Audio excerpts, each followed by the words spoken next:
The World After the Fall. Audiobook by the Nut Lord.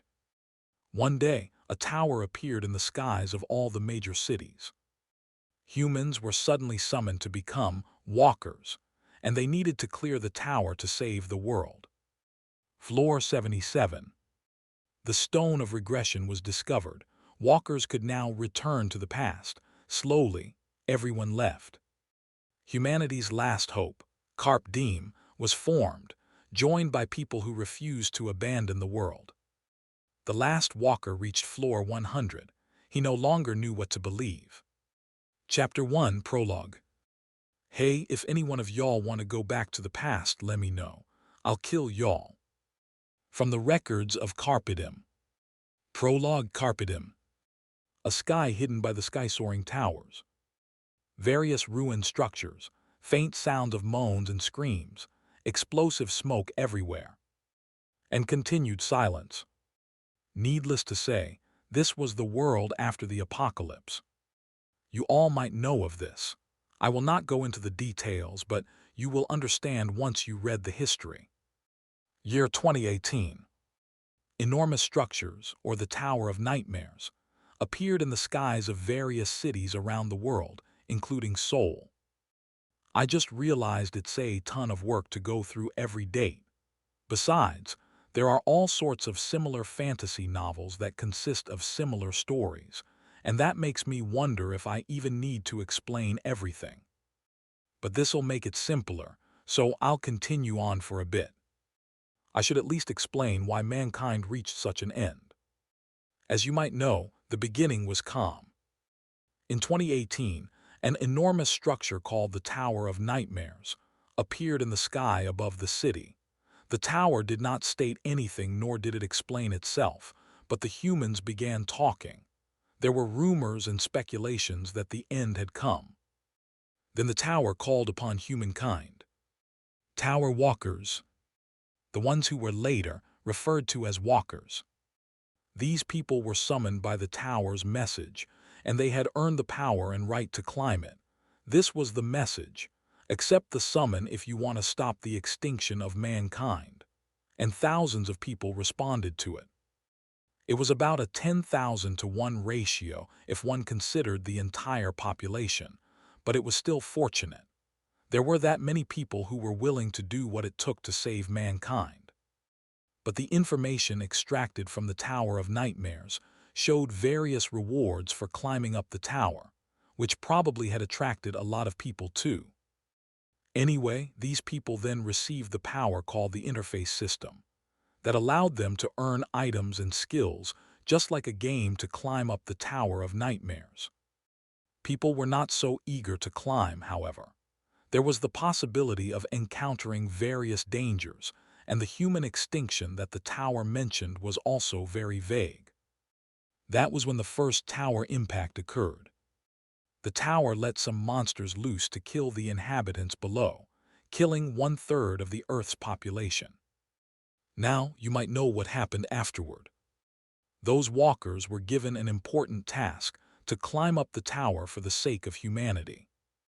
But this story full of cliches does not end here. Year 2023. A revival item, returning stone, was found. Just like the name said, it worked exactly as indicated. Now you'll know what this story is about. Yes, it's a story that everyone might know.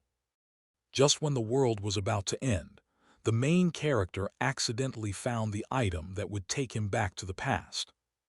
With the discovery of the returning stone, there came the truth behind the story that might have only existed in novels. Time traveling back to the past. It was a good thing, but there was a problem. Damn it, I'll just go back then. Yeah, we're screwed this time.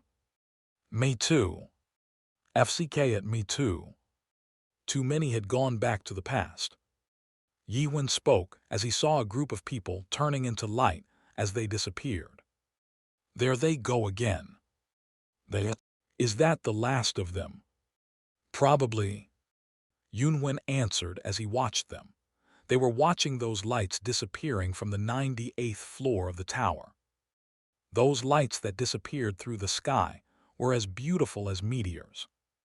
the light that had hope on the new life of the past. They would now forget every hour they spent in this ruin and start life anew in the peaceful past. The safe, peaceful life that everyone once knew. Good. No way. Yiwen understood why people would want to go back to the past. They all probably had their own stories. Everyone would have wanted to become the main character of the world. But it made Yiwen wonder. Did they even think about it once? The fate of people who would continue to live in the world that they had abandoned. It had been 10 years since the discovery of the returning stone. Other than the walkers who were killed, all the remaining walkers went back. Thousands of them gave up on the chance to save mankind and return to the past. The returning stone was the reward on the 77th floor. It was a giant stone that blocked the pathway to the 78th floor. Everyone later realized that this giant stone was actually an item. The item had the following properties. Item details.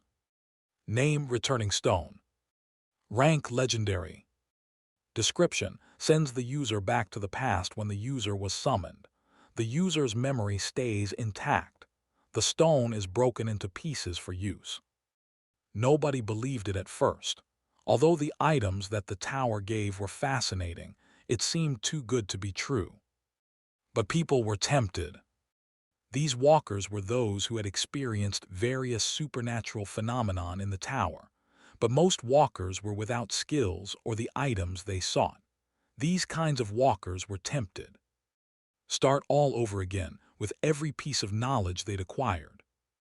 If we can break it down to pieces, everyone probably can take it.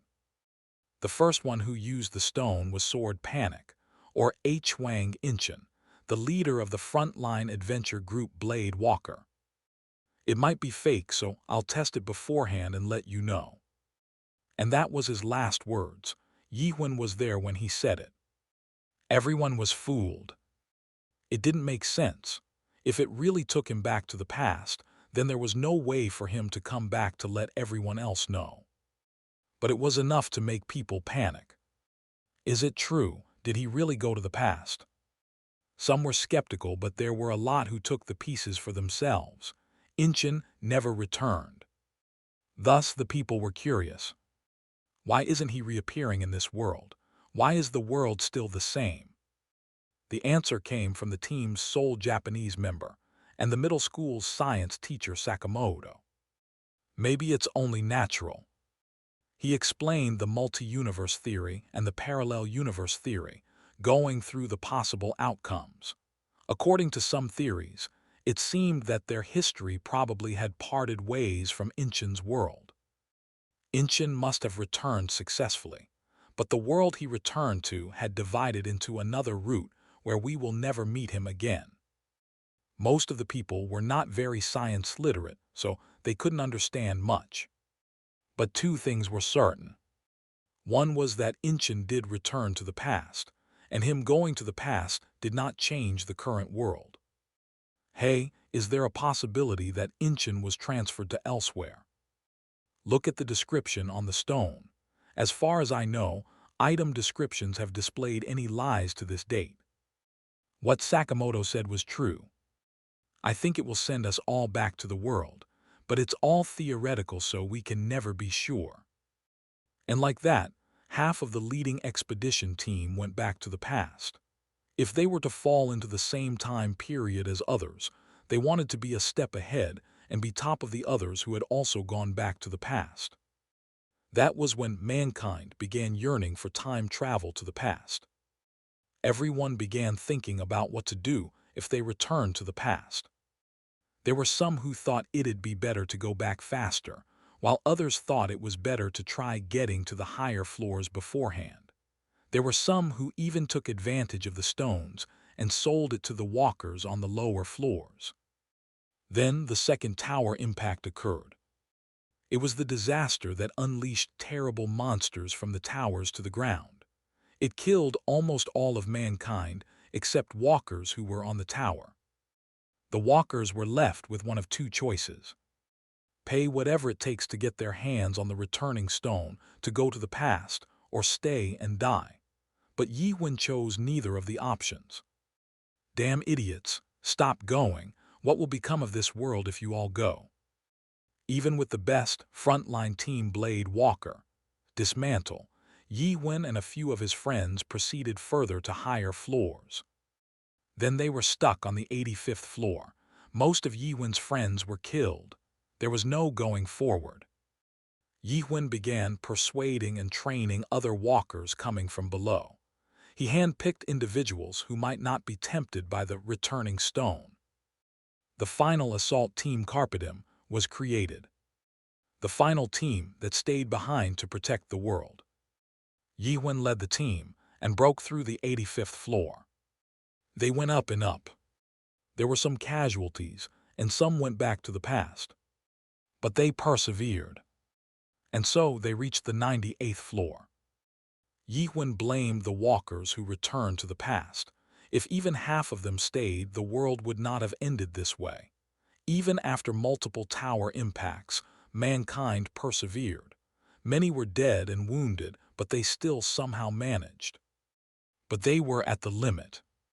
Only 2 Carpedim members remained. Yi Wen did not give up. Let's go, Yunwen. As far as he knew, the 100th floor was the tower's last floor. There were only 2 more floors. 2 more floors until the end of this hellish age. The humankind would be freed. The world would be given another chance. Or that's what Yi Wen thought, or what he believed. Yunwen.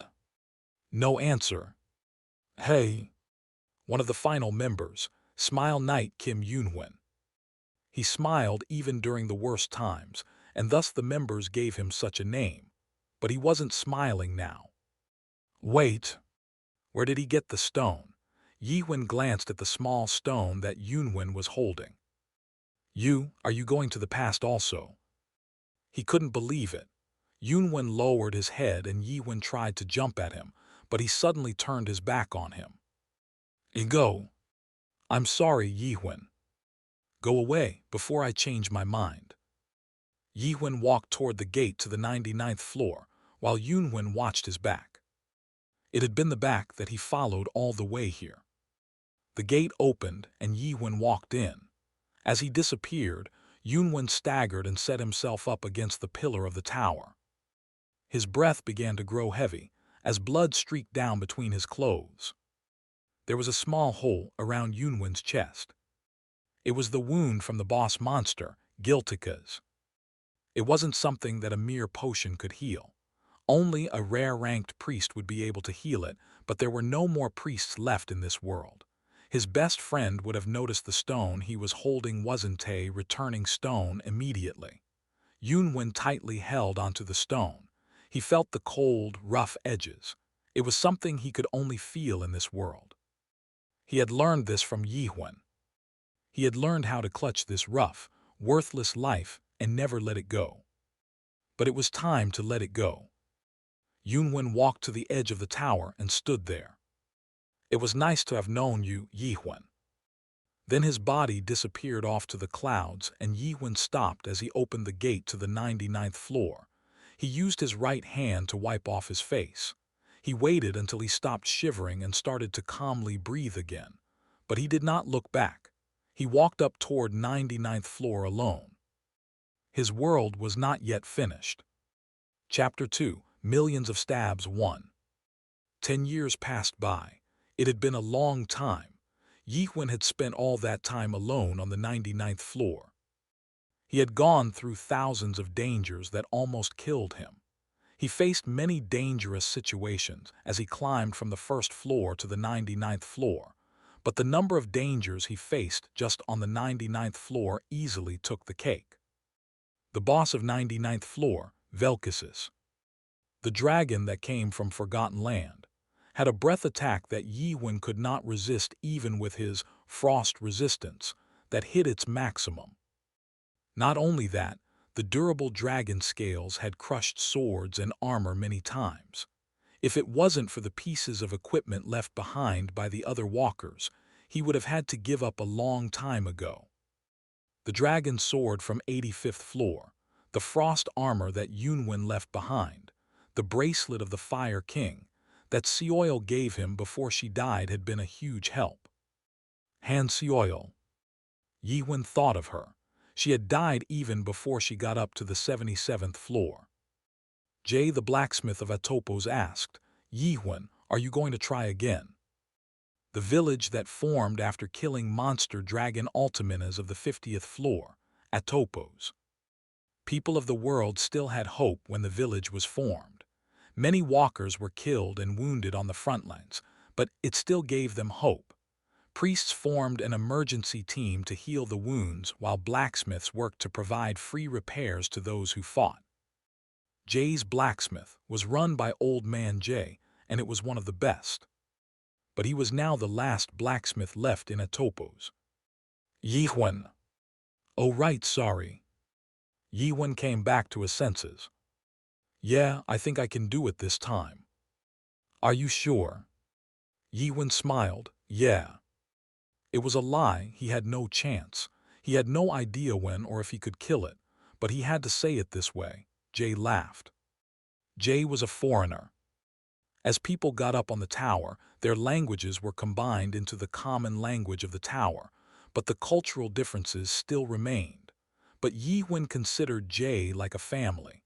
Jay hammered the dragon sword as he talked to Yiwen. There are no more supplies coming from below. It wasn't a lot, but there was some coming up until a few months ago. Yiwen nodded. Last week, he had checked out every floor starting from the 1st to 99th floor, but there were no survivors. He even had waited a week at the summoning area of the 1st floor, but there wasn't even one who was summoned from below. It probably meant that mankind had been wiped out, but it seemed possible. Yiwen did not know what the year was. There had been at least 10 tower impacts, and there probably was no one who could survive. Yiwen managed to find one clue that was considered as a hidden piece. The passage that used to be blocked by returning stone in the past had some scribbling. Tower within the tower, a nightmare within the nightmare. He couldn't understand it, however. Oh, and all Granny from Hiern Potion disappeared the other day. Hiern, the All Granny from Hiern Potion, was one of the last supporter walker remaining at Atopos. The ones who came into the tower did not age. If she disappeared, it was only one of two reasons. Either the one went to the past or jumped off. Yiwen wanted to ask which option Hiern took, but it probably was the same even if he knew. Then Yiwen saw something deep within Jay's old eyes. It seemed he will not see Jay for much longer also. Jay, can you teach me the blacksmith skill? The hammering stopped, and both men looked at each for a moment. Jay nodded silently. Back to the 99th floor. The frost dragon Velcasus was astonished at the human who had come again. You are one of a kind. No humans have come to the 99th floor alone until now. Yiwen laughed. It was ironic that his hard work was being recognized by such monsters instead of mankind. I'll be sorry to kill you. I'm sorry to say that is impossible, human. No way. That scale of yours is cracking, didn't you notice? The dragon roared and Yiwen charged with his sword in front. It was a simple attack. Stab. Yiwen had started climbing the tower much later than others. It made him miss out on the chance to get hidden skills or classes, so Yiwen gave up on everything else and concentrated on the stab skill. He stabbed, and stabbed. After about 50 million stabs, people began calling him Yiwen the Persistent Stabber, and that's when he felt his stab changing. It became faster and more accurate. It had become stronger. 60 million, 70 million, and 100 million times. His basic stab skill now had become powerful enough on par with even rarest of hidden skills. Also, it was only a basic move, so it did not require him to use his mana, which made him attack endlessly. But it was not enough to handle the frost dragon of the 99th floor. He barely made a scratch when he stabbed one point of the scale hundreds of times. but there were times when he managed to damage the scale with one strike. There I see it again. His sight became blurry and his stabbing changed its power. It was not fast but not slow, but the stab wasn't avoidable. The frost dragon roared in pain. He couldn't remember, but this occurred rarely. Maybe out of 100,000 times, he saw a faint line on his sight. He followed it without thinking. If he were successful in following the line, his stab managed to inflict an attack that equaled thousands of attacks. Damn it, it's still not enough. The dragon took a deep breath and released it, filling the tower. It was a critical strike to Yihun, who was already in bad shape. His health was dropping rapidly toward zero. Yihun barely managed to avoid the breath. It is unfortunate, human. If there were 10 more like you, you might have defeated me. Shut up. If your foolish race wasn't tempted by the Stone of Nightmare, it would have changed the fate of your race. Huh, Stone of Nightmare, what do you mean? The dragon did not answer. Instead, its huge claw swung at him. I will come back. Yihun jumped backward to run, and Frost Dragon did not go after him. 5 more years had passed by. Legend incarnate, you have succeeded in hunting Frost King Velikisus. You have achieved an impossible feat alone. Acquired a new title, Nightmare of the 99th Floor. Acquired weapon, Frost Dragon Sword. User's level has reached the limit. User's HP has reached the limit. User's strength has reached the limit. User's dexterity has reached the limit. The gigantic dragon's body was disappearing. You really are amazing, human. Speak, what is the Stone of Nightmare? You know the answer to it. Yihun did not want to believe it. He needed to learn more. You will know everything once you reach the final floor. The frost dragon did not speak anymore. As Yihun finished, while it disappeared completely, he stood up and looked at the gate to the last floor. It had been so hard to even kill the frost dragon, so he couldn't imagine what might be waiting for him on the final floor. But he did not stop. 100. Yihun checked on the number at the gate. It was covered with dust, but he reached out to clean it off. Many memories flashed by him as he looked at the number. Jay would be proud. Yihun opened up the gate. The 100th floor of the tower looked like an emergency operating room from various horror movies, but on a much larger scale. Thousands of hologram panels showed various places of the tower, and some of them were showing Yihun. The Yihun in the hologram screen seemed dumbfounded. Oh, you're here already. I thought you were going to stop by the village first. Yihun grew tense and looked around, but there were no signs of any humans. Relax, relax. I forgot to send you an important message. Stay where you are.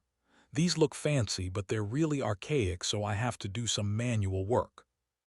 After a few moments, a screen popped up in front of Yihun.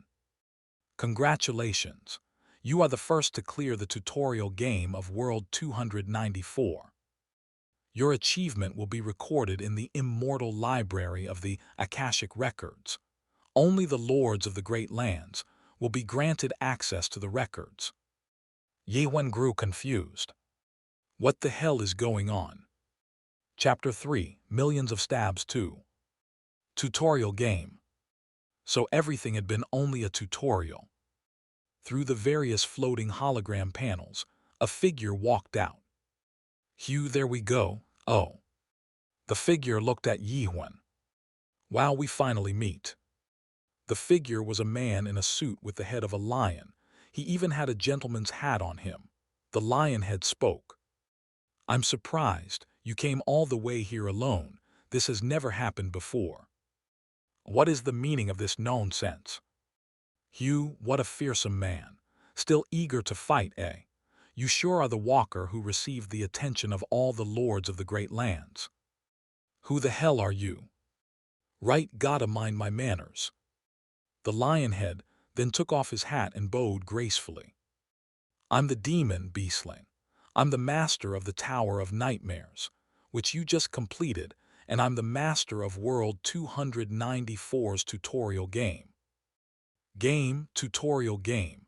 He had not been mistaken. All of it which wiped out mankind had only been a tutorial. Yiwen couldn't say anything.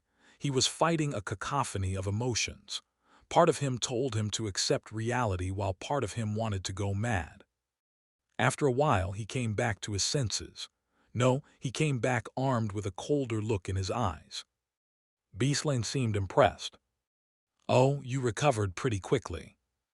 Yiwen expressionlessly looked at Beaslane. If he couldn't withstand the shock, he wouldn't have made it this far alone.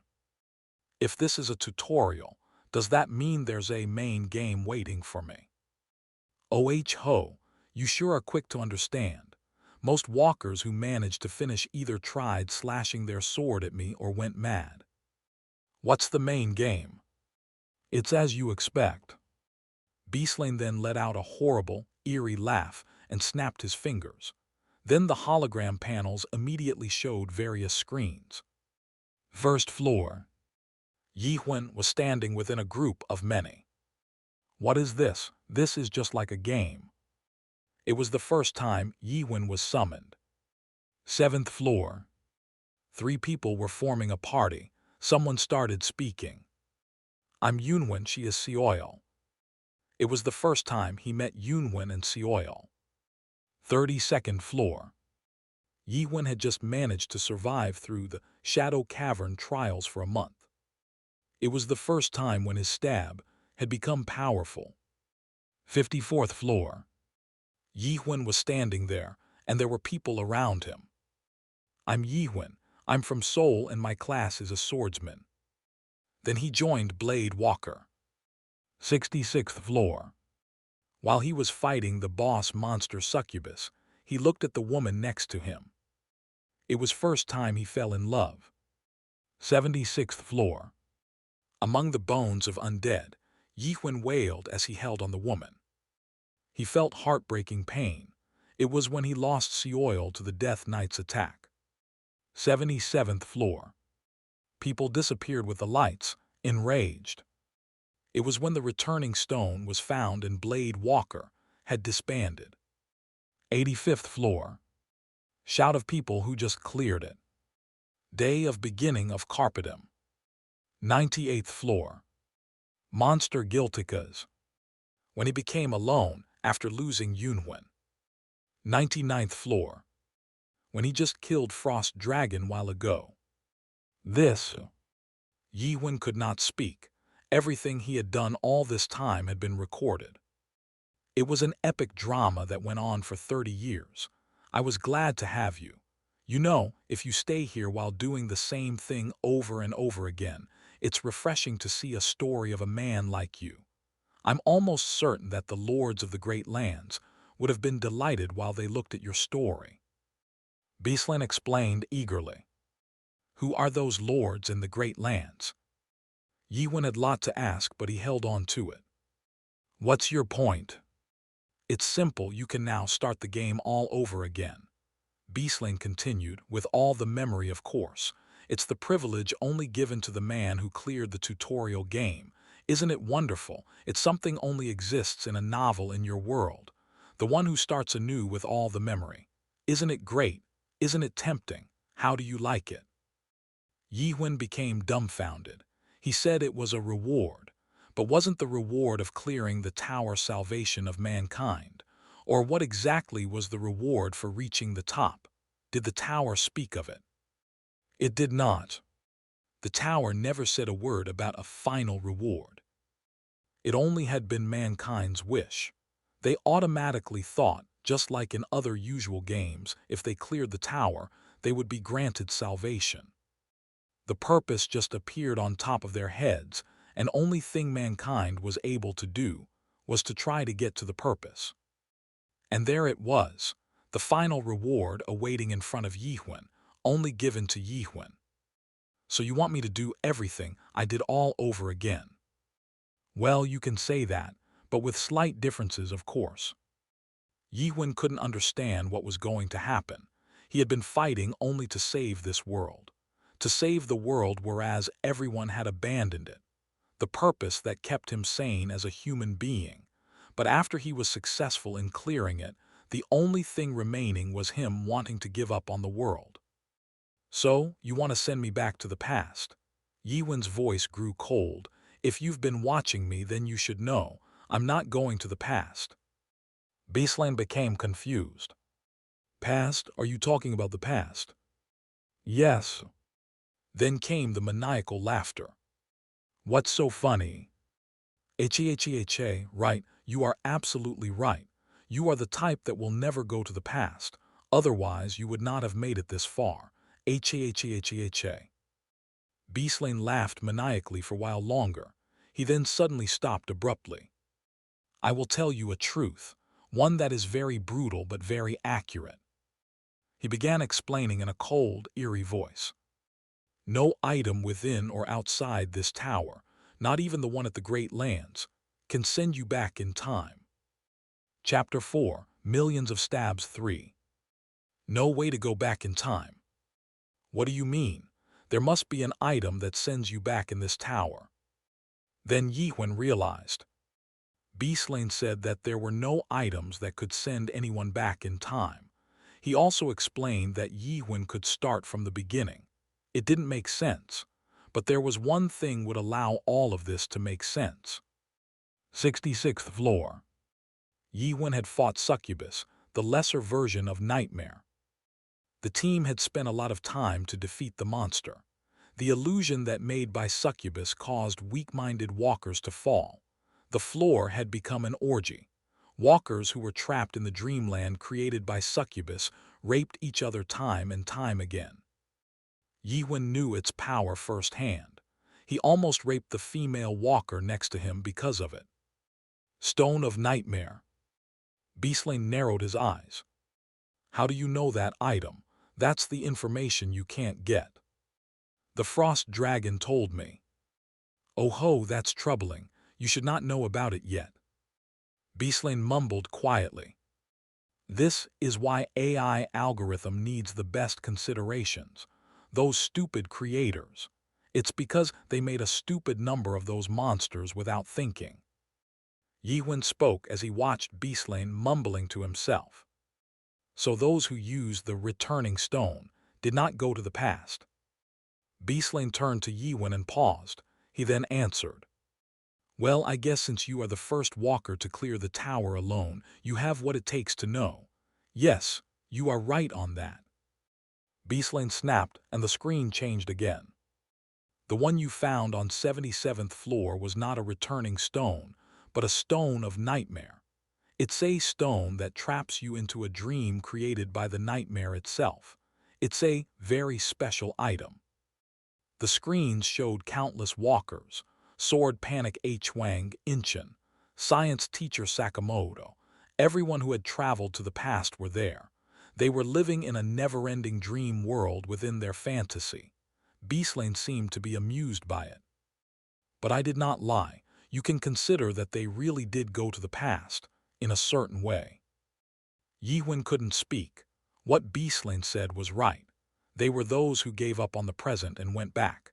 They were the ones who easily cut ties with others for themselves. They were the ones who only valued the world they wanted to see. It seemed like the same end that they might have wanted. "Well, but you all in this world 294 are a weird race. You were all great until the 77th floor, you know. Many challenged this tower from various worlds, but none were as successful as you. It was like all of you had tried this kind of game for a long time." It sure was, until they arrived at 77th floor. "I even thought that if this progressed, the tutorial game would be cleared too easily. It was almost frightening, but the results were unexpected." The screens showed people using the returning stone at once. "You, the humans, are probably the only race that wishes to travel back in time." Yiwen then mumbled, as he saw the image of people disappearing into the light. "Yeah, maybe so." Beastlane nodded. "So you probably have heard enough. Let's get to the—" Yiwen interrupted him. "You want me to start the game from beginning?" Haha, you sure got that right. Without sending me back to the past. Right, it is done by. Yihwen nodded. Yeah, thanks to you, I now realize what this tower is. Yes. Yihwen had been curious for a long time. The enormous tower that appeared all of a sudden through the sky, and the mysterious message. Congratulations, you are chosen to be Time Walker to save the world from the will of the Tower of Nightmares. Do you accept the summon? Yes/no. He agreed to the summoning. That's why he was here. Yihwen walked up and placed his hands on the walls. He felt the cold feeling of the stone. He had spent more time within the tower than the time he had spent time on Earth. But after all this time, he had never realized that this giant structure was an item. It was time to change what he knew. He closed his eyes and focused on the tower. He imagined the shape of it, everything he had seen and experienced. After a few moments, his head hurt. It was as if something within him had broken down. Then a window popped up with an item description. Item detail. Name, Tower of Nightmares tutorial mode. Description, second creation of Nightmare Mulak, the creator of the Fortress of Remorse. Traps the one who accepts the summon into its dream world. This tower is a giant stone of nightmare. Yihwen spoke. I was already within the dream of nightmare created by this tower from a long time ago, from the day I accepted the summoning. Silence fell. Beastling was lowering his head so his face couldn't be seen. He shivered as if he cried for a second, then raised his head. Eche. He laughed so hard, but his laughter now contained an anger of some kind. This is amazing. You have astonished me so many times. Beastling snapped his fingers again and the screens changed. The screen was now showing the outside world. Yihwen was dumbfounded. The world was fine. The city, people, everything that he considered to be gone after the tower impact was still standing. No one had been killed yet. As you can see, no one among you has died yet. Isn't it troubling if all of you died before even the real game began? Beastling continued, Haha, isn't it wonderful that no one died? I believe it's good news for you humans who form groups like family or friends. All the people who seemed to be walkers were sent to hospitals to be taken care of. It seemed the government was working to protect them. Among those patients was the unconscious Yihwen. It had been many years, but his face on Earth was still his young self. You had lived tens of years here, but only a month has passed in your world. Yihwen nodded. Right, this is a dream. That explains the time difference. But this was only true if he could trust the image shown by Demon Beastling. He had no power to discern if this was all true. The demon already had lied to him, so he could not see what was the truth. Then all the screens turned off at once. Well, we have used up too much time. Anyway, I assume you realized you have nothing to lose with my offer then. You are not going back in time. You're just restarting it. Beastling then began punching something in the air. It has been a pleasure. Something popped up in front of Yihwen. Game Master is trying to terminate the tutorial game. You can return back to World 294 and join the real game with all of your memory intact. Do you accept the offer? Yes/no. Yihwen looked at the screen and made a choice. You have refused the offer. Chapter 5, Millions of Stabs 4. And what? Beastling seemed to be disturbed. Right, you don't think the memory is enough as a reward. Beastling laughed as he slapped his forehead with his hand. Good, you have what it takes. What do you want? A hidden item, hidden skill, or information about hidden classes? But Yihwen spoke the unexpected. I don't want anything. Then why? For the first time, Beastling was troubled. I will kill you and move on to the next floor. Beastling's expression changed. Next floor, there is no next floor. This is the end. Why do you think there is a next? Because I decided to not trust you all. Huh, you don't trust me, after all that proof. Beaslane seemed irritated. Besides, you can't win. You can't kill me. The difference between you who just finished the tutorial game and me, Demon Beaslane, is as different as the difference between a human and a dragon. That's not much. Yiwen spoke as he clenched the dragon sword from the 85th floor and the frost dragon sword from the 99th floor. 72 times. He challenged Beaslane 72 times within 2 months, and he never even scratched on him. When the battle was over, he returned almost dead each time. Yet Beaslane never killed him. He used everything he knew, every power and trick he acquired as he climbed up to the 100th floor. Yet he was no match against Beaslane. He took the remaining potions from Iron Potion to slabber onto himself and filled the tub with the holy water he got from the temple's storage and dived in it. His fatigue quickly dissipated. He also stopped by Jay's blacksmith. "Jay, I'm here." Nobody answered. When he returned to Atopos for the first time after he had been defeated by Beaslane, the blacksmith shop was empty. He had learned blacksmithing skill for this very moment, but he couldn't believe it was real. His last friend had left. He was really alone now. Yiwen picked up the hammer his friend had left behind. The 100th floor of the tower. Beaslane chewed on his fingernail as he watched the hologram of Yiwen hammering his sword.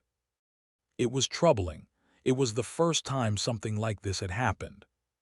The process of cultivating, to create the product, to withstand and adapt to life in the Great Lands.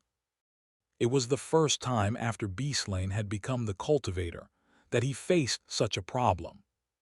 I have to endure it. He's the precious product, a very special one indeed.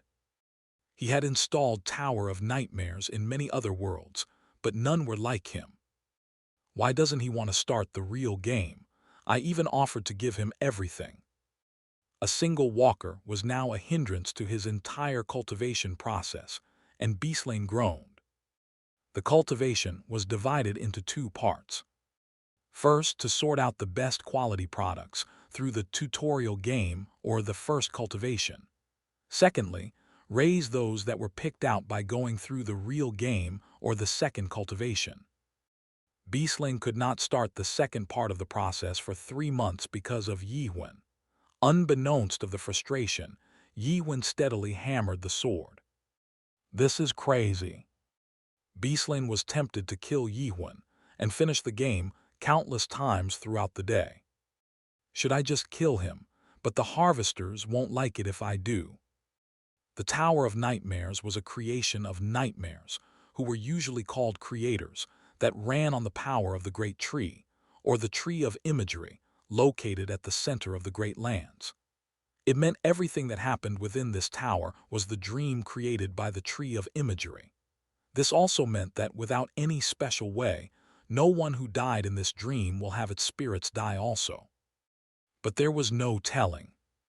The power balance between Beaslane, who had acquired 3rd adaptation power, and Yiwen, who did not even finish the 1st adaptation, was too much. If Beaslane accidentally harmed Yiwen's spirit, there was a chance where Yiwen would be starting the real game with a damaged spirit. I can't let that happen, though. That would surely enrage harvesters, or the lords of the Great Lands. There were so many who already eyeing Yiwen. There were some who were making their offers already, wary of the bid getting too high. A walker who cleared the 99th floor alone. This was a sole achievement not found within the entire material world. They were fooled by those nightmares with this stupid tower. What kind of control is this? The Tower of Nightmares Beaslane was controlling was the 1st generation tower created by nightmares. I can't end the game without the product's acceptance. What kind of system is this? If he had started the game with the new 3rd generation tower, this would not have happened. It would have allowed him to start the real game without the product's agreement. It was a shame that they had no money. This was something they came across when they were looking for the cheapest tower.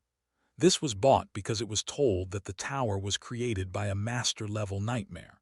But after trying it out in the real world, it was really archaic, and although it was created by a master nightmare, but it was created before the nightmare earned the title. It did work as intended, but it had small problems in a lot of places.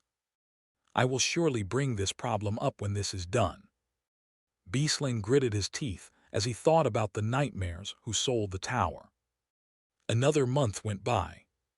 Hey, aren't you tired of this?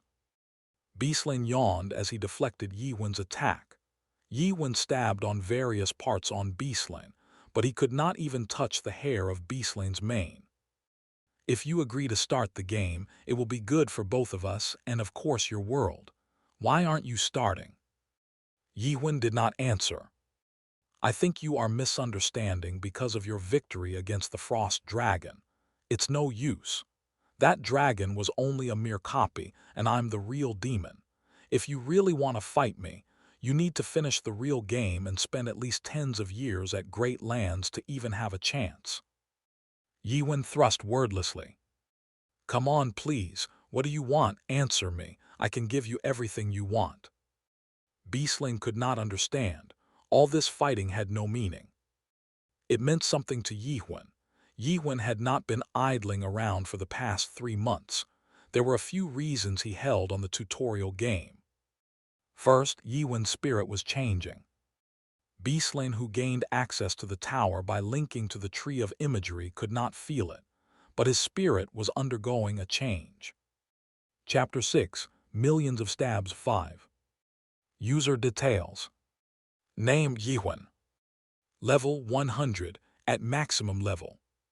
Title, X-Nightmare of 99th Floor. Class, Swordsman. Skill, X Perseverance. Status detail. Strength, 100 at maximum. Dexterity, 100 at maximum. Stamina, 100 at maximum. Will, 100 at maximum. Mana, 100 at maximum. He pulled up the screen through the interface system. Yiwen had tried hard to reach the limit at every end all this time. 30 years, and he had hit the maximum limit on all stats. That was when he began to think. Can humans really be calculated with such numbers? After some time, he began seeing something weird. He thought it was just an illusion, but it wasn't. He realized what he saw was the nature of this world.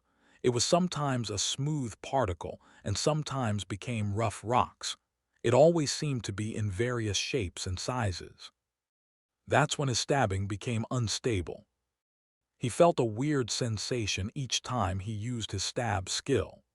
The skill that he had stuck in its form and perfection had become loose, and Yiwen felt something he had been forgetting was coming back.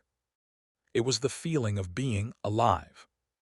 Yiwen named it suspicion for now, the power to look into the truth of the world.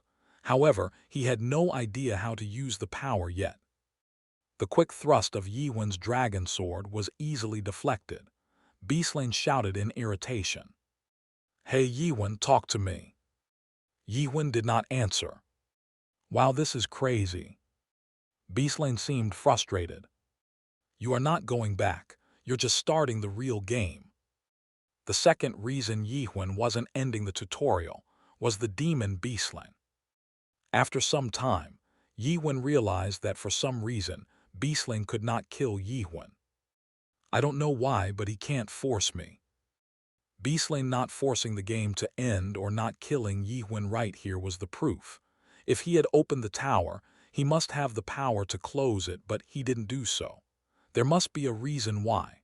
For Yiwen, Beastling was just a good teacher right now. He challenged him countless times to adapt to the change happening with him.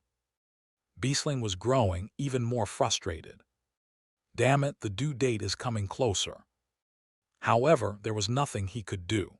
The only thing he can do was to ask Yiwen. Hey, please answer me.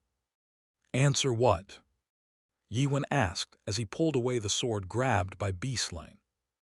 Wow, thank you. I thought you had gone mad because you didn't speak. I was worried that the precious product had been damaged. Never mind that. Beastling stuttered. Good, what do you want of me? I will do anything other than killing myself and moving to the next floor. Yi-Wen then stopped the sword. There we go. After Yi-Wen realized he had the upper hand, he had been waiting for this very moment. He had waited until the demon in front of him became frustrated. Yi-Wen waited until Beastling could not wait any longer and took the bait. I need to ask you something then. What is it, anything? Beastling brightened up and continued. Do we now have room to negotiate? Well, that depends on you. The answer made Beastling frown. After pondering for some time, Beastling sighed and explained. Don't be surprised. The universe isn't connected in just one dimension. I know. You know. Yi-Wen scowled. Do you think I'm a fool? Yi-Wen did not know much about the universe. Everything he knew about it was what he had learned from school and what he had heard from Sakamoto when he climbed the tower. But he did hear a lot of different theories about the universe. So the universe is comprised of great lands and countless distant lands. You are right. According to Beastling, the universe was comprised of one main dimension called Great Lands and millions of other distant lands. The Earth was a small planet within one of many distant lands. Beastling called Earth as World 294. Yi-Wen summarized the explanation. So this Tower of Nightmare is to prepare walkers to adapt to the Great Lands. Right. And only the walkers who successfully completed the tutorial and the real game gets to move to the Great Lands. You are absolutely right. You sure grasped the idea quick. Beastling did not use the word cultivation or harvest. He knew what the product would become if he heard it. Yi-Wen then asked, so what does adaptation do? Does it just mean getting stronger? Beastling shook his head. No, it's to get used to the interface system of the Great Lands. The one to use skills, get items or invest status points. You can say that. Beastling grinned. Most races going to the Great Lands without preparation die out because they can't adjust to the system. That's why we made this Tower of Nightmare, to help them adjust. Through the tutorial and the real game, you learn what it is like to have the system on the Great Lands and increase your survival rate. Demons like me work as an aid to this game. Beastling was careful with his explanation, but he was also astonished. He had seen no product this calm after hearing the truth about the world. All the products he had cultivated either refused to believe it or had gone mad. However, Yi-Wen calmly accepted what he was hearing. It seemed like he had been born for the game, and Beastling was satisfied by it. Let me ask you one more thing. Go ahead. Why are you doing this? Beastling smiled bitterly. He knew that Yi-Wen would ask this in the end. He had cultivated thousands of products for hundreds of years. Some had become powerful beings in the Great Lands, while some had perished to its spirit. But all of them had asked this. Why are you doing this? Beastling asked back. I don't get your question. Do you want to know why I manage the Tower of Nightmare? Yes. Well, I don't think that's what you really want to know. Beastling grinned and continued speaking. Isn't it that you want to know why I brought the Tower of Nightmares into your world, instead of countless other options? Chapter 7, Millions of Stabs 6. Yi-Wen did not answer, and it made Beastling amused. The moment he looked forward to the most was going to happen now. There was no reason. It's only out of a whim that I picked out your world. A disaster that only happened because of a whim. Most products could not accept this. They were devastated to hear that their race was faced with doom for such reason. Most speculated that it somehow had a grand reason or a grand being behind it, but there was no such thing. It was all out of coincidence, on a whim. As a whim. Yes, I just happened to came across your world and started the game. There's no reason for choosing your world. It just kind of happened, just like how you were born in your world. Beastling continued. You might be considering yourself unfortunate. You must be sad that a demon like me came to your world and killed your people. Yiwen did not answer. Think about it. Even if I didn't come here, do you think your race will live on for eternity? No way. You will all die in due time. All beings in the universe die soon or later. Beaslane continued. He was now getting to the climax. He will now be given with the face of a despaired product who could not face reality. This was what Beaslane loved the most.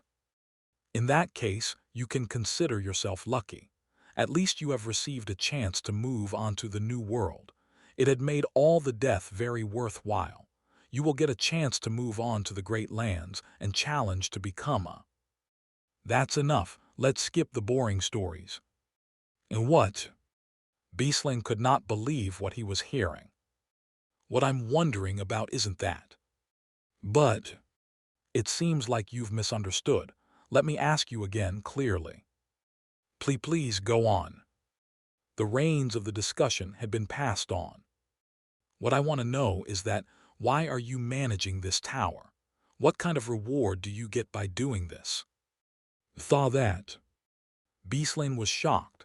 This product didn't seem to budge at his explanation and asked about the vital point without getting swayed. It's just volunteering. Someone needs to do it, so here I am, ha. The awkward smile made Yiwen narrow his eyes. Volunteer. Yiwen looked at the particles floating above Beaslane and thought.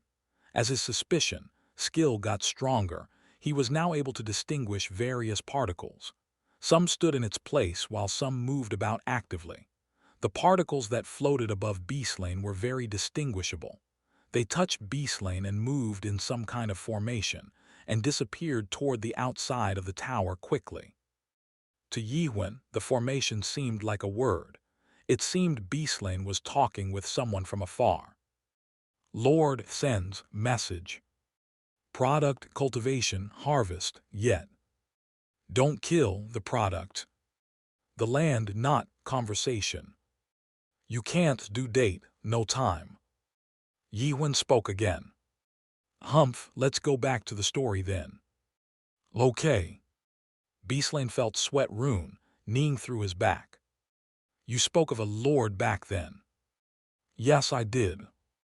It finally came.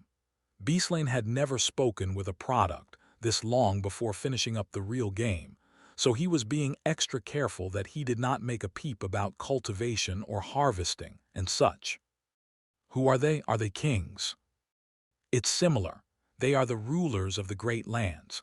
The one who enters the great lands will be offered to join the forces of the lords. Forces. Beaslane noticed Yiwen's interest. No product had ever shown interest in the lords of the great lands. Choosing the right lord changed their future. You still are a product after all. Beaslane grinned and continued. Not all of them will be offered. Only the strongest will be offered. But I'm sure you will be offered by the strongest of the lords.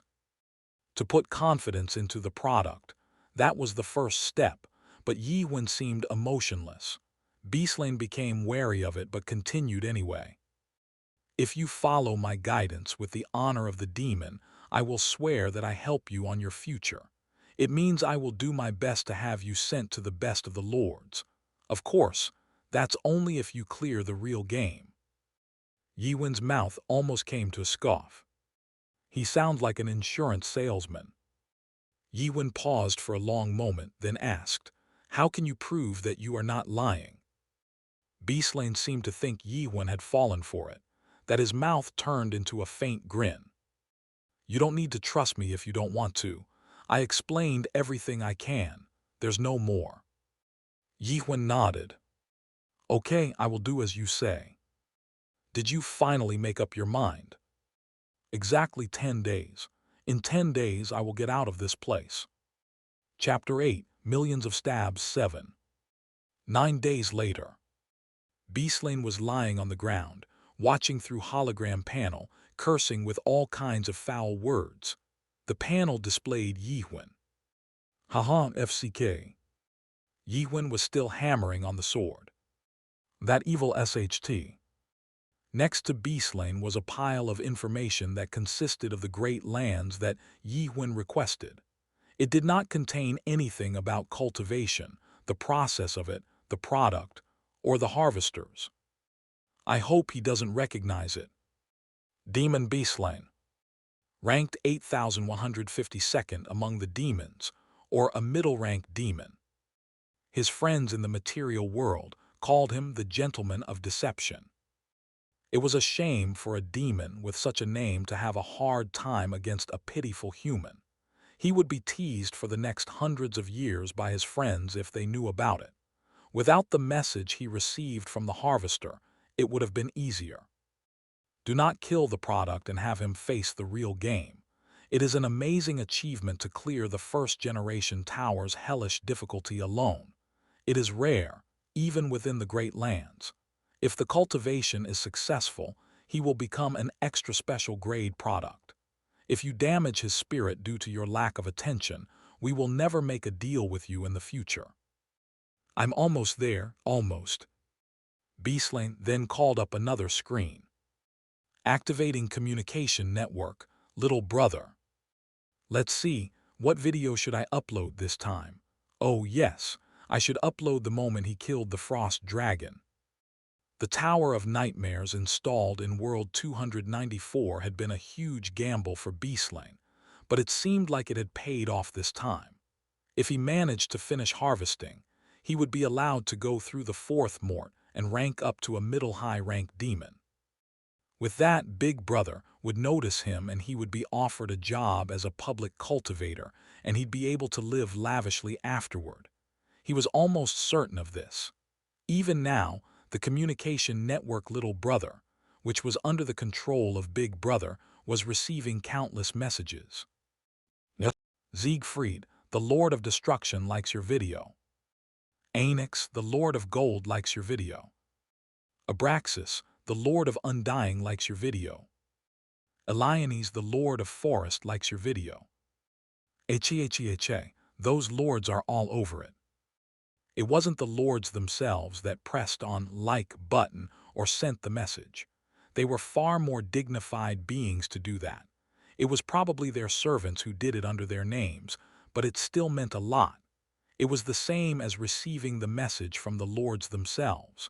This meant that all the lords were observing his cultivation. This was one of the luckiest events that would happen in thousands of years. When he found Earth, World 294, he knew he was lucky.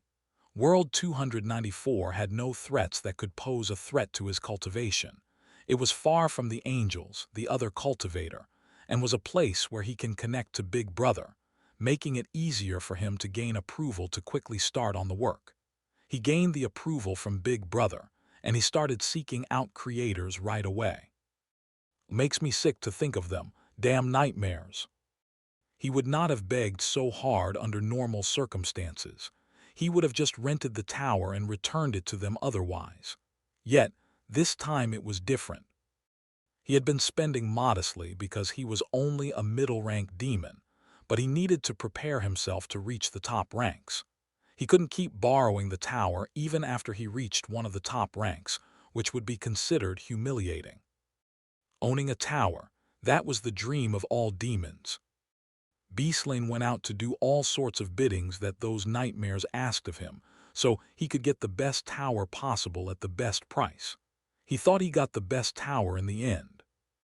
Second creation of the master, level creator Mulek. It was a tower that was made when he wasn't even a really old master yet, but it did prove to be a good tower. If not counting the devices are archaic. Besides, the lords would be glad that the product had been cultivated within the master's tower. But his luck ended there. The race of World 294 were even better products than he realized. They adapted quickly as if they had known such games for a long time. This adapting ability was the key to become strongest within the Great Lands. Beaslane had met various races of humans, but had never seen them adapting to the game this fast. Lords will love it. But his luck ended on the 77th floor. Something he could not understand happened. Most of the products had failed by the trap at the 77th floor. Beaslane could not believe what he saw. How can this be? Most products who he seemed to fetch a good price had failed. Beaslane had despaired. Returning stone. Such a thing isn't even listed in the tower's manual. He spoke as if the returning stone was intended to Yihun, but he had not expected of such item. He was worried as the creator of this tower was famous for his madness, but never thought such a strange trap would have existed. He wanted to remove the item at once, but if the harvester found out through Akashic records that cultivator had interfered in cultivating products to create better products, illegally his credit will be crushed. The race that threw away the present to have a chance to go back into the future. Lords of great lands did not like those kinds of losers. The great beings living in a bloodbath of the war did not care about the past or the future. They only existed for the present. Beaslane thought his life was over as he watched humans trying to return to the past. He had no way to repay his debt he made to purchase the tower now. He thought about going into hiding for a long time. There were some products remaining, but the number was not enough to clear the tower. Beaslane then increased the tower's speed of the time to its maximum and left the tower to have a spirit beer. He had planned on going out for 1 or 2 days, but he drank so much that he slept through a few weeks straight. Damn it! It was only a few weeks at the Great Lands, but it meant tens of years at the tower. It was definite that no product was remaining within. But the unexpected happened. Cultivation was still in progress. Beaslane quickly examined the recorded video on a hologram. There was one human that still remained. Beaslane was in shock. Most products barely managed 10 years within the tower because their mental state couldn't handle the stress. But the product had managed to survive for 30 years and was at the brink of clearing the 99th floor. His spirit was unhinged. Beaslane was shocked and overjoyed. This is it, IT's clearing the infamous difficulty of first-generation tower alone. It was unheard of in the entire material world. It was why Beaslane had to accept every known sense that the product was doing until now. There was no telling how high of a price the product might fetch him. He could not dare to damage it. Ignis, the god of fire, wants to send you a message. Do you accept? Ignis. Beaslane was shocked. Gods too. Like the lords who wanted the product to increase their forces, gods needed products to become their avatars. But most gods were in contact with beings that were called angels in the material world. Lords talked with demons and gods talked with angels. That was the unmentioned rule, but it had been broken now. Agreed to receive a message from Ignis. Ignis, you bastard, why do you accept it so slowly? You wanna die. Beaslane, aren't you a bit rude for an avatar? Hooray you. Beaslane became annoyed. Even if the avatar borrowed the name of the god, manner was important. Ignis, it's me, UFCK. Beaslane, I don't know who you are if you don't say. Ignis, UFC King Blind. Don't you know when you see the ID? Beaslane, wait, are you God Ignis himself? Ignis, UFC King Little Demon. Do you want a piece of me for real? Beaslane, no, not at all. I'm so sorry, oh great one. Ignis, I saw your video. Beaslane, did you see it? Ignis, tell me straight up. Don't even think about lying. Beaslane, yes, great one. Ignis, UFC kid around with the mechanism, right? Or how can Afghan human clear the first-gen tower alone? Beaslane, I didn't do anything. Ignis, don't fucking lie to me. Come on, I won't tell anyone. Beaslane, I'm telling you the truth. Ignis, FCK. Okay, how much are you going to sell for it then? Beaslane, I'm not selling it. Ignis, FCK, how much? Tell me. FC King, tell me now. Terminating the chat room. Ignis, the god of fire, has sent you a message. Ignis, the god of fire, has sent you a message. Ignis, the god of fire, has sent you a message. Ignis, the god of fire, has sent you a message. Aborting little brother. Beaslane was shocked. Damn it, even the gods are interested in him, Ignis. Ignis was a top-ranking god. This meant the product, surely, was gathering a lot of attention. It made Beaslane become happy with the thoughts. It's tomorrow now. Next day, on the 100th floor of the tower. Yiwen read through the information provided by Beaslane and memorized it carefully. Beaslane asked, "Are you done?" "Yeah, thank you." Beaslane almost shouted in joy. Damn it, finally. Beaslane barely managed to hold back his grin. "If you're done, shall we start?" "Sure." Beaslane punched something in midair, and a familiar window popped up. Game Master is trying to terminate the tutorial game. You can return back to your world 294 and join the real game with your memory intact. Do you accept the offer? Yes/no. Yiwen then pulled out his dragon sword. What are you doing? You know what it is. Offer rejected. I'm hunting you down now. Chapter 9, Millions of Stabs 8. Beaslane became dumbfounded and looked at Yiwen. I was worried that you would do that. It's the first time I've met someone like you. I've heard similar things in the past. Yiwen spoke as he felt rough energy focusing into both of his swords. His immense spirit power was gathering at their tips. But this is my answer. Beaslane then held up his both hands. Oh well, I give up. Do what you want.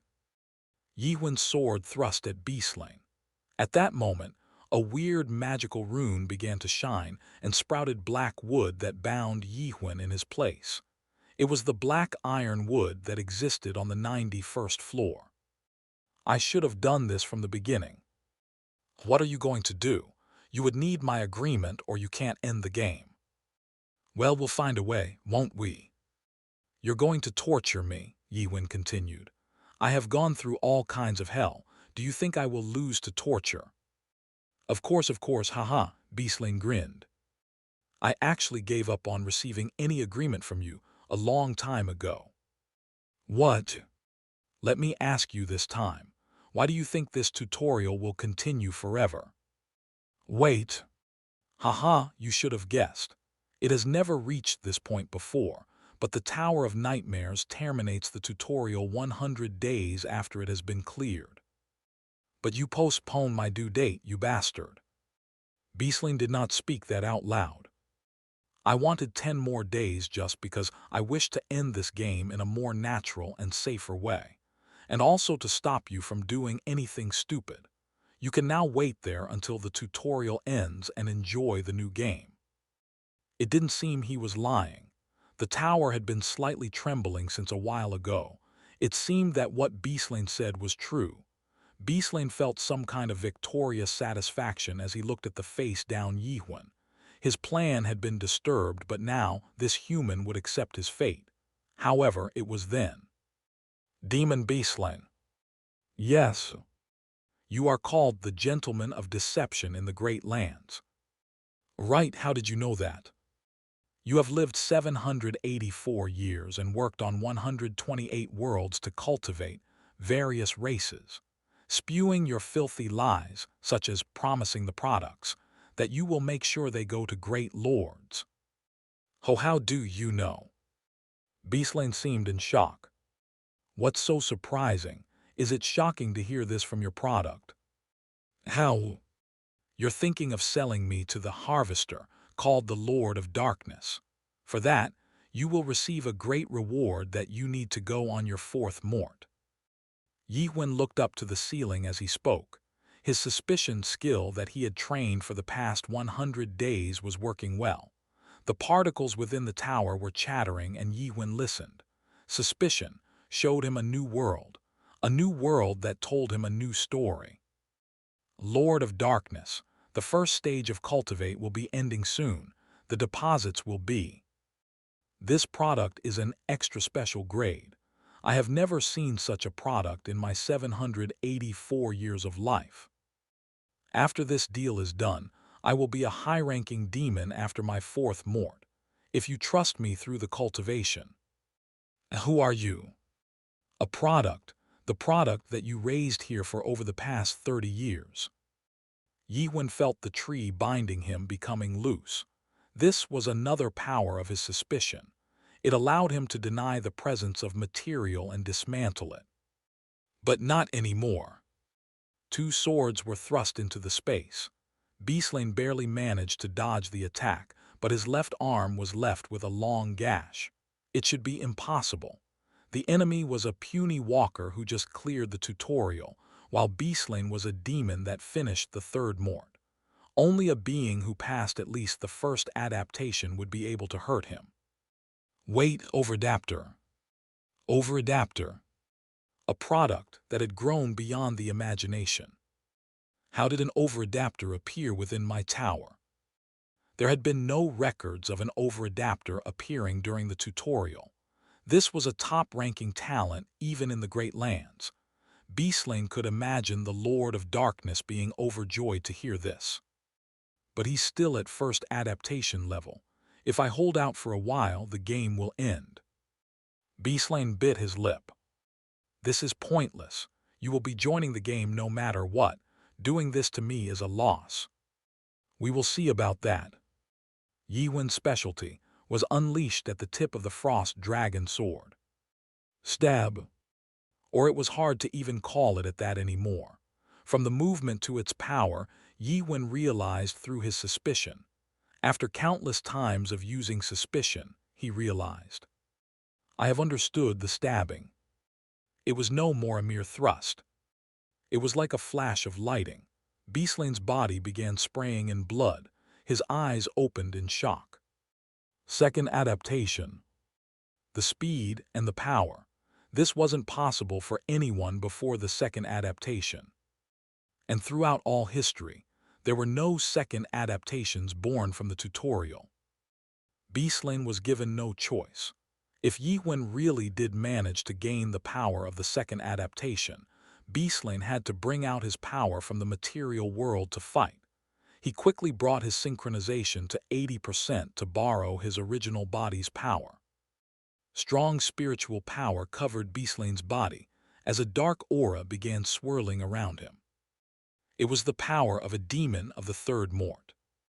A demon's third mort did have similarities to the third adaptation, but there were differences. Most adapters could not defeat demons at the same stage. Even if the stage were the same, there was a huge difference in hands-on experience from age. A huge claw raised from Beaslane's hand swung at Yiwen, damaging him instantly. Yiwen's body began bleeding like a fountain, and his health dropped by half. Surrender now. Yiwen felt his legs trembling from the terrible energy coming from Beaslane. It was definitely a demon. There was no chance that he could win. The particles forming the tower seemed to be at their limit also. Is this the end? Yiwen made his last attack. His perseverance was what brought him there. He kept stabbing and stabbing. How many times did he stab? 100 million times, 200 million. The only one who knew the answer was Yiwen's body. 9,999,990,991. 9,999,990,992. 9,999,990,998. 9,999,990,999. 9,999. 10 billion. At that moment, Yiwen saw some kind of weird line in front of him. He had a similar experience before when he fought against the Frost Dragon on the 99th floor. Also, when he had to fight to the brink of death, he found the line. And when he did, he followed the line without thinking. It showed up when he forgot about everything else. Is that it? Yiwen shook in excitement. He released himself upon the line. All of his knowledge, his power, his experience. It was all thrown away at the line. His body then began to crumble. All the data that made up his body had been destroyed. The various status that formed his body, the power, strength, dexterity, skills, all other information. Everything that formed his status was taken away from him. State of complete void. When all those particles disappeared, his body was left with his true spirit. It seemed like if he was reborn. He was not data. He wasn't here because of a percentage. He was a living human. This is it. Yiwen thought. I wasn't a human until now. A light shone from Yiwen's body and Beastling could not do anything. It was the first time he had seen such a thing in his 784 years of life. What is that? Beastling realized he had been mistaken. This wasn't adaptation. The world had something more terrifying than adaptation. The power that everyone avoided and hated to mention. A power so terrible that it could do more than shake up the Great Lands. It could actually destroy it. The beings of the Great Lands called the power. Awakening. Chapter 10, Millions of Stabs 9. Awakening.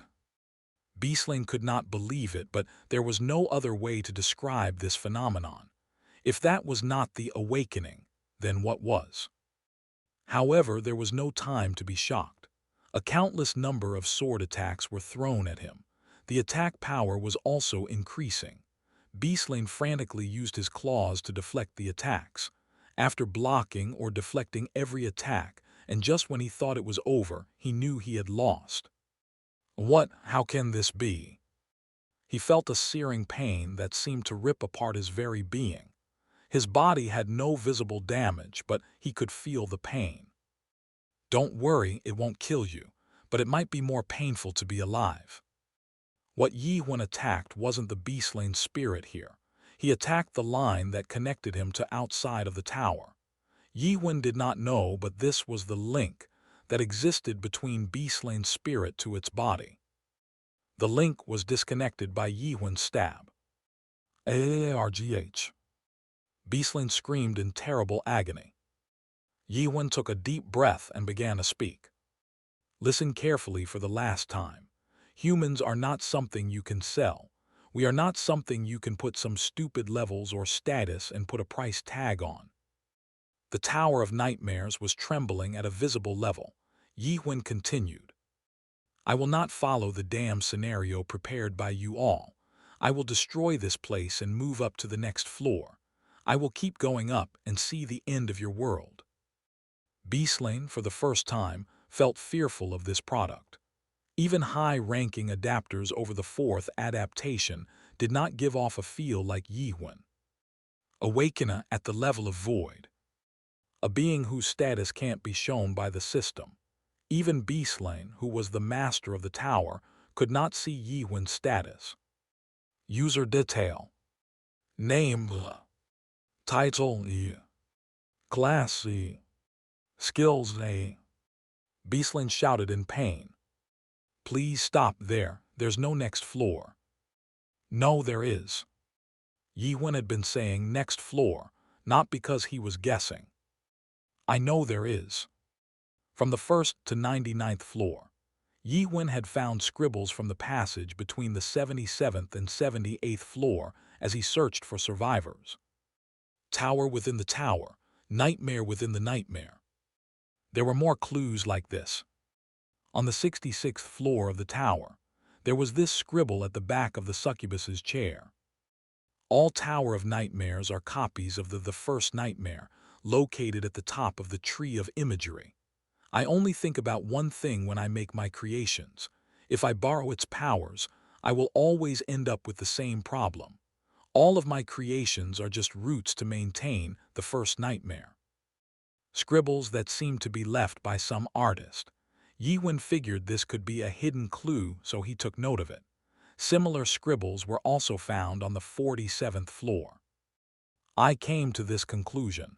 Shouldn't we climb up to the tree of imagery? Should we not see the secret of true creation? At the top of the tree of imagery, shouldn't we face the first nightmare? He couldn't realize what it meant back then. But after Yi-Huan found out about the truth of the tower, these scribbles held new meaning. He realized it right away. These were scribbles left by the creator Mulak. He couldn't comprehend all the words, but it did give him new insights. Tower within the tower, nightmare within the nightmare. Tree of imagery, roots. The first nightmare at the top. It pointed to one fact. The world is connected. It was only a theory, but enough to try out if it was true. Yi-Huan glanced at the ceiling of the 100th floor and stabbed into it. The ceiling cracked and Beastlane wailed. "No, in my tower, in oh. Again and again. Yi-Huan saw it clearly through his suspicion. The great flow of energy that sent particles that allowed the tower to be maintained. From the top to bottom, this area was at the far end of an enormous network of energy flow. Yi-Huan knew if he followed the flow, he would arrive at the secret of the world. The 100th floor was not the end. If this is a route, I probably can reach up through it. The ceiling collapsed from Yi-Huan's attack, and a bright light began to shine through it. No, if you go through that way, you will never. Goodbye. He might have to play the real game in the future, but this was not the time. He was weak and lacking in knowledge. It was hard to fight off just one demon. He needed to know more and become stronger. Light embraced Yi-Huan as he jumped up into it. He was not going to travel to the past, nor would he travel back to the world he left behind. He chose to be in the present. This was the world he chose to be in. Chapter 11, Witch of Massacre 1. If you wish to become strong, climb the tree of imagery, only if you are confident that you will not go mad. Hayu, Lord of Steel. Episode 2, Witch of Massacre. In the forest that seemed to be endless, the sun was high in the sky, with its heat drying up his entire body. He could not feel how long he had been wandering. Yi-Huan wiped off his sweat as he glanced around. Finally, the footprint he found through the bushes were about the size of Yi-Huan's. Even if it didn't belong to a human, surely it had been left by some form of bipedal being. It had been a month since he broke free of the Tower of Nightmares. He had traveled through an endless forest all that time. He wasn't sure where he was. He must be somewhere among the great lands, but he just couldn't figure out where it was. The heat of the forest made Yi-Huan think it was Fiery Region, or one of the 12 regions from Beastlane's information about the Great Lands. But it didn't look like it was true since it did not have the famous burning tree of the Fiery Region. Yi-Huan then thought he would know once he met with someone. He did encounter monsters similar to what he had seen at the tower, but these monsters had some special features. They all had horns, varying from 1 to 5. Yet none of them were enough of a threat to Yi-Huan. The strongest one he fought so far was a 5-horned wolf. It moaned in pain as Yi-Huan stabbed it, but it did not die at once. After a few more stabs, it was dead. So the monsters are mostly weak here. He couldn't figure if he had become strong or these monsters were weak. But it wasn't only monsters that he came across. He did encounter some mysterious intelligent beings.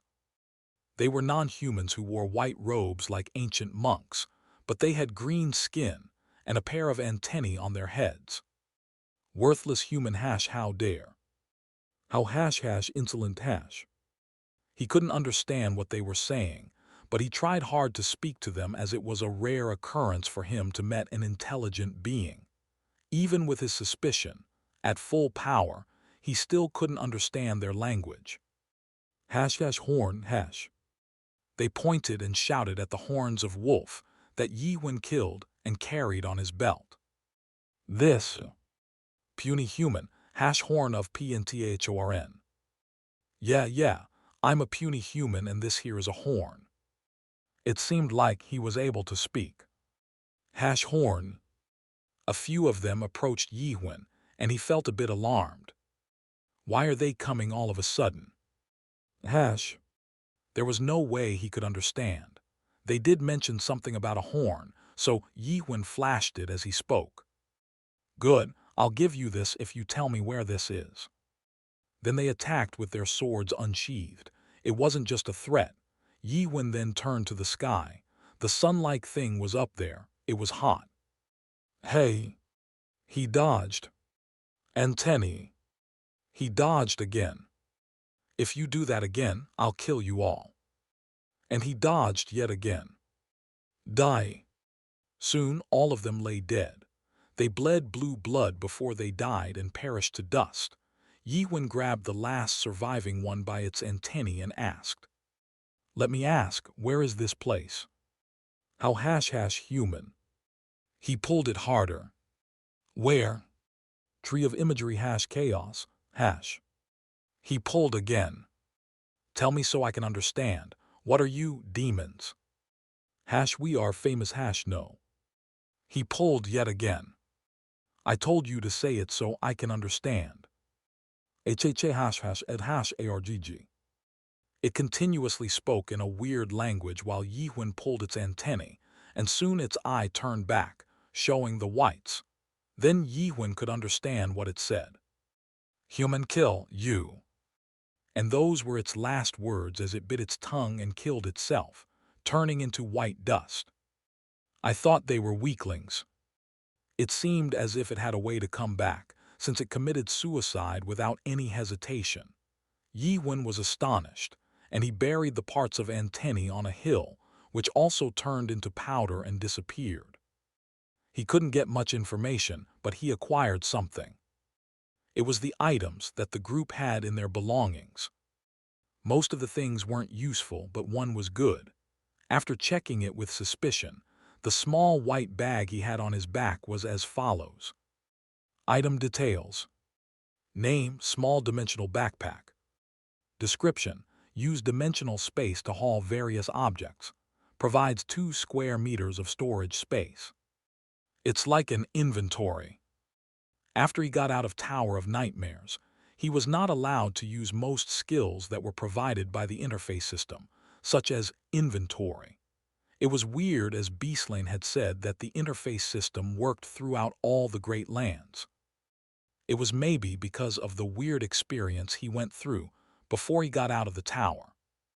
The feeling of his body dismantling and reassembling into a new thing. He could not even use his item identifier skill, so he had to rely on suspicion to determine the details of an item. Anyway, the backpack was the most important thing.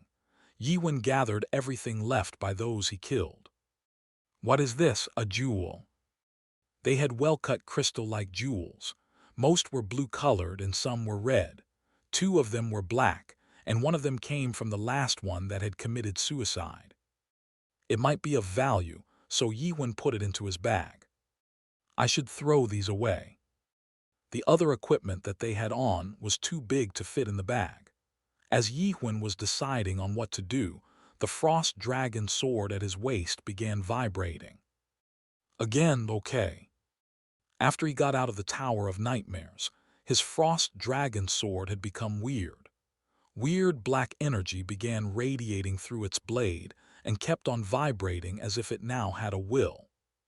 It vibrated harder when it became hungry.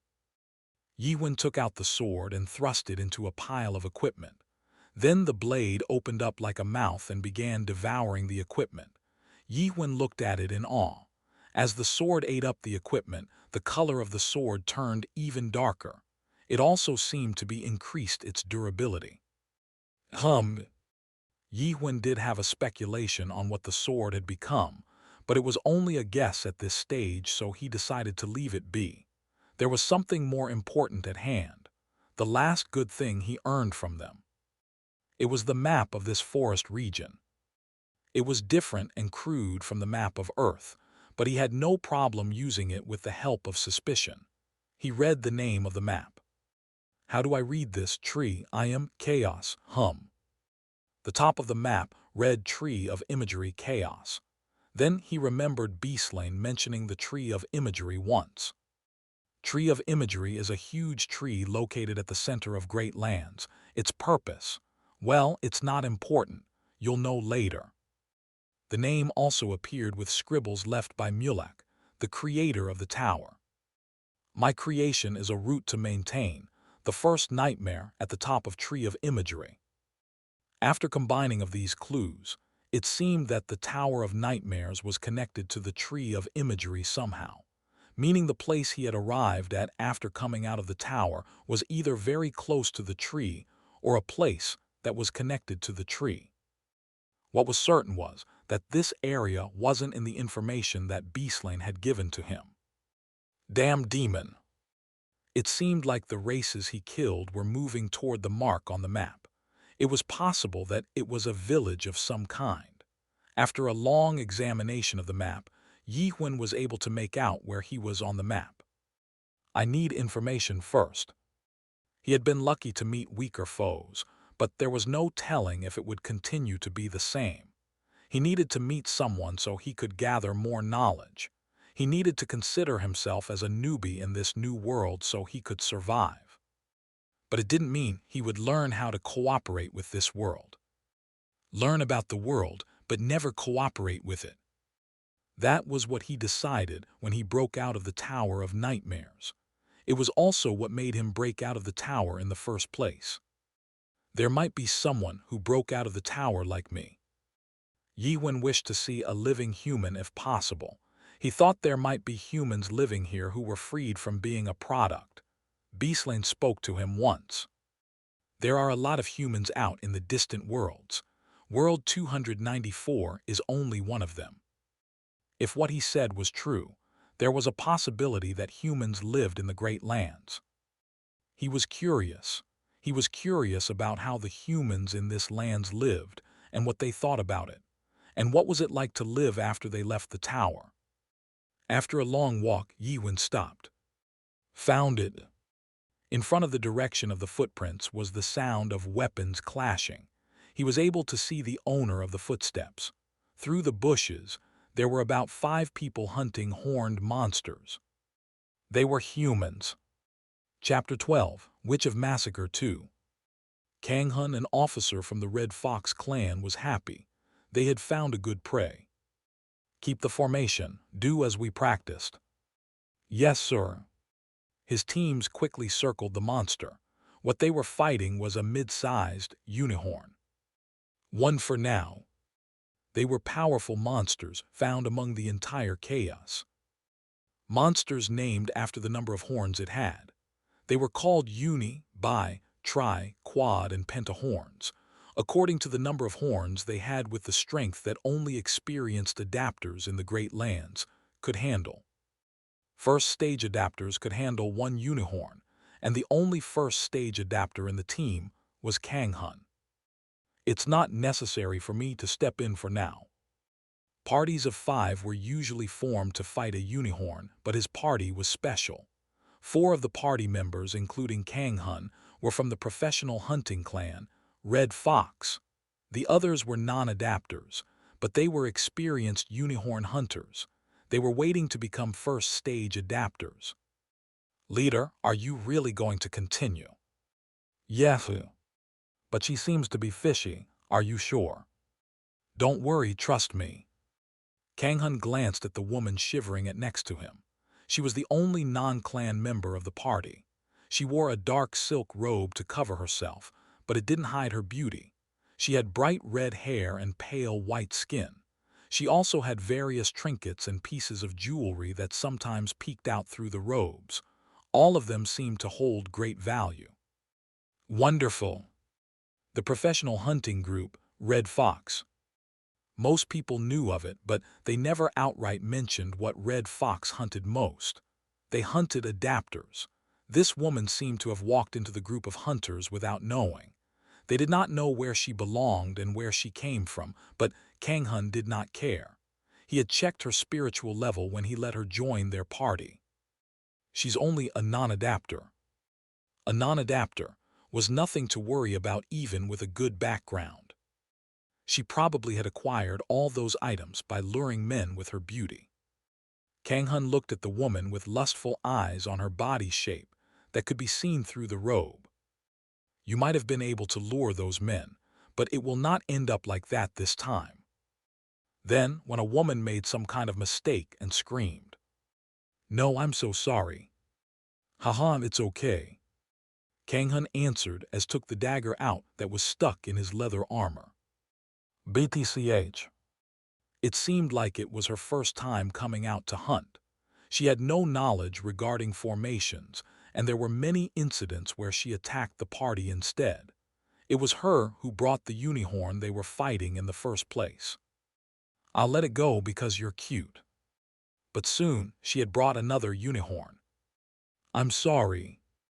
"No problem, let's get 'em all." 2 was okay. Kang Hun was nearing the end of the first stage, so he was able to fight at least 2 unicorns by himself. It was a good chance to kill the 2 of them and get the woman. Everything seemed to be fine, until another unicorn was brought upon them. The woman apologized. "I'm sorry." "Be careful," Kang Hun answered as he frowned. It was hard to handle 3 of them at once. What did she do? 3 unicorns appeared in such a short time. It seemed impossible to fight this. At least they were unicorns, so that was fortunate. If it was a bihorn. "Oops, I'm sorry, Yi." And there she was, Ning as she waved with the monster chasing her from beyond. The giant monster was 10 feet tall and had 2 horns on its head. That BTCH. And there was one who was watching everything. It was Yihuen. They will all die that way. They seemed to be fighting well against the one-horned monsters, but they started losing as soon as the 2-horned one appeared. Yihuen was disappointed.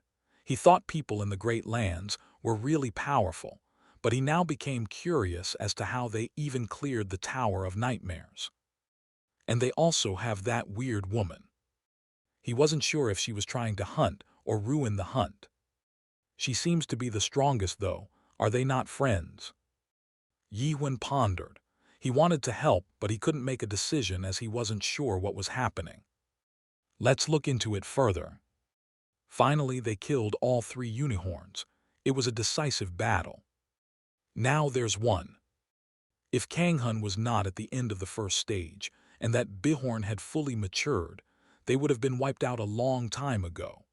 It also helped to have middle-grade skill from a higher clan Fire King squad, especially with the help of his clan master.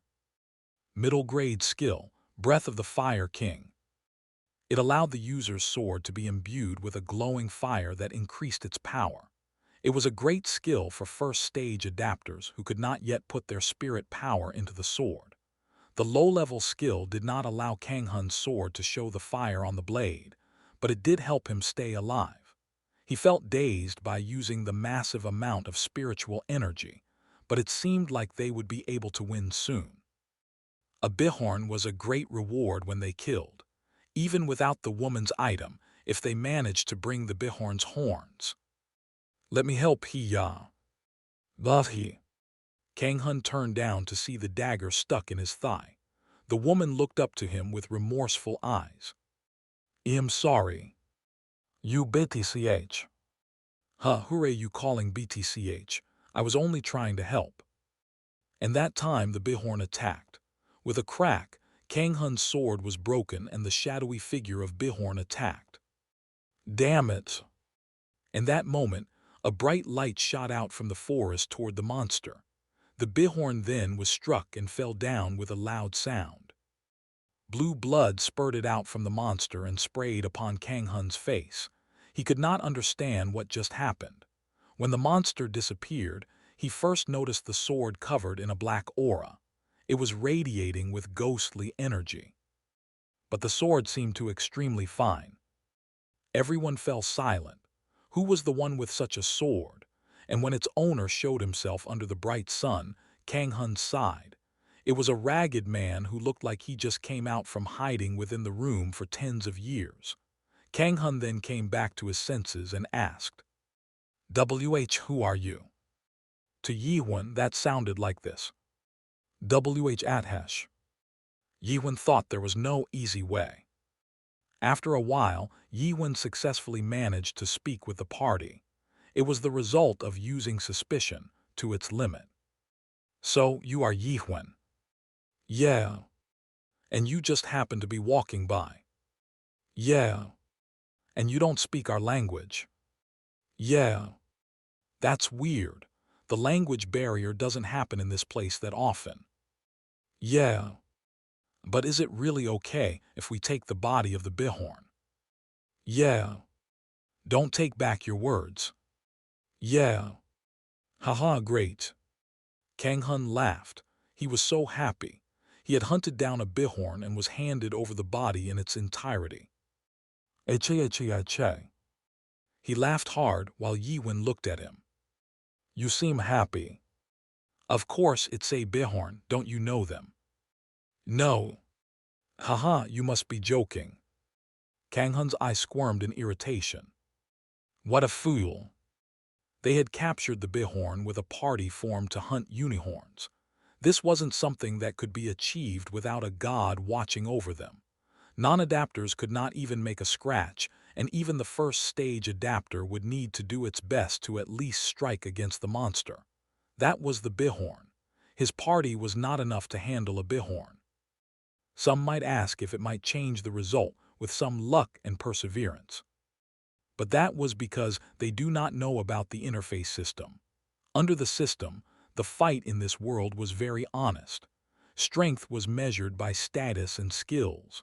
So the higher the status, the more powerful it will become to always bring victory to the higher status. But Kang Hun had achieved it. He had killed the Bihorn, so he would now walk up to the second stage adapter when he returned. Mino, who was watching everything from the back of the party, was uncomfortable. Damn it, that was so close. Mino, the assassin from Dark Forest Clan, was one of the 10 clan.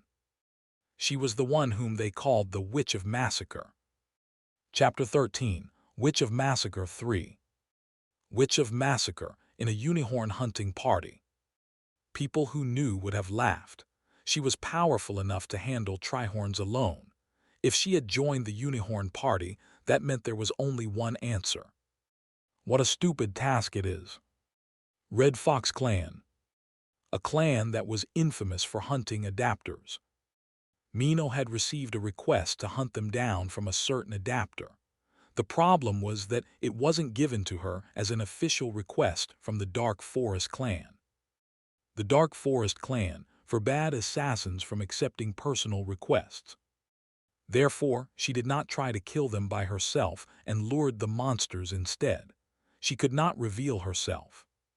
Damn it, I was sure that Bihorn was going to finish them. Unique skill, lore. This was the skill that gave her the nickname of the Witch of Massacre. This allowed her to bring monsters around her. Everything went as planned, until that strange man happened to walk by and killed the Bihorn. Just walking by, no way. Mino glanced at dead corpse of the Bihorn that Kang Hun and the other men had picked up. It was still fresh in her memory when the monster was killed. Mino saw it clearly right in front. There were a lot within the chaos who could kill Bihorns, but the problem was how it was killed. He just stabbed it to death. Killing a Bihorn without using any skills. It didn't seem possible. It wasn't possible for Mino or anyone else she knew. The leader of her clan, the Black Forest, might be able to do that, but such a powerful figure walking around didn't make sense either. Is he from a renowned family? There were some from renowned families from the Great Lands that would visit Chaos to train. No, they will not be ragged like him. The ones from renowned families moved in groups, wore peculiar clothing, and their walking style was easy to notice. He definitely wasn't one of them, but she couldn't make out who he was. Skill failed. Skill failed.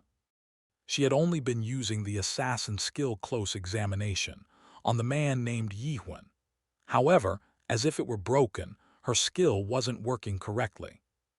Damn it, it's doing it again. I should learn some good skills now. She was now left with using her secret items and her guests to find out about the man. She managed to acquire 2 pieces of good information. One was that man had no skills related to walking. He walks too plainly. If he's powerful enough to stab the Bihorn to death, he must have learned some kind of walking skill. The walking skill was an important passive skill to have within the Great Lands. To ensure one's survival, one would need to quickly run away from stronger foes. Yet that man didn't seem to have anything. In addition, there was something else that was weird. The man's spiritual power rating was at the level of a non-adapter. Mina was shocked when she checked the rating. The Dark Forest clan distributed accurate tools to check spiritual power for absolute accuracy, as their targets might be concealing their power. Their machines allowed them to see through the spiritual powers of even the powerful ones. The machine showed the lowest rating possible for the man. He had no skill, and he had no spiritual power. But he killed a Bihorn with one stab. Mina was shocked. "Let's rest here." Kanghun took 3 of his clan members and chose a spot in the distance. A hawk made out of spiritual power was then sent out. It was a message-delivering skill. They were reporting the hunt. Mina was sitting down on a cut-down tree next to Yihun. Silent fell. Mina then asked a question, breaking the silence. "What are you?" "I saw you kill the Bihorn with one stab." She spoke to let the man know that she knew about his secret, but he didn't answer. Mina then spoke again. "There's almost no adapter in chaos who can kill a Bihorn with a single stab. Who are you? Where did you come from? What is chaos? What is chaos? Are you kidding me?" "No." "How can you not know about chaos? Then, who are you?" "No answer." "Do you know what I'm asking?" She then realized he seemed to be having a hard time understanding the language. She then realized he might have not understood her. She tried to ask him again, but she couldn't think of a better way to word it. What should I do?" It would have been easy if she showed her status window and used it as an example to show the name, clan, age, and such. But it was taboo to share personal information between adapters. Showing one's skills and status was the same as showing one's weaknesses. Besides, she was an assassin from the Dark Forest clan. Then she decided to show a separate status window that didn't include important information. That was when she accidentally pressed on the wrong window. "This is me." Individual details. Name Han Mina. Height 5 feet 6 inches. Weight 103 pounds. 3 dimensions 36, 24, 34. Breast size 65D. Etc. Spot near the bottom end of the left eye. There's also a small spot on the right breast. Also the hip. All that. She quickly closed the window, which showed her physical attributes. Yihun nodded. "I see, I know about you now." Mina screamed as she flushed red due to embarrassment. "You knew what I was asking all along." "I didn't say I didn't understand you." "Then did you ignore me?" "No." "Then tell me, let's make it fair." "About my 3 measurements." "Not that about you."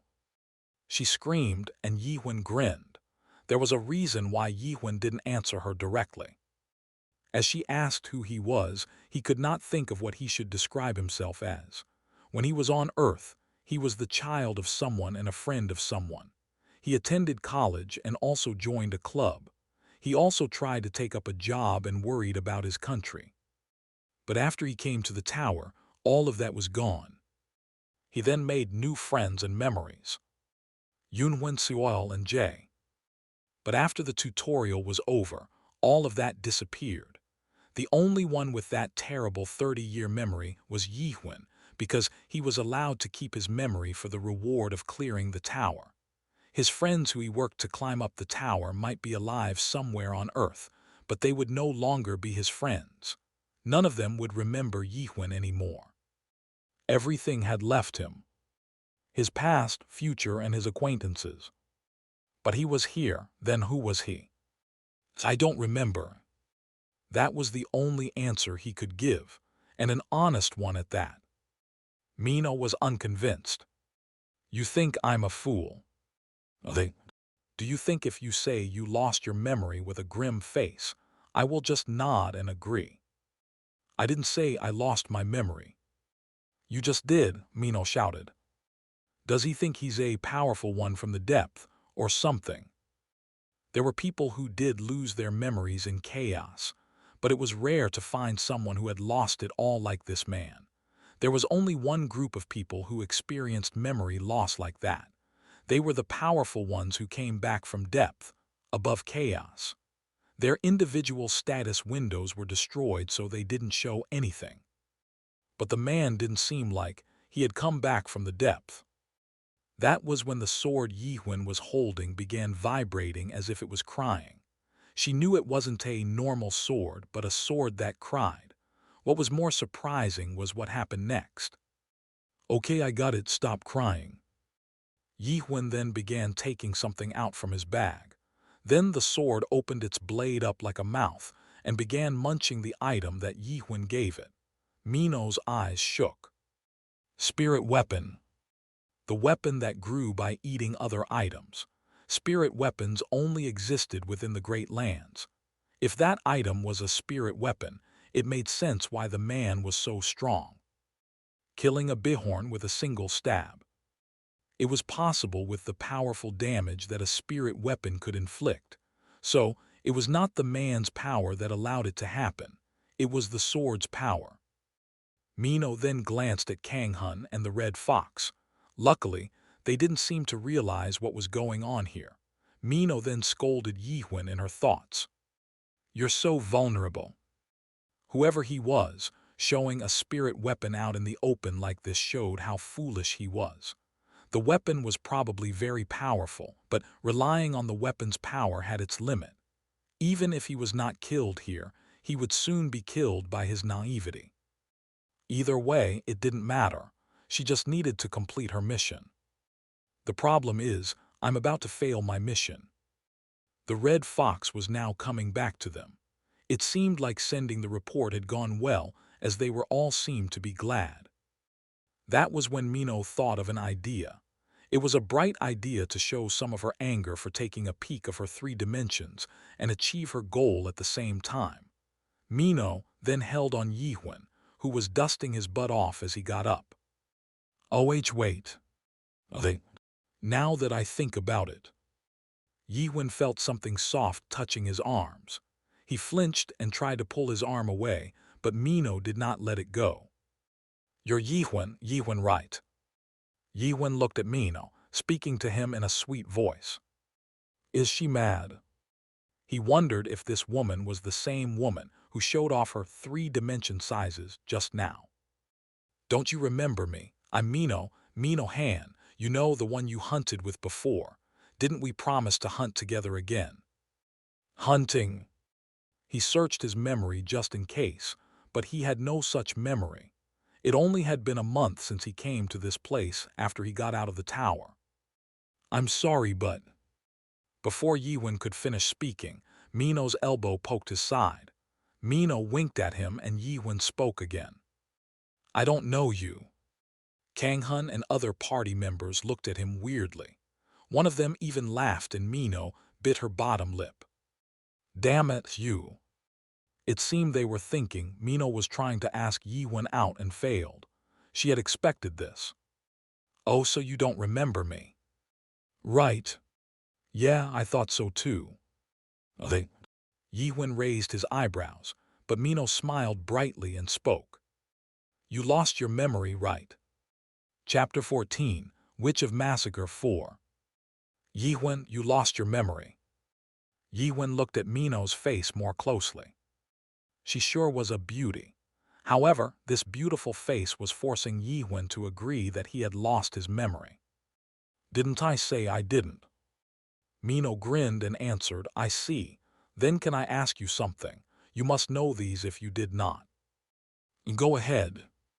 The region we are in, what is it called? Yihun couldn't answer. He had heard from various sources until now, but he did not know the correct words to describe it. As he became silent, the other party members eyed him weirdly. The attention was something he didn't like. Then Yiwen suddenly heard Mino whisper the answer. The answer is chaos. Yiwen decided to go with the answer for now. Chaos. Oh, you know. Mino smiled. It seemed she was more interesting than expected, considering that she was the type to walk around showing off her size measurements. But you really didn't know. Mino sent a message as she looked at Yiwen with a grin. That's weird. I thought you really did lose your memory. That's weird. How come you don't know? The two voices came at once. As far as Yiwen knew, the skill whisper did not work while speaking. It seemed the woman was using a different skill to send the message. Let me ask you one more thing then. Go on. Do you know where chaos is located? He had no idea. As he fell silent, Mino's voice came again. The answer is the tree of imagery. Chaos is the tree trunk portion of the tree of imagery. Yiwen looked at Mino for a second and answered, Chaos is the trunk of the tree of imagery. As he answered the second question correctly, the members seemed to lose interest. Kanghun stepped up to solve the situation. Haha, I guess Mino must have misunderstood. Isn't that right, Yiwen? Yiwen nodded and Mino spoke. I'm sorry, I guess I misunderstood. Sorry, Yiwen. But the voice that came into Yiwen's head was different. I don't know who you are and why you don't know this basic stuff, but I know two things. One is that you don't want attention, and two is that you're pretty strong. Yiwen listened without answering. I think we can make a good deal. What do you think? She had complete control now. Yiwen was able to gain some pieces of information from Mino. First, these members were evil criminals. Second, Mino needed to kill these party members killed for a certain reason. Third, Mino could not reveal her identity for another reason. Fourth, if those party members are not killed, Mino and Yiwen were the ones who would die tonight. After hearing all the information, Yiwen was able to understand what she wanted. So she wants me to kill these guys. But he did not have the intention to do it yet. He knew these guys seemed like bad people, but it wasn't right to judge them through the first impression. In fact, Blacksmith Jay looked like a gangster at first, but he was a good man at heart. You'll see soon enough, they will try to kill you too. And the night came. The one who offered to camp out was the leader Kanghun. The village wasn't far, but Kanghun reasoned that it might be dangerous to move at night as more monsters might come out. Yiwen feigned sleep and used suspicion to listen to the conversation between the parties with whisper. Leader, is that really? Yeah, it's a spirit weapon for sure. Spirit weapon. It's a weapon that eats up other items to continue growing. It's a valuable weapon used only by the lords of the Great Lands. Oh, weapons used by the lords. Yeah, I don't think his weapon would be that powerful, but it's still an opportunity. It was as the woman had thought. So, I think they are talking about my sword. It was unexpected. According to Beasling's information, items that dropped from the Tower of Nightmares was trash compared to items from the Great Lands. Yiwen did not think his sword would draw attention because of that. I guess it was one of a kind. He was fascinated as the sword ate up all types of equipment, but he never thought it would hold any value. He just kept it because he didn't have anything else on him. The men continued discussing. But leader, isn't he strong? Yes. He killed a Bihorn with one strike. How can we defeat him? You fool. Kanghun scoffed and continued. Did you see how he killed the monster? Something kind of flashed in. He killed it with a stab. Huh. Man seemed dumbfounded. How is that possible? It's not possible. I bet my life that there's are very few people who can kill Bihorn with a stab throughout the entire Chaos region. So he's that strong. Ugh, you fool. Hey, don't fool around and use the measuring device and check his spirit power. Yes, sir. After a while. Hoo-ha, leader, his spirit power rating is the same as a non-adapter. It's lower than mine. Isn't it? I knew it. Kanghun cackled. Then how did he kill the Bihorn? Hey, did you forget what we started talking about? Spirit, wait. You're right. Is that spirit weapon that strong? As far as I know, all spirit weapons come from the depth. You know about that place, right? Yeah, the branches of the tree of imagery, right. Right, that's the place. Oh, so it's the weapon from the branch. Yiwen could not help but laugh. I wonder what they would think if I brought this from the roots. The conversation allowed Yiwen to acquire the much-needed information. He was able to know the basic regions of the tree of imagery. Tower of Nightmares, the roots. Chaos, the trunk. Depth, the branches. So the tree was divided up into 3 big regions. So the Tower of Nightmares was only one of the countless roots. He broke free from the roots to the trunk. That was this place, Chaos. Men continued to speak to each other. But leader, how did he get the weapon, if he's from the depth? No way. Do you think depth is some kind of a children's playground? What if he's from a renowned family? There's a chance if he has such a weapon. No, all members of renowned families send a message before visiting Chaos. The most recent family that sent a message to visit here was the Greens, but what part of him looks like them? I heard they have these antennae stuff on their head. Kanghun nodded. And there's another piece of evidence that proves he's not from any of the renowned families. What is it? It's the smell. A smell. Doesn't he smell of something? Is this? Kanghun grinned. Yes, it's the dream smell. Dream smell only comes from the roots or the branches. Then he's either of two, a strong from the depth or a rookie. Yiwen groaned. He did not know he would bear such a scent. He can't be the strong of the depth.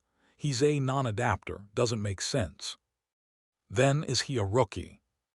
Nobody answered, but it seemed that they had come to a conclusion. They began to be filled with greed and lust.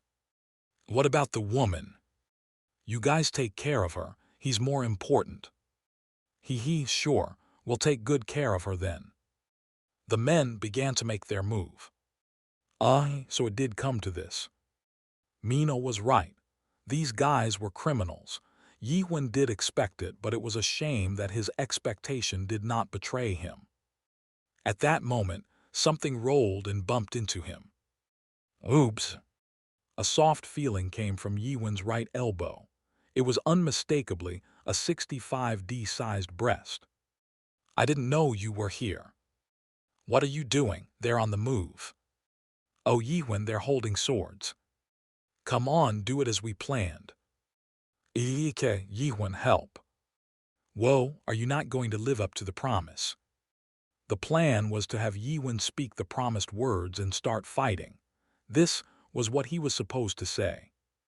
Haha, Red Fox, I was waiting for you. I am the strong of the depth who has come to punish you. But he did not want to do that. He did not know what the strong of the depth was, but doing such thing just because he was taught about the region's name didn't seem fair. Come on, they're Rune Ningin. Mino shouted, but Yiwen shrugged. Technically speaking, Yiwen never even made a promise. It was Mino who just ordered him what to do. Swords flew in. Kill them. Mino hugged Yiwen and rolled to the side. Swords struck down on where they were lying and Mino shouted, Come on, use your sword, the black one. Get him with it. I don't have it. What? I don't have it.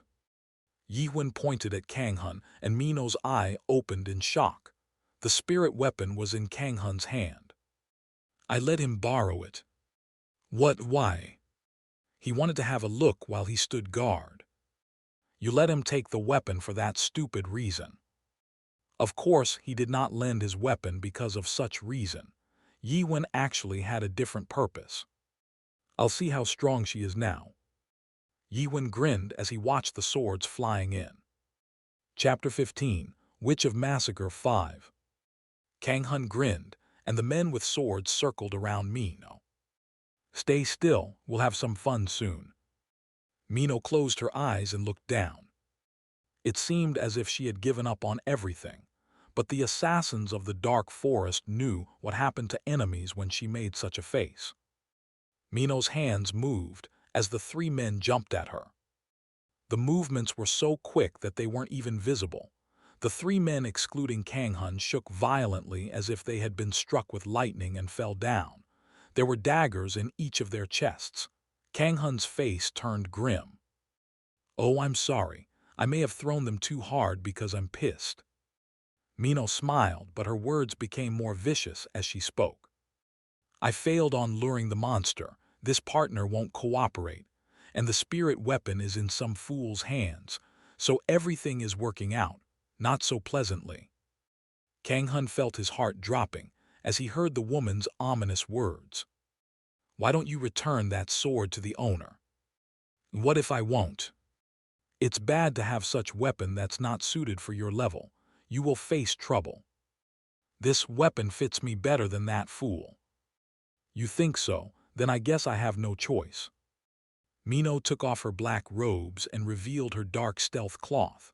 Within her cloth, 7 daggers came out to float by themselves in the air. You will now face trouble. Kang Hun looked at her for a second and answered bitterly. Right, you really were the Witch of Massacre. Huh, did you know? How can I not know? You lured all those monsters so easily. Only a fool would not know. Kang Hun answered as he gritted his teeth. Mino slapped her forehead and mumbled, damn it, leader will lecture me again. Then a vicious aura of energy began radiating from within her. Mino, who was posing as non-adapter, was now exploding with spirit power only a high-level adapter could use. So it is true that assassins from the dark forest can control their spirit power. You know a lot for being a grunt. Who asked for the job? Who cares? You guys killed too many non-adapters that there are so many who want you guys to die. What? There's no way dark forest would work for such. Then Kang Hun seemed to have realized something and asked, wait, the job? Was it a personal request? Why would it matter? If that is the case, you can't fight us, which? What? Mino then felt something changing in the surroundings. The forests around had been suspicious for a while because she felt a lot of spirit powers. But it was distant and wasn't far from the village, so she didn't think it was anything serious. There was the possibility that they were hunters going out on a night hunt, but they were all gathering in one place. Mino's face turned pale. She remembered Kang Hun sending the messenger bird. You think I didn't ask for reinforcements when I have the witch from the dark forest and a man who killed a bihorn with one attack? Well, I would not have asked for this much if I knew I would get hands on this spirit weapon so easily. Shadowy figures began showing themselves above the forest. There were a lot of them. Most were at least first-stage adapters, while some were in the second stage. And among them was someone who Mino wasn't sure if she could with a one-on-one fight against. It was a man with black cape and a hood.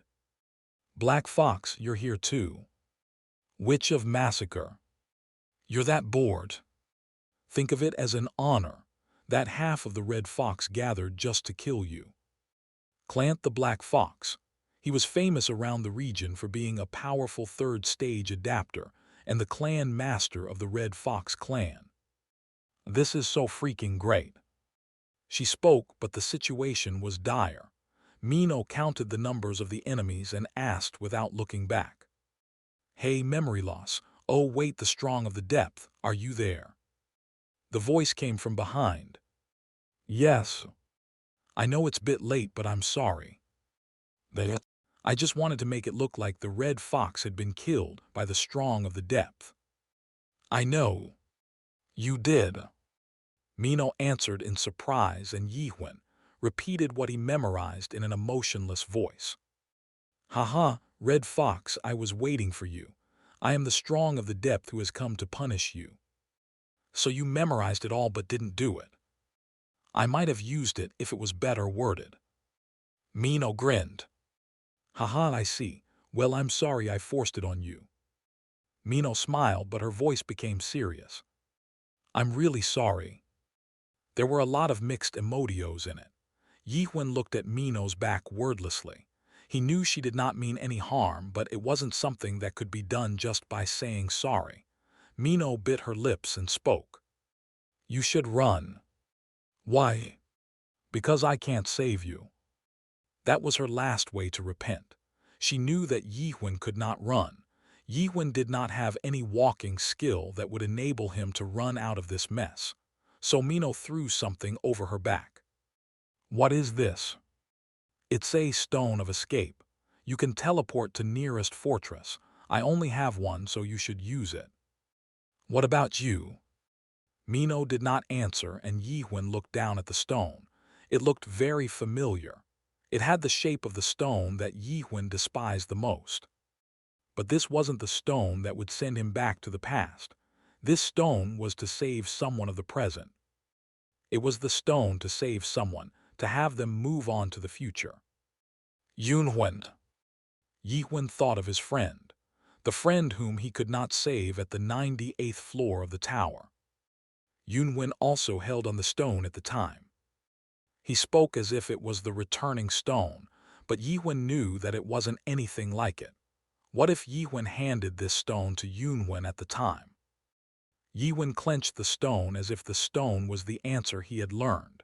The feeling of the stone's rough edges came to him as if it were alive. Yihwen spoke. Hey, let me ask you one thing. And what is it? Mino did not look back and answered in tense voice. If you could go back to the past, would you go? Mino became dumbfounded. Do you have to ask such thing at this time? She couldn't understand, but she answered without hesitation, as if the answer had been made long ago. I will never go back. Why? Because I have lived so hard.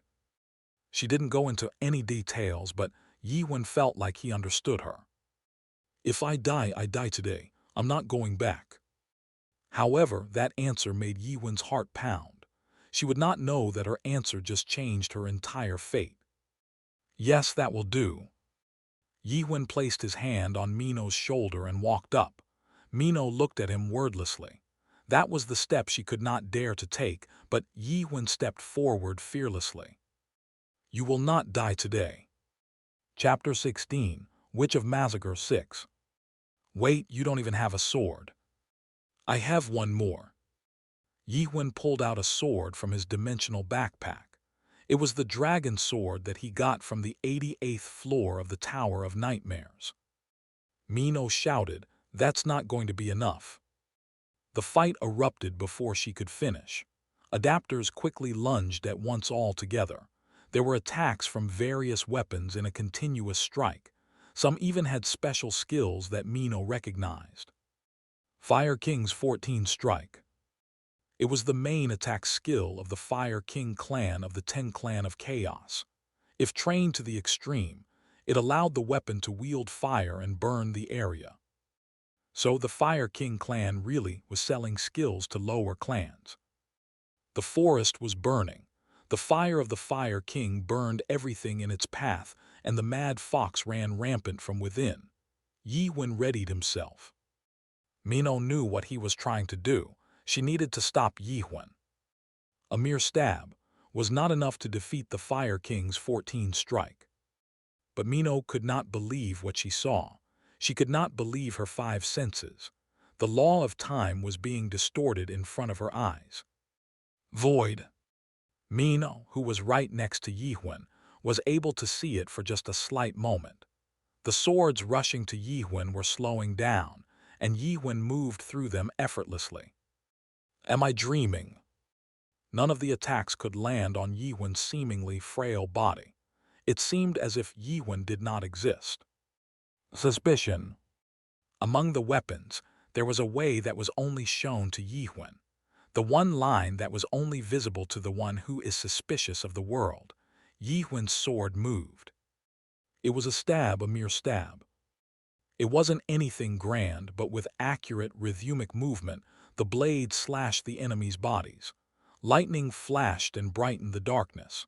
6 of the Red Fox members disappeared to dust. Damn it, kill him. The rest of them became frantic and began pairing up to attack.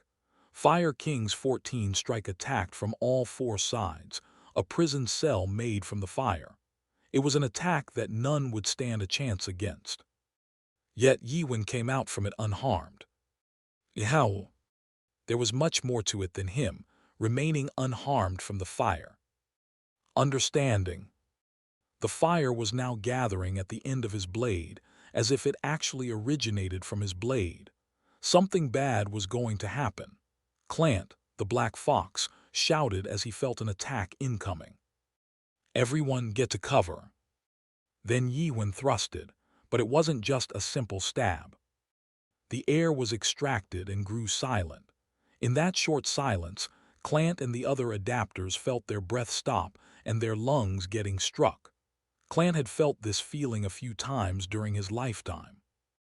It was when he stood upon a leader of the Ten Clan, the strongest of the chaos. As the air exploded, the flames shot out. The forest and humans alike burned as they were swept away by the storm of fire. Screams were covered by the explosions and broken trees and were scattered away. What was left after the fire was burnt ash. Mino had watched everything from start to finish. That was when she knew. Yi Huan had given the Bihorn corpse not because he was a fool. He had lent his spirit weapon not because he was a fool. The reason he didn't run even when he was cornered by all these adapters wasn't because he was a fool.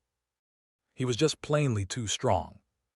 Clant, who barely managed to hide behind the trees, mumbled. Where did such man appear from? He did get a report that a fool came with a spirit weapon while he was on the way to the witch hunt. But it wasn't a fool, it was a monster. After blocking the Fire King's 14 strike, he dismantled the skill and returned it with a more powerful attack. One simple attack eradicated half his team. Defending the middle-level skill was possible for third-stage adapter, but dismantling it and sending it back was unheard of. Clant couldn't even guess how strong the man was. Kang Hun stuttered as he saw Clant looking at him. This can't be true. Retreat. Kang Hun gritted his teeth. I have the spirit weapon. I probably can defeat him with this weapon. Clant glanced at the black sword that Kang Hun claimed to be a spirit weapon and shook his head. No, he's too powerful. That's not true. Kang Hun then charged toward Yi Huan. Yi Huan was approaching through the fire and Kang Hun used his best skill to attack. The weapon was powerful enough to kill a Bihorn with a stab. With this weapon, he would surely. His attack was dodged easily. There was only the sound of his weapon swishing through the empty space. Kang Hun felt his energy fading until Yi Huan effortlessly grabbed the blade. How? Kang Hun could not understand. After all he had done during the past after graduating from the tower, walked through the great lands and came to chaos, trained on his skills and gained status. He had endured so much. Kang Hun remembered Yi Huan's spirit power. Spirit power, 154. Most first-stage adapters had an average of 1,000, so it was nothing. How did you manage with such stats? Yi Huan's eyes narrowed. It had been a while since he heard of it. There was a time when he worked hard to increase his stats and level up. Those were in his tower days. He had worked so hard to gain stats and gather better items. Yi Huan understood Kang Hun, and that's why he could speak to him. That's why you're weak. And what? Yi Huan walked up to him. As he got closer, Kang Hun stepped back out of fear. He could not understand the depth within Yi Huan's eyes. It was not something to be understood by numbers or stats. When Kang Hun came back to his senses, he was kneeling down. Yi Huan reached out and took the sword from Kang Hun and pointed the sword at the fleeing members of Red Fox. Stab, but it was much more serious. It was as if he were demonstrating what was it like to use the skill. Kang Hun shivered as he knew what was going to happen. What are you? As his eyes filled with despair, a light was fired out from the blade, a powerful and vicious energy that seemed to be aimed at the world itself. Clant, who was Rune, kneeing away in distance, looked back in shock, but it was too late. I can't believe. Clant fell to the ground with a hole in his chest. Similar sounds came from throughout the forest. That was the last thing Kang Hun was able to see. During the dark night, a bonfire was started. Mino looked up to the dark skies and reminisced about the old days. Mino, you're not fit to be an assassin. That was what she heard from the leader after her first failure. No, it was what she always heard each time she failed. The leader always spoke to her that her soft spot would be her doom. She wanted to deny it. Thus, she took the personal request even when it was forbidden. She intentionally took the hard jobs such as wiping out bandits and criminals, hoping to learn about being cold-hearted from them. After half-year of hunting down various criminals, she even acquired the title Witch of Massacre. However, she wanted to ask today, "Hey leader, do you know that I'm alive because I'm not acting like an assassin?" She then turned to Yihun, who was feeding the equipment he picked up to his weapon. He was mysterious. Who is he? The fight was still lingering in her eyes. She had never seen such a fight before. It was shame that she offered to let him run. Hey. Mino hesitated, but soon decided to call Yihun. What are you really? Yihun glanced at her and looked back down on his sword. Can you tell me, please? About me, Humph. Yihun then looked at Mino and grinned. He then began to speak. You know about me already. And what? Did you forget? He looked as if he was disappointed, and Mino became confused. She could not remember him talking about himself or anything.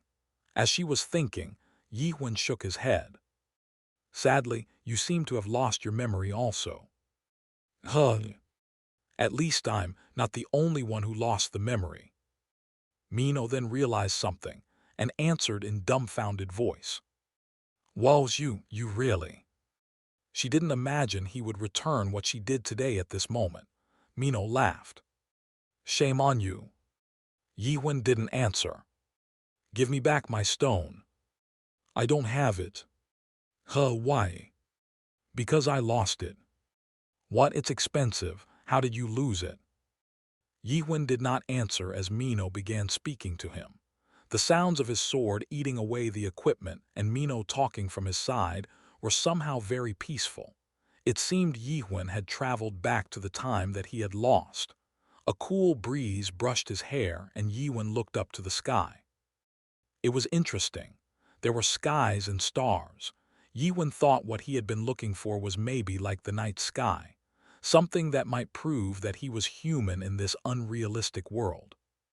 Do you really want to know about me? Mino stopped speaking all of a sudden. Then listen carefully. Mino nodded eagerly, and Yihun spoke. I'm human. Are you kidding me? Mino tried to shout, but Yihun asked. Are you human? Of course I'm human, I mean.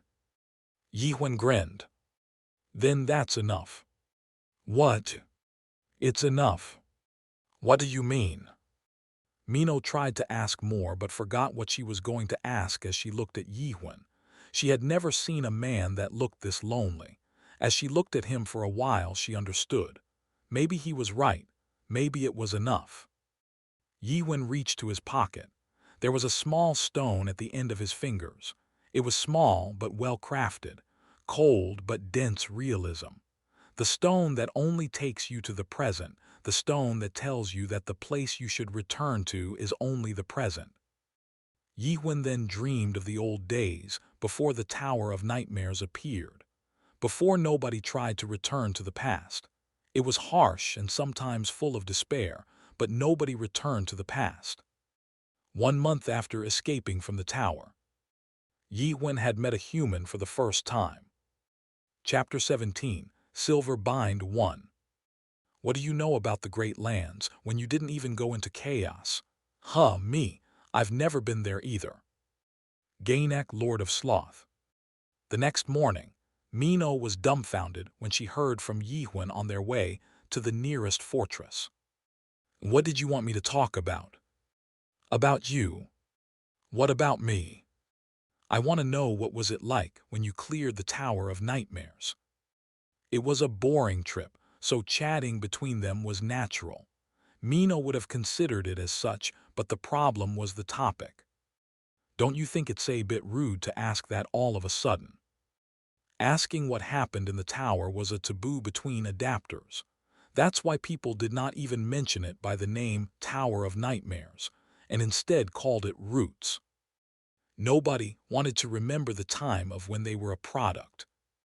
It had been 8 years since Mino cleared the tower, but she still had nightmares from when she managed to survive through the Roots. I want to listen to your story in return for saving your life. Mino bit on her lip and spoke. Okay. She thought about it for a second and began her story. My homeworld was called Arku. 10 years ago, a Tower of Nightmares appeared in Mino's world 7651. She did not remember how it looked now, but what she remembered was that just like how her world was nothing special, so was the tower. It was one of the mass-produced towers created to cultivate. But the people's lives and deaths that happened within the tower weren't mass-produced. After beating the tutorial and the real game, she reached the 100th floor. There, she, along with her friends, met the demon, or cultivator. She still could not forget what the demon said after looking at them disinterestedly. Bah, this is a failure. You're all non-adapters. The forest was still dense. Yi Wen pushed on. What happened next? Mino seemed reluctant to continue. It's a common story of a girl getting out of the Roots and surviving through the Great Lands. Care to go into details? Mino let out a deep sigh. If you insist. She still remembered her excitement when she set foot upon the Great Lands. Demons spoke to her. No money or education matters within the Great Lands. The only valuable thing was the numbers. It was the promised land after a long nightmare. Mino thought everything would turn out great. She thought with her items and skills, she would enjoy life on the Great Lands. But she was mistaken. The Great Lands was not the utopia that the demons spoke of. Mino had to gather skills instead of money and increased spirit power instead of education. More, better, and higher. And Mino was a non-adapter, not to be associated with such words. She was at the far bottom of the food chain, so there was only one thing she could do. She always had to run, run, and run. After that is, as you know, most people come to chaos for similar reasons. Mino frowned as she spoke, seemingly pained to have to reminisce about her past. You're cruel to make me remember of all that. I'm sorry, but I wanted to hear it. Yi Wen did not need Mino's story. What he wanted was the common story of adapters who cleared the Tower of Nightmares. It's okay. I'll just consider it as having paid my debt for you saving me yesterday. Besides, it wasn't all that bad to speak of it. I think time really did pass quicker. Mino seemed refreshed as she spoke. It was as if she just finished a long novel that she had been hesitating to read. One forest ended and another forest began. Now there were more shallow trees. Mino then spoke as if she was waiting. Okay, it's your turn now. My turn. Shouldn't we play fair? I talked about mine, so you should talk about yours. She was about to say that she would consider it as repayment, but changed her mind. You still want to know who I am? Mino grinned. No, I just want to know about your story. Knowing about a person meant one needed to know the story behind them. It was obvious that who he was would be shown from his story. Yi Wen thought she suited the name Fox more than those Red Fox members that he killed yesterday. Did you forget that I lost my memory? You and your memory loss. Are you still upset about what I did yesterday? Yiwen shook his head and Mino eyed him strangely. Yiwen did mention he did not know anything about chaos. However, that was strange. There was a possibility of someone not knowing about chaos if he was outside, but anyone inside it should know. That was the kind of world chaos was. So, you don't have any memory of when you walked into chaos. I mean, any memory of the Great Lands. You can say that. He had never been to the Great Lands, so he was not lying. Then Mino looked at Yiwen with an expression that he saw for the first time on her face. It seemed. If that's true, I envy you.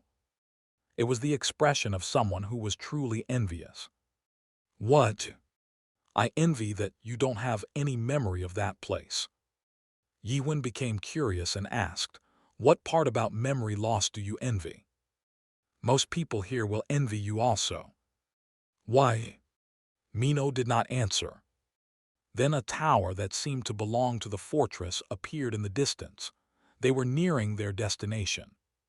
That's Gorgon Fortress. It's the largest one around here. Yiwen felt strange looking at the walls of the fortress. So, even within chaos, there were groups of people living in communities. It seemed the world still had basic human civilization. Most people come to chaos for similar reasons. Yiwen became curious. Under what circumstances did Mino come here to have said that? Yiwen asked about it casually. Then he realized he had made a mistake. You asked how I came here. It was a cold voice. Mino's expression was frozen solid. You will regret that you even asked once you find out the answer to that. She then walked ahead. The forest ended, and there was now a medieval castle in front of them. He had never seen a fortress as large as this. The atopos that humans built to the 50th floor was probably a shack compared to this. The walls had various traces of reinforcements and repairs that showed that the fortress had been standing here for quite some time. But there was an interesting place by the entrance. It had a great magic rune. Yiwen felt something familiar from it. He knew a similar place. It was similar to the summoning ground of the first floor of Tower of Nightmares. I don't want to die. Save me. On the magic rune, naked people were cowering. Some were grabbing their chests and wailing, while others were moaning in pain. Some had destroyed faces as if they had been attacked, while some seemed to be sleeping peacefully. But Yiwen knew at once. They all had different expressions, but they were in fact in one emotion. Yiwen knew when people felt such an emotion. At that time the rune shone and another group of people appeared on top of it. People naked, shivering in fear, screaming, moaning in despair. He felt a chill run down his spine. So they are. Do you know what you ask me now? Mino seemed pained from even watching. You asked how I came to chaos. Don't you ever ask that to anybody here. Mino then took a dagger out from her clothes and made a small cut on her pinky finger. The blood spilled out from her finger and into the air. Then it became white powder and disappeared. In this world, the spirit disappeared into white particles. It wasn't surprising as he had seen it hundreds of times and also saw when he killed Red Fox. But that's why he forgot. He had forgotten that the human body did not disappear. They bled and died in agony. They did not disappear into powder. Yiwen finally understood the truth of this world. I see, so people here already have.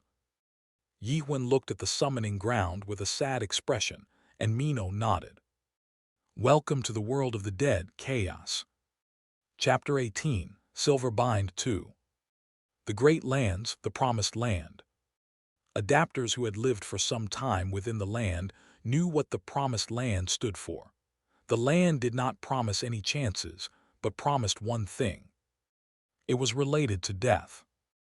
You can only come here when you die. Yiwen realized why he wasn't able to move to the Great Lands, and had instead come to chaos. If he had his body, he would have been able to move on to the Great Lands. But Yiwen broke out of the tower after clearing the tutorial with only his spirit. That was why Tree of Imagery categorized him as a dead man and sent him here. It was the place where all spirits withered away from the great lands gathered. That was chaos. Yiwen looked at the naked people who were sent out in spirit form. They got out of the roots but were sent to the trunk. Most of them were men, but some were women. However, they all had looks of despair. Some of them did not even realize that they were dead. So this is the last chance given by the damn great lands. Mino spoke as she looked upon the summoning ground. If you die here, you're finished. The spirit will be sent as nutrients for the tree. There are no more chances. Yiwen thought about the Red Fox members who had scattered away. So the people here still have a chance. Yes. Is there a way to find a body? It's a really small chance, but if you survive here. It seemed brutal. Even after death, you still needed to find a way to survive. Mino looked bitter as she at the people. That's why she's envious of me. She too had come here upon her death. It was a memory that no one wanted to think. Yiwen's question, "How did you come to chaos?" meant that he was asking, "How did you die?" The rune faded, and soldiers came over the bridge from the fortress entrance. Damn, there's a lot this time also. Let's get to work. A bearded man in a uniform shouted, and soldiers began working to hold up the wounded. Hey, get yourself together. You died because you're so helpless. The newcomers were escorted into the fortress by the soldiers. It seemed that it was their job to take care of the dead. Hey, put this on and go stand in the line. Tens of people lined up in front of the office. Upon a small stage in front of the office stood the bearded man. He looked around and then spoke. You all probably know where you are by now. You might be thinking that it's not true, but it is. You all are really dead. Most of you probably died in the first battle of the Great Lands. Your heads were probably crushed or your intestines were blown out like insects. Everyone's expressions became grim. What he said was true. Most of the people standing there had died as soon as they entered the Great Lands. Do any one of you know why you died? Nobody answered as the bearded man stayed silent. He took out a cigarette from his clothing and lit it. He was giving them time to find a reason. It allowed them to come to a conclusion. Some of the women were shaking with cold as the rags that covered them weren't enough. The bearded man threw his cigarette to the ground and stepped on it. Then one of the men asked with a shaky voice, "Was it because we were weak?" It seemed like he was being crushed from within just by saying it. The bearded man scoffed, "Yes, but to be more precise." He drew in everyone's attention. You all died like insects because you did not put in enough work. The people began to mumble to each other. They disagreed. Every one of them here had put in enough work. The Tower of Nightmares wasn't easy to clear if they did not try. Some even glared at the bearded man. You look like you don't agree. Think about it. Did you try really hard to your last breath? He intentionally emphasized the word last. You have died once, so now you will know. You, after getting killed with your intestines gutted open, head chopped off, being raped and left for dead, will know. You will know what I mean by dying breath. The people moaned and cried. The memories of their deaths were still fresh. They could not look at the bearded man. He was right after all. After they died, they now realized that they had never tried so hard to the point where it might kill them. But you all are lucky. You will be given another chance, a chance to try harder.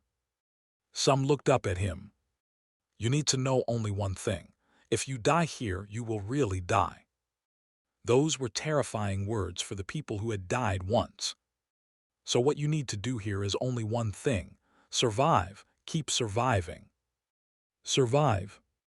Live and work on your skills. Empower yourself. Wait for a chance. Wait and grow in power. That's when the miracle will come. I assure you, the ones who try hard will get a chance to leave the Tree of Imagery. Try hard to avenge your enemy. Do what it takes to return what you have suffered. That is all I can say." The people who listened were speechless. Some even shivered. The speech was over. The soldiers around them clapped emotionlessly. Then they began guiding the newcomers into the office. "Men this way, women that way, come." The soldiers approached the bearded man as he came down from the stage. "It was a great speech." "What a great speech it was, Lieutenant." The bearded man took the water from the soldier and mumbled, "Now." He was uninterested. He had probably repeated the same speech over hundreds of times. The words all sounded great, but he knew they were all lies. No one among them would be able to leave this tree of imagery. Like everyone did when they were in the Great Lands, most would die on their first hunt, and those who survived would continue to barely live. Like himself. Then someone said, "James, that was some speech. I thought you only did that when you asked girls out." James narrowed his eyes. There was a man and a woman approaching the gate. The woman was a beauty. She wore a black robe and had bright red hair. There was no way he would not remember such a beautiful girl. "Did you forget me already? Come on, James." Something flashed in his head and the woman's features changed. Long black hair and glistening eyes, pale skin that was almost white. James brightened up. "Wow, who do we have here? Isn't it Mino from the dark forest?" Mino frowned as she quickly changed her features again. "Don't say that out loud." Yiwen glanced at James and Mino. It seemed the two of them knew each other. "So, you're now a lieutenant captain." "Yeah, that's why I did that speech." James scanned Mino's body up and down, as if he was starting a check at the gate. "I waited too long for your speech to end. It would be great if you let us pass quickly." James grinned. "What brings you all the way to the north entrance? Don't you normally use the other side?" "Yeah, I just happened to come this way today." Mino didn't seem to want to go into detail and quickly answered, "I don't need to identify myself, right? You know my face." Yiwen then looked at Mino. She then sighed and smiled. "You don't know about identify also." Yiwen nodded, and Mino sent another whisper. "Everyone entering the fortress must identify themselves. You usually pop up the user details to prove it. You know how to do that, right?" Yiwen had not done it, so he did not know. But he had a bigger problem. He could not use the interface system at all. Ever since he had broken out from the Tower of Nightmares, he could not use any of the abilities related to the interface system. That was when Lieutenant James spoke. "Mino." "Huh. I'm sorry, but things have changed." What do you mean?" "Our policies have changed. We need certification from everyone who enters the fortress now." "Certification?" Mino looked confused. "You mean the old certification that Big Brother used to distribute?" "Yeah." "Why? Wasn't it gone after we were allowed to use the interface system within the tree of imagery?" "I heard that the system has some problems right now and doesn't work properly." Mino then remembered her skill to identify failed. She thought her skill was broken, but it seemed like it was related to this. Anyway, there are a lot of cases where the user status window is corrupted. That's why all the fortresses in Chaos now requires certification to identify themselves. "Why now?" It was annoying. Mino ranted and looked at Yiwen. "Hey, do you have certification?" Yiwen did not answer. "I guess you don't." Then something came up in her mind. There were a lot of instances where the man made some rude mistakes, such as asking about her past and asking taboo questions. Mino grinned teasingly. "James." "Huh. I forgot my certification, but won't this do? We're not strangers after all." Mino smiled and handed James something. It was an envelope with white powder. James looked at it and answered. "Good medicine. How many horns was this?" "Bihorn." "You must be having good hunts these days." James smiled as he accepted the envelope, stuffed it into his pocket, satisfied. He then turned to Yi-Wen and asked, "Is he your friend?" "I don't know him." Mina walked past James and grinned teasingly. He said he lost his memory, or something." Yi-Wen stood without a word and James spoke. "Then I need your certification." "I don't have it." Then you can't come in." "Do you need it?" James and the other soldiers became dumbfounded. "Of course. Because I can't prove myself." "Right. But I can prove to myself that I am me. Why do you need anything else?" Are you trying to fool around with me?" The soldiers began closing in as they gripped their weapons. Mino grinned as she watched from the entrance of the wall. "Why don't you ask me for help now? If you want, I can help you." Even if Yi-Wen was powerful, he was only an individual who needed to follow the rules of this world. This world had rules. Maybe I overdid it. Even without a certification, it was easy for her to persuade one or two soldiers. But something weird happened. The energy changed within Yi-Wen. His left foot stepped back and he lowered his shoulders. It was a slight change that only Mino noticed, and if he were to lay his hands on the swords. "Wait." Mino quickly used whisper. "Wait, don't do that." She sounded desperate. "I know you're strong, but you will become a criminal if you kill them." Yi-Wen didn't seem to want to budge, and Mino bit her lip. "You can't fight the whole fortress. Do you know what that means?" However, that did not change Yi-Wen's stance. The foolish soldiers did not know, but Mino shook at the powerful presence gathering within Yi-Wen. It even gave her an illusion of Yi-Wen killing everyone here and strolling in. The devastation from yesterday came back to her, the terrifying stab that burned the entire forest. Mino realized she had made a mistake. This man wasn't just strong, he was also not bound by any laws. She knew then that he would draw his sword. He would kill all the soldiers and, if needed, fight the entire fortress. The matter of if he could win or not didn't seem to bother him. Mino became pale. Chapter 19, Silver Bind 3. Killing soldiers was easy for high-ranked adapters in chaos. The problem was what came after. Fighting the fortress. This was very different from fighting against an individual or a clan. The fortress worked as an administrator who controlled the interface system and information about adapters. A fortress meant it was a world. The leaders of the Ten Clan could kill high-ranking adapters single-handedly, but they would not attempt such a foolish action. There was no benefit to it. Mino realized that this man would not care about any of that. Wait, James, he's my friend.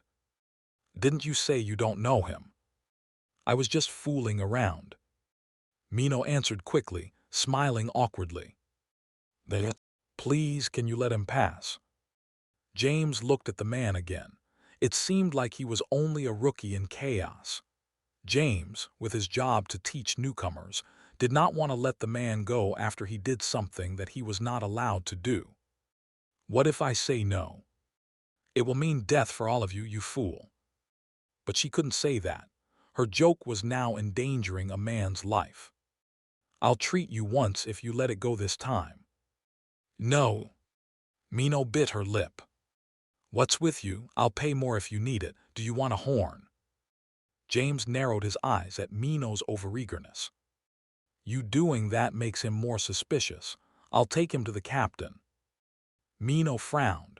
All gates of the fortress had a captain. Most of them were powerful enough to easily handle first or second stage adapters. The one at this northern gate was the most famous among the gates.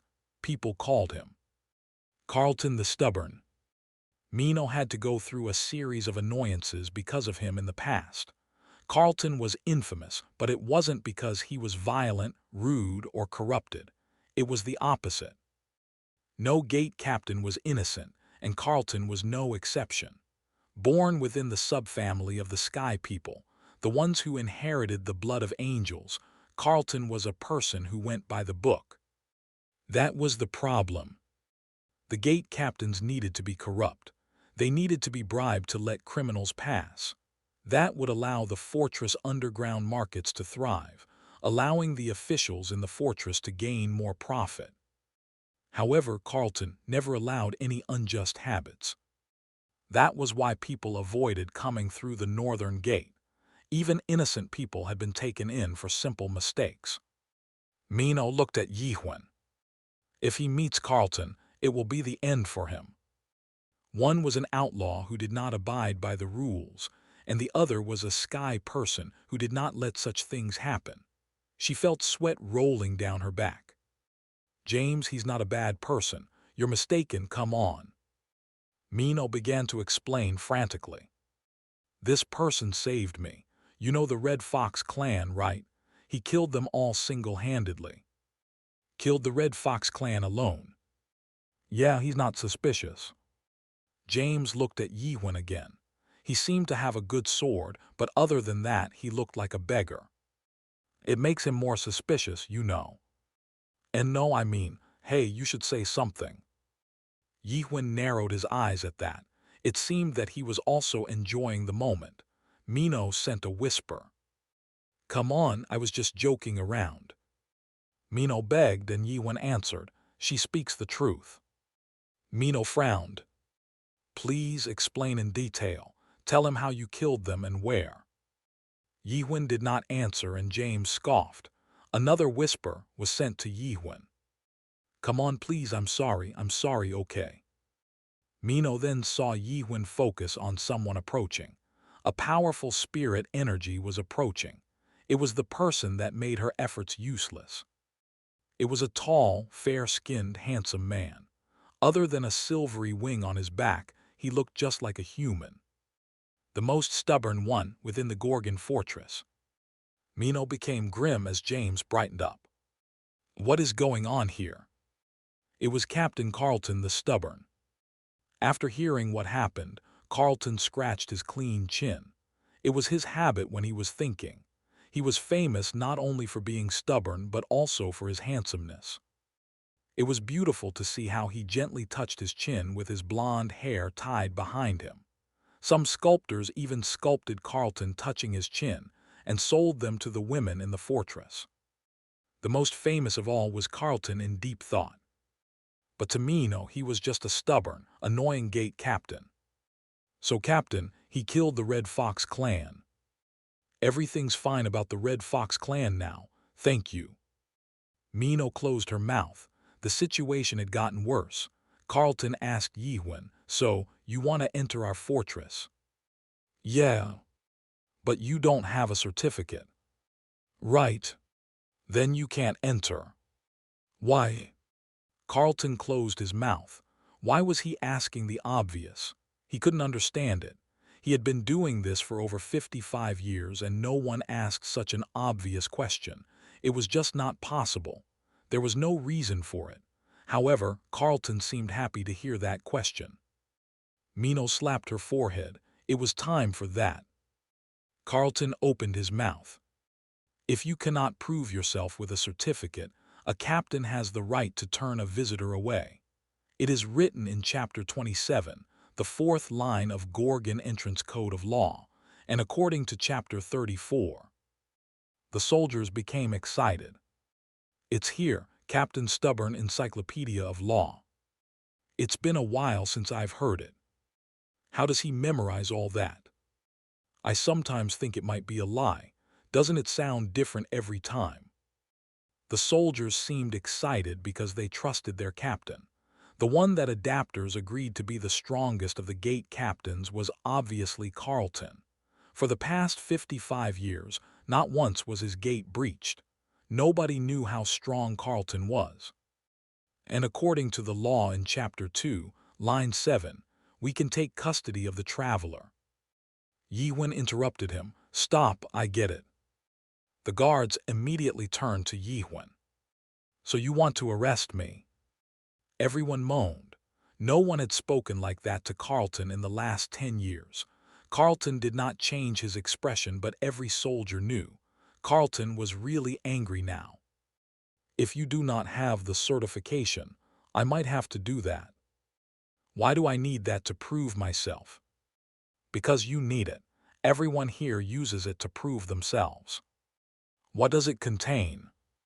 Your true name, organization, class, skills and status, criminal record, corruption rate of the spirit, and then I really don't need that certification.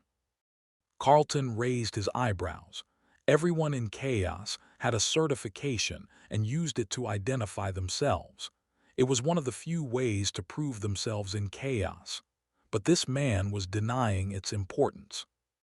I don't understand you. How are you going to prove yourself? I won't prove myself.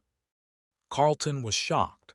It was a rare case for an adapter to be this defiant throughout his 55 years of duty. Most adapters could not resist the bind that his law readings gave them. He didn't just read the laws for no reason. Skill order of law. It was a skill only a few people in the fortress could acquire. Carlton was the only one who was allowed to learn, even though he was only a gate captain. Even third-stage adapters could not resist his order of law. However, this man easily ignored it. What was weirder was that it was Carlton who had received damage by using the skill, a spirit that not even order of law could break through. Carlton was astonished. He seems to be proving himself by not proving himself. How was that possible? Then I, Gate Captain Carlton, will arrest you under the Gorgon Gate Code of Law, Chapter 2, Line 7. Carlton's hands began to be covered in a silver aura. The silvery net shot out from his hands and wrapped Yiwen's entire body. The guards shouted in excitement. It was a rare sight. Wow! If Carlton, in deep thought, was the favorite for women collectors, then there also was the wealthy collector's favorite. A sculpture of Carlton covered with a silver aura. Carlton of the Silver Bind. The motive for the sculpture was standing in front of them. Silver Bind was another one of Carlton's nicknames. The unique skill of the Sky People, Silver Bind. This was the best skill Carlton had. It bound the target no matter how powerful the target was. However, Carlton was shocked yet again. The net aura that was shot out at Yiwen dissipated into smoke and disappeared as it touched him. But how? There were some who had resisted order of law, as some adapters had powerful spirit power, but even they were powerless against Silver Bind. Everyone who disobeyed the Gorgon Code of Law was evil, who could not be freed with the Silver Bind's power. But Silver Bind was now saying that this man was not evil. Mino took the chance to interrupt them. Captain, he has the certificate, but he just forgot about it. I'll make sure he carries it around if you let him go this once, please. Mino's small shoulders were shaking and her hands were pale. Yiwen looked at Mino. If she was doing to this extent, the fortress seemed to hold great power. Code of law, Yiwen then changed and let go of his powers. Mino brightened up. Finally, he's listening. It wasn't anything troubling, actually. All he needed to do was to follow the captain and provide information through the interface and receive a new certificate. Good, I will follow your code of law. Mino became worried that he was too willing, but Carlton nodded. Good, so I will now arrest. Yiwen shook his head. No, I don't need to be arrested. What? I just need to do what this woman did. Mino flinched. What did she do? She immediately turned pale. Wow, wait. However, Yiwen already took something out from his backpack and threw it to Carlton. Carlton caught it easily. Take that and let me go. That will do, right? I saw that you all seemed to be doing that. Everyone was dumbfounded. It was even more interesting to see James, whose eyes met Yiwen's. The damn bastard. Carlton was looking down at the thing that Yiwen threw to him. What's wrong? Isn't everyone doing this? That's what I saw a while ago. Code of law. Everyone knew, but not all followed. Yiwen spoke again. Isn't it enough? Then take this also. Another thing was thrown at Carlton, as Mino shouted in a whisper. WHWH, what's wrong with you? The air became cold as James and the other soldiers who knew about the bribery became pale. We have to kill him now. If Carlton knew what they had been doing, they knew that this would not end lightly. James took up his weapon. How dare you try to bribe the captain, you fool! Captain, we should kill him now. This was one thing that could never be done to Carlton the Stubborn. A total of 154 adapters tried to bribe Carlton and had lost their lives. And this was the 155th one. However, Carlton did not budge. Did you say you're Yihwan? Carlton stared at the teal gem in his hand for a long time.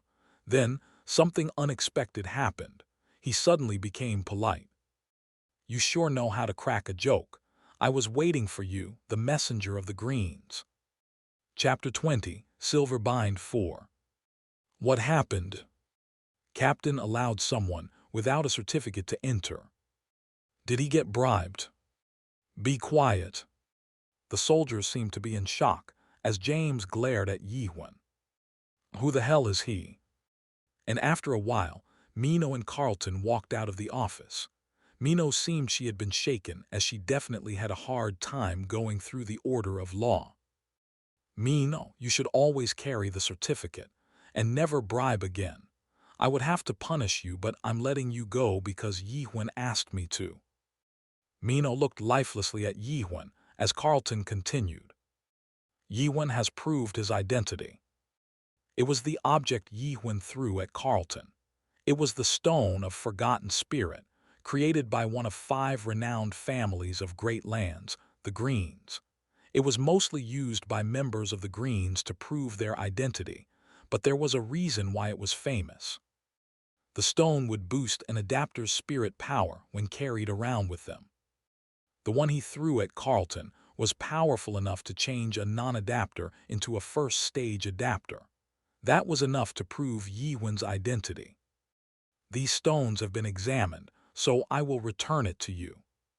You don't need it. You should not give it away to anyone. You should value what you have, messenger of the greens. Carlton handed over the 2 stones to him. After guiding Yihwan and Mino inside, he took out something that looked like a temperature measurement device. This checks the corruption level of the spirit. Everyone must be tested with this, just in case. Yihwan looked at Mino as she would usually explain in this case, but Mino still looked lifeless. She will be like that for a while since she was punished with the order of law. Yihwan nodded. I will start with Mino. The machine beeped for a while, and then a floating small screen displayed in the air. Result: caution, corruption has exceeded 15%. Recommend taking medication. Carlton became grim. Mino, according to Chapter 8. Mino then took out some medicine and swallowed the pills with a deadpan face. It was then Yihwan's turn. He felt something quickly surging through him while the device beeped. It seemed Carlton had never seen such a device before. Is he a corrupted spirit? The result popped up. Result: cannot measure corruption level. Carlton became dumbfounded and apologized to Yihwan. I'm sorry. Let me try again. Result: cannot measure corruption level. Carlton fell silent. This machine never made any errors. Not once since the device was created had he heard that it make an error.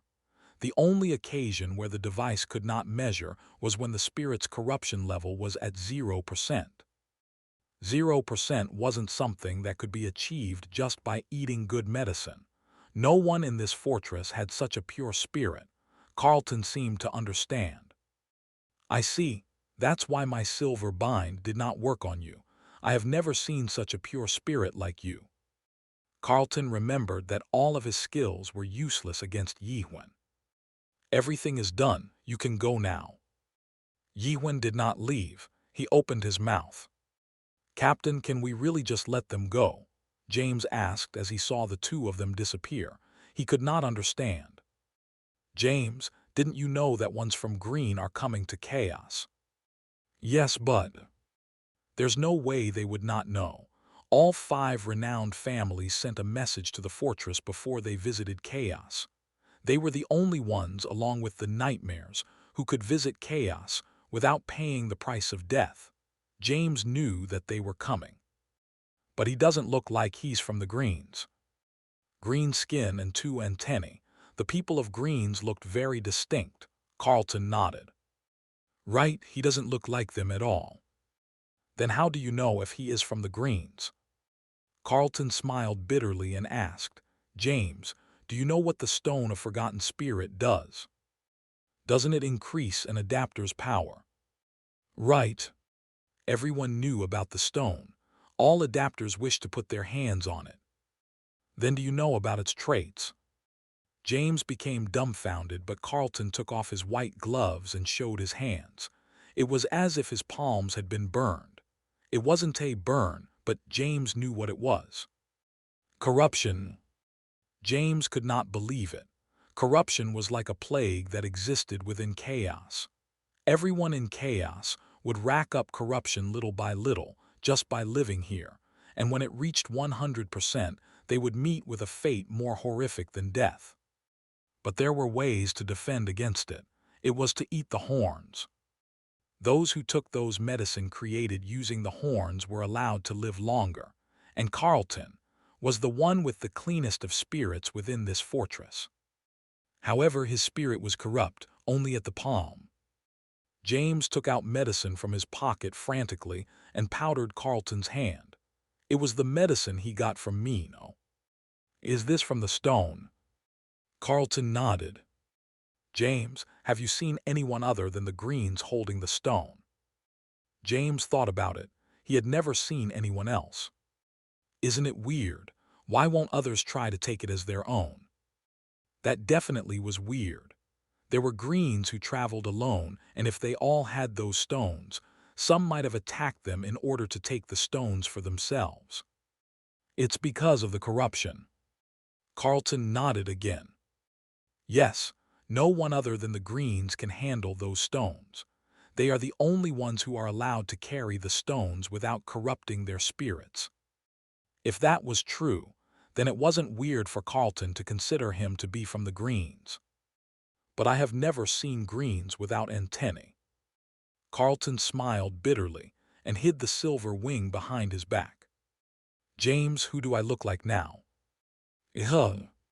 James then understood. Carlton Javier, a crossbreed of the Sky People and humans. Since he was half human, he was not born with the Sky People's unique traits of long, pointy ears and a gem on the forehead. All he had inherited was the silver wing. Without it, there was no telling that he wasn't human. Right, if that man is like him. That was when James stopped. But the stubborn let go of him for that petty reason. James looked at Carlton. You seemed unconvinced. I'm sorry. No, your suspicion is well placed. What? I would not have let him pass under normal circumstances. James then realized something. Was there an order from the inner castle? Yes, they were in a hurry. They will go look for those 2 as I already sent a message. Whether he's from the Greens or not, he carries the stone and he can use it so it won't matter. The Stone of Forgotten Spirit. The stone that empowers an adapter's spirit power. The stone that corrupts anyone other than the Greens. Finding one who could use such a stone was important. James suddenly thought of something. Is it related to the Master's sickness? I don't know the details, but he was certain that something was going to happen in Gorgon. Carlton recalled the conversation with Yihwen. I don't know what you are up to. I'm not that Greens person, you must know that. Of course I do. Is it okay to let me go then? Isn't it against your justice? Carlton smiled. Soon our justice will meet again. Carlton then remembered Yihwen's terrifying energy. It was that energy that made Carlton exit the office quickly. He didn't know why, but the man seemed to want to fight him. No, maybe what he wanted to fight was. Carlton then looked at the wall of the fortress. If Yi-Wen did not give him the stones, or if he had drawn his sword, what would have happened? Carlton wasn't sure. "Oh, and James." "Yes, sir." "Yi-Wen told me that you are the one who took the bribe." "Thaw that is." According to the Code of Law, Chapter 34. James frowned. Chapter 21, World of 1% 1. There's a world that you can never reach just by trying. Michael Garnett.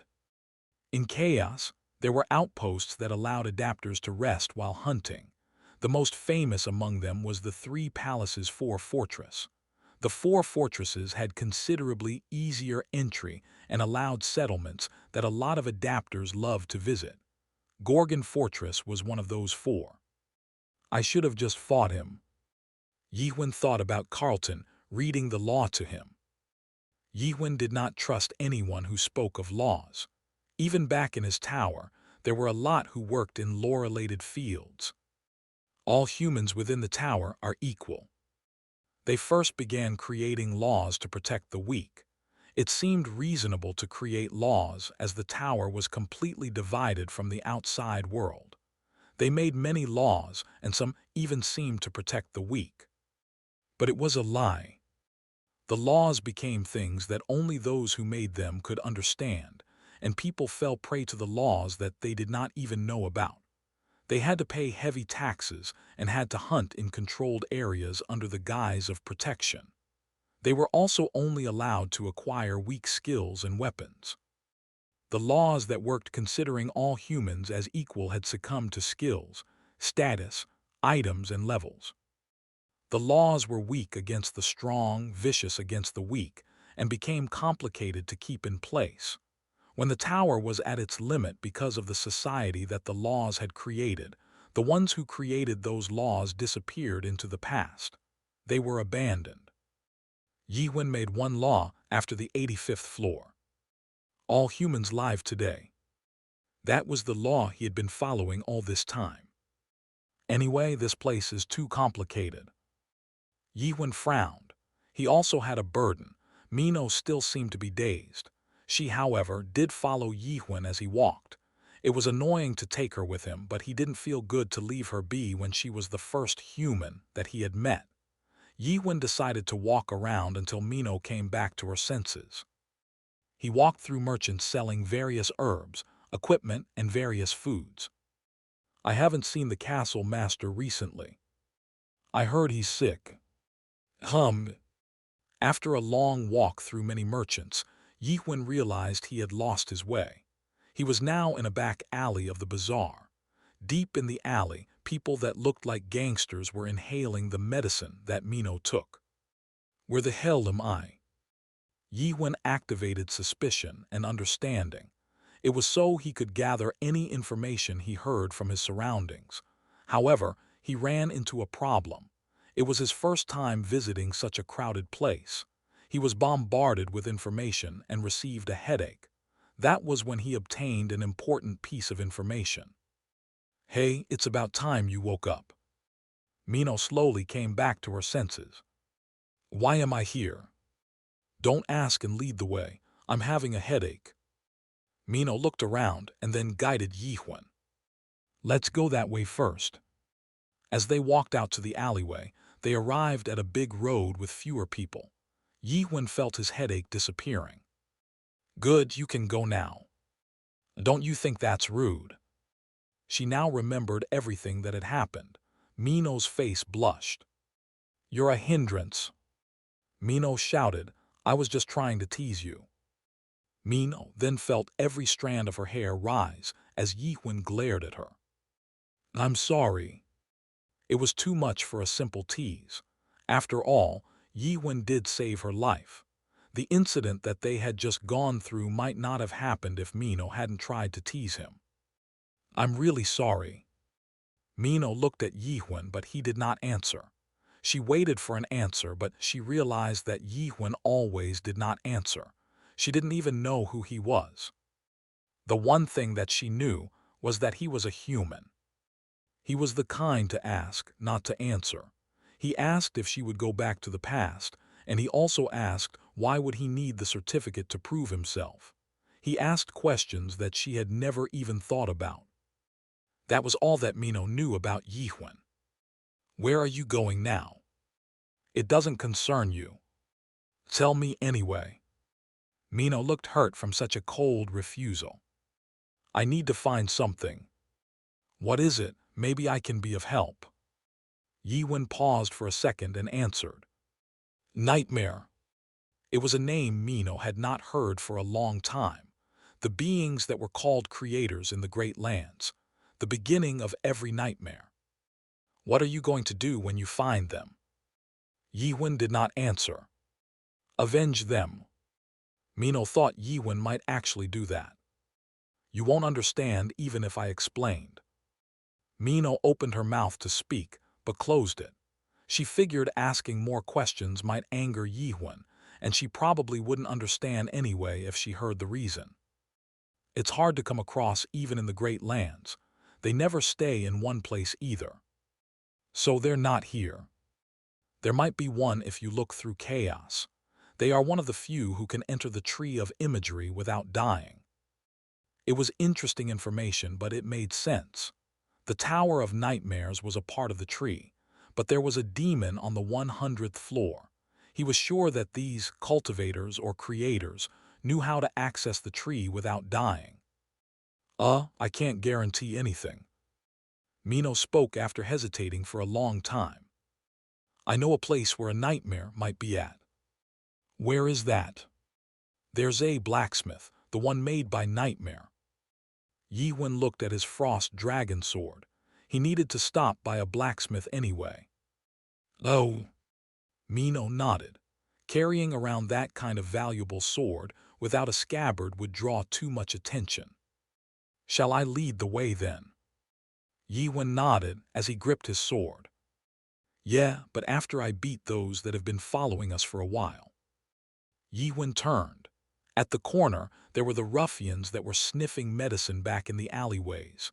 The man who seemed like their leader walked up. Leader, it's him. Haha, we got you now. Bring that sword too. As they took out their swords, Yihun stabbed with his sword. The head of their leader turned into white powder and dissolved away. After a moment, 10 ruffians all disappeared into white powder and dispersed. I think there was one hiding that was not a ruffian. One was watching him from the top of the structure. He was noticed when Yihun used suspicion. Yihun also knocked him unconscious while he was dealing with the ruffians. He didn't kill him because he wasn't a threat. Mino spoke in astonishment. It's really amazing every time I see it. How do you manage to do everything by just stabbing? That's the only skill I have. You're kidding. No. Aren't there various types of stabs? Yeah, slight stab, regular stab, strong stab. And what did you just use? A slight stab. The ruffians were strong, considering that they were just fools lingering on the streets. Most were non-adapters, but a few seemed to be at the first stage. However, they were killed by a slight stab. Mino remembered when Yihun wiped out the Red Fox clan and asked, "Have you only used slight stab until now?" No, I used regular stab once. Mino thought it was when he wiped out the Red Fox clan, but it wasn't. I killed that 5-horned wolf with regular stab. Yihun also remembered that he had the horn of that 5-horned wolf. It was the strongest enemy he had ever faced after he came to Chaos. The wolf did not die even after being struck by multiple slight stabs, but it was killed in one hit with a regular stab anyway. Well, I have seen someone who uses only one skill like you. Like me. Yeah, but he uses slash. An adapter that only used slash. Yihun became interested and was about to ask, but was cut off by the faint sound of metal being hammered from a distance. It had been a long time since he had heard such a sound. Yihun remembered his friend Jay and his blacksmith. Yihun loved hearing the hammering sound from Jay's blacksmith as he dived into the temple's holy water. It wasn't music, but it was a calming sound that gave him peace. Even after Jay disappeared, the memory of that sound stayed in Yi-Hun's mind. Maybe it was because of the sound that allowed Yi-Hun to press on, and eventually break through the 100th floor. That's the biggest blacksmith in Gorgon. Twilight's Fall. That was the name of the place. The people of the Great Lands had once discussed this topic. Who are the best artisans in the Great Lands? The best artisans, after a long discussion, were anonymously decided as the Nightmares. If lords were the most powerful beings in the Great Lands, Nightmares were the best artisans within the Great Lands. 500 Nightmares that were called High Artisans, and the 13 Nightmares that were called Master Artisans, were considered the best creators in the Great Lands. Twilight's Fall was a blacksmith shop made by the top-ranking High Artisan, Ignell of the Deep Fall. Yi-Hun looked around and nodded in satisfaction. This was a much better quality blacksmith than the one in Atopos. The inside was large and all the tools were top quality. Tens of artisans were working on various projects, and the furnace at the center radiated an intense heat. So a nightmare made this place. Yeah. Then it might be here. Maybe. One of the apprentices, who was in charge of talking to customers, came and greeted them. It was a young, healthy-looking man. Welcome. Are you a nightmare? The apprentice frowned at the question. Nightmare only meant one person. Mino quickly stepped up to interrupt. I'm sorry, he's not really bright on such things. Oh, I see. Mino smiled brightly, and the apprentice accepted her apology. He's a human no matter how you look. Yi-Hun did not answer. What brings you here? I came to meet the nightmare. You mean Chief Blacksmith? The apprentice seemed troubled. He's not in his seat right now. Where did he go? Well, he likes visiting various places. Are you here with a request for him? Yi-Hun thought about it. That might be a good idea. If I may ask, what are you trying to ask him to? Scabbard. The apprentice looked at Yi-Hun's scabbardless sword and shook his head. Even if he were here, he wouldn't accept your request. Why is that? The apprentice looked at Yi-Hun and scoffed. So he really isn't bright. He continued, his specialty is not making weapons. Maybe you're not aware, but Nightmares specializes in making other things. Yi-Hun wanted to ask what they were, but he realized he knew the answer. It was because he had spent 30 years with those other things that they usually made. Chapter 22, World of 1% 2. Yi-Hun shook his memories away. He was disappointed as he wanted to ask the nightmare something. Who's the top artisan here then? It's Vice Chief Makel, but... The apprentice looked at Yi-Hun from top to bottom. Yi-Hun also looked down at himself. He forgot that he looked like a beggar. The cost of a request from Makel is expensive. You need the materials too. I have the materials. The materials meant horns from the horn monsters. They used steel and iron, but there was no material more valuable than horns within the tree of imagery. None of the metals were as light and durable as horns. You have a horn? He asked, his voice filled with suspicion. The horns that the Twilight's Fall used were the horns of a bihorn or higher. They had mass-produced weapons that could be used by non-adapters or first-stage adapters, so it was unnecessary for special requests with unihorns. We only take in horns from bihorns or higher. Why don't you just choose one from the mass-produced scabbards? They are still well-made. Yi-Hun shook his head. As the apprentice became red with anger, Yi-Hun spoke. By bihorn, you mean the monster with 2 horns? Oh, yes. Yi-Hun reached into his backpack and took out the horn. It was the horn he got from killing the monster wolf. After he handed it to the apprentice looked at it for a long time and then began to shiver. How many horns did this one have? He had trained in Twilight's Fall for a long time, but he had not seen such a horn. The shine of the black horn and its durability, even its thickness alone, was mesmerizing. This is so beautiful. He realized this wasn't for him to decide. He needed to fetch the vice chief at once. After glancing around for a while, he stopped. There were tens of artisans that had gathered next to the central furnace. Oh, there he is. Before he could finish, Yiwen had already begun walking. He was followed by a sighing Mino and the apprentice with the horn. Makel, the vice-chief smith of Twilight's Fall. Everyone in Gorgon Fortress knew his name. He was the only blacksmith with the title apprentice amongst the humans. The title was usually only given to the nightmares. So even if the title represented the lowest rank, it was a great feat for a human to have such a title.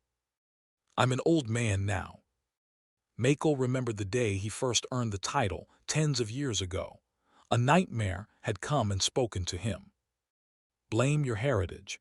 You will never achieve a higher rank than apprentice. He did not heed those words back then. Young Makel back then thought he had time and passion. He thought he could get into a higher world if he tried.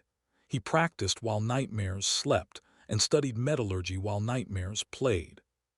But as he was faced with the twilight of his age, he knew.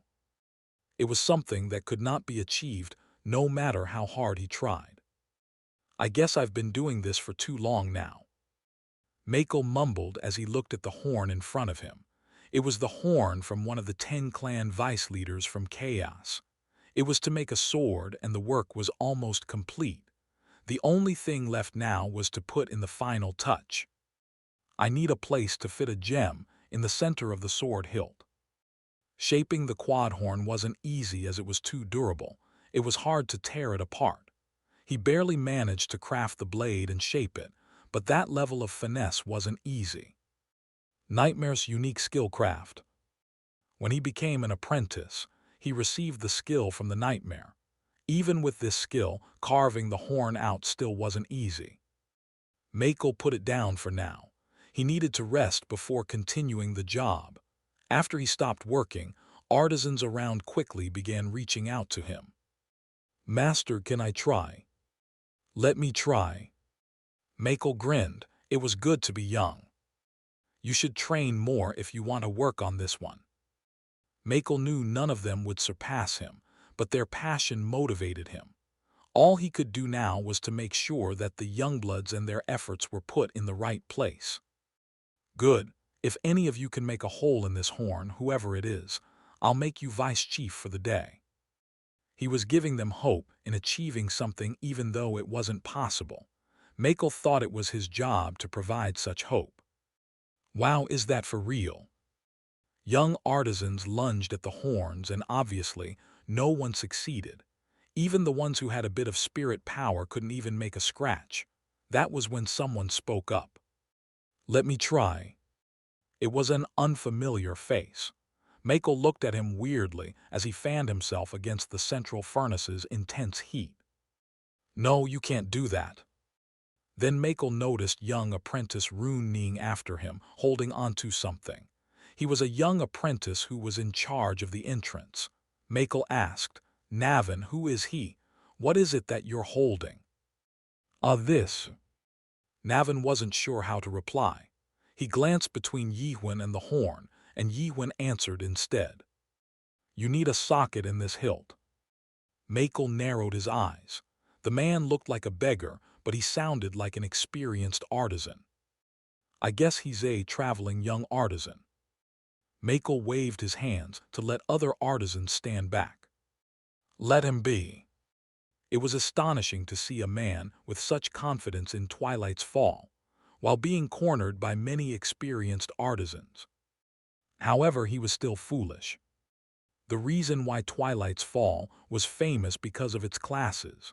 Makel thought it was a good chance to show this young man the difference of classes. Then, he was shocked. In what? It looked like the man was trying to poke a hole using his finger. He was definitely crazy. Makel had heard that high-ranked nightmares could work on horns without any tools, but he had never heard of any human capable of doing that. If that can be done, I would not have done all the With a loud boom, dust exploded everywhere. The sound itself was as if the whole building itself had collapsed. Makel didn't know. He did not know that it was the sound of his lifelong work that was about to become worthless. As the dust settled, they were able to see the small hole in the hilt. What? They all couldn't speak or believe what they were seeing. This should do, right? The man stood there with his finger in the hilt, spinning it around. Makel felt like his whole world was spinning with it and asked, "Who are you?" Yiwen thought it was tiring to hear that question now and answered, "Vice Chief." Makel then brightened up a bit. If he was the vice chief of some blacksmith, he might be a skilled artisan. "Vice Chief of where?"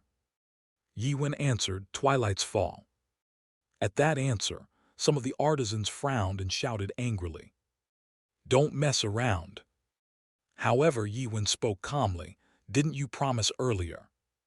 Promise? Everyone became dumbfounded. Then everyone thought of what Makel said earlier. Makel's face was grim. Yiwen spoke again, "For today, I'm the vice chief of Twilight's Fall." And at that moment, the quad horn on Yiwen's finger began to crack. Makel grew pale. And no. The bone shattered into pieces and turned into powder. Yiwen frowned and mumbled, "Damn it, I thought I was careful." Chapter 23, World of 1% 3. Makel could not think straight. He didn't know what the man did, but it was a quad horn that had been broken. The bone that was so valuable that it was priceless. What should he tell the owner? "I'm sorry, I didn't intend to do that." "Sorry? Are you saying you're sorry?" Makel roared as he trembled in rage. He was now thinking if he should hammer the man to death or put him into the furnace alive. But Yiwen spoke, "I'll repay you with something better." "Repay?" Everyone scoffed. It was the horn of a quad horn they were talking about. A quad horn was not only rare, it was so powerful that only the elders of the Ten clan could barely manage to fight one. "You should keep your promise if I do." "Promise?" Makel then remembered what he said about making space for a gem in the bone hilt. It was infuriating. He was talking about the promise even in this situation. "If you can replace the horn, I will let you do whatever you want, whether it's the vice chief role or anything else. However, if you try to repay us with something stupid, you will not walk out of this place alive." Yiwen nodded and turned to Navin. "Put it down here." Navin brought over the horn and placed it down next to the furnace. It was the black, large horn of a monster. Everyone stopped, wondering what it was. Then they all gasped. After a while, someone mumbled with a moan, "It's the horn of a garnek." Pentahorns were categorized by their species because they were that dangerous and powerful. A garnek was a wolf-like monster that required many elders and even the vice leader of the Ten clan to fight it. Everyone fell silent, and Makel ordered them in a heavy voice, "Close the door, we are closed for the day." Apprentices ran to close the doors to the blacksmith, and the iron doors were shut. It was the third time that Makel had seen an unprocessed garnek's horn.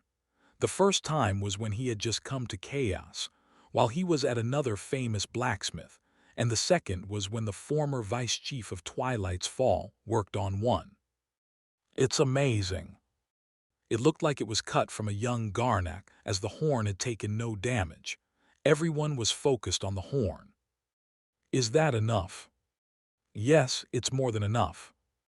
The value of a pentahorn was more than 10 times that of a quad horn. He could have just cut a part of it and it would have been enough, but this man gave it away whole. This was much more than enough.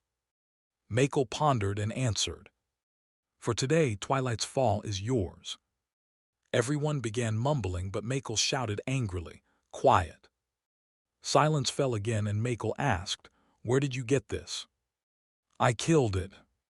A man hunted a pentahorn down, but Yiwen said, "We'll start working, so get ready." "What are we working on?" "I'm making what I need." Navin then ran to Makel and whispered. Makel nodded. I see, so you need a scabbard. Yeah. What about the material? This. Yiwen took out another horn. The pentahorn had 5 horns, so he obviously had more, but it didn't make sense to Makel. Are you going to make a scabbard using a Garnex horn? It was a pentahorn they were talking about. The material seemed like overkill just for a scabbard, so Makel asked, "Can I take a look at the sword that you're trying to make a scabbard for?" Yiwen lent him the sword. After Makel looked at its status, he moaned, the Frost Dragon sword. Do you know about it? It's a sword made out of the Frost Dragon King's horn, or at least that's what it says. The Frost Dragon King was an evil dragon that lived in the Forgotten Region, or the most dangerous region among the 12 regions of the Great Lands. The sword was made from monster's horn.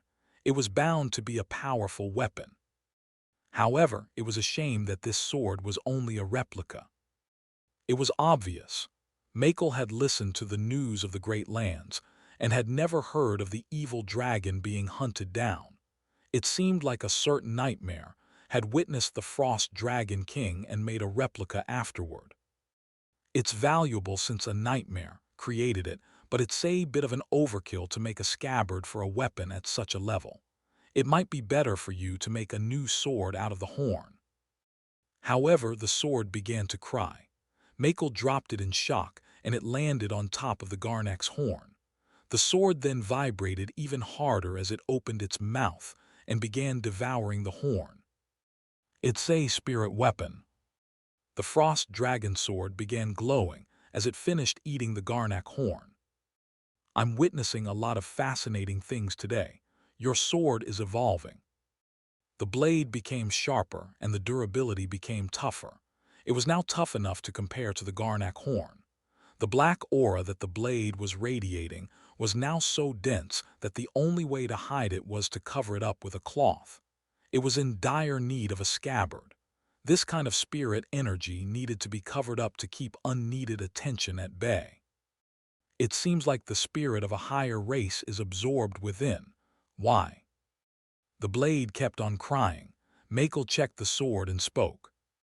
It's a greater evolution. It will take some time to finish, but you will need a new name for it once it's finished. Name. Spirit weapons lose their original name when it goes through a greater evolution. The sword was wailing now. Makel then turned to Yiwen. But now we don't have the material anymore. The material had been devoured by the sword. It's okay, I have more. Yiwen took another one out from his backpack. Makel stood in front of the Garnex horn. It was the first time he was given a chance to process a Garnex horn. He had seen a horn that was processed a long time ago, but can I really do it? He was a vice chief, and he had received the title of apprentice, but he barely managed to process a quadhorn. I'm not a true apprentice. I didn't even create a tower. Although it was the same rank, the difference was too great. While humans were having a hard time creating a sword, nightmares created towers that turned into worlds. Makel looked down at the Garnex horn. There were some materials that could be overwhelming just by looking at it. I'm sorry, but I don't think I can. Yiwen was wearing something. What are you? No, Vice Chief, what are you doing? Yiwen pulled up his sleeves after changing into a smith's protective gear and spoke. I don't know what you're talking about. Makel became confused. I'm making the scabbard. And what? You should help me. He couldn't understand. Yiwen had tremendous power, that was for sure. He had the power to destroy the horn. However, destroying it wasn't the same as processing it. But you can't. Right, I can't do it alone. Yiwen nodded. He had the power, but he didn't have the necessary skills. That's why I need you, Yiwen said, as he glanced at the trace of the nightmare skillcraft still lingering at the end of Makel's hammer. At the same time, within Gorgon Castle, a middle-aged man in clean, formal clothing coughed as he drank his tea. What, you lost him? I'm sorry, sir. The man in dark clothes bowed his head as he kneeled in front of the middle-aged man. What happened? I don't know, sir. I just got knocked out and I woke up lying on a roof. The middle-aged man frowned. He had been knocked out but did not know how he was knocked out. What stage are you at? Third stage, sir. What's your stealth rank and level? It's at the high-ranked and master level. And you were found out. I don't know what happened, sir. This is crazy. If a third stage adapter with a master level, high-ranked stealth skill was in hiding, it was hard for even higher-ranking adapters to find out. But the target had found him and easily knocked him out without him knowing. Carlton said he probably wasn't the fifth stage. Maybe he was at the fifth stage. If he was at that stage, the man needed to be prepared. We'll gather more men, find him no matter the cost. At that moment, a deep thud came from the underground cell below the castle. It was a slight tremor, but the middle-aged man, who was a high-ranked adapter, was able to feel it. Then he heard a faint, long scream coming from below. He frowned. Master, please hang on a while longer. Chapter 24, World of 1% 4. A day passed after coming to Twilight's Fall. The promised time for the vice-chief position had passed, but the artisans didn't seem to mind. Maybe it was because it was a rare opportunity to work on the horn of a Garnak. Even just having a glimpse of the horn getting worked on was a thing of legend. Mino quietly left Twilight's Fall. Middle-aged men were heard talking loudly from within the saloon. At the center was an old hologram machine that was showing a broadcast. The person on the broadcast was a pink-haired nightmare with a small horn. The top 10 videos together with Ciron. It's about time to end. The last video is one you all might know. There isn't anything more famous than this video in Little Brother recently. It is the solo clearing of the 99th floor video. The video then showed a man solo fighting a giant frost dragon. The man kept stabbing it over and over endlessly. His face was censored so that the product information would not be leaked. The men at the bar rumbled while watching. I wonder what happened to him. The lords want him badly. Huh, you didn't know. That tower is on hold for cultivation. On hold, why? I don't know. Maybe some dumb demon tried to cheat in it. There's a rumor that he ran during the cultivation because of it. So that's a fake. Of course. Do you think it's possible to beat a first-gen tower alone? The men discussed it for a while but soon changed the subject. Besides, the subject of the matter was irrelevant to them now. This was chaos, the world of the dead. I hope I get a fruit someday. I want to be revived. Haha, you won't even get a seed with that kind of thought. Hey, give me a unicorn beer. At that moment, the door to the saloon slammed open and a woman walked in. It was Mino. She walked briskly to the bar and sat down. Her thin waistline and fair-skinned face immediately attracted all the attention of the men in the saloon. Hey, lady, are you here alone? Get lost. Yes, ma'am. The men were shocked and scared by the vicious energy pressure that Mino was releasing and ran out. Mino laughed bitterly. I'm strong compared to those buffoons. She thought about Yihwen and felt bitter. Then, the owner of the saloon appeared. You girl are bad for my sales. Aunt Claire. So, auntie, listen. Mino was too drunk to talk straight, but she kept on mumbling. I've heard enough, girl. Claire, the middle-aged woman, frowned. She was a survivor from the world Arkle, where Mino had come from. She was the only one left alive from Arkle in chaos. So what you're saying is this. Ehua. You tried to cheat on a man and almost got killed, but he saved you. Then you tried to prank him again and got what you deserved. And yet you still tag along with the man like a fool. Claire narrowed her eyes. She knew Mino well. Mino was like this since they met at the Tower of Nightmares. She was weak, but she had a temper. In addition, she also liked to prank people and cause trouble. She wasn't bad, but she always got the people around her into trouble. You even got me killed once, remember? Mino drank her beer. Am I that much of a nuisance? I think the man is dangerous. Let him go. You can get any man you want. Yes, Heffy. Why are you still on his tail?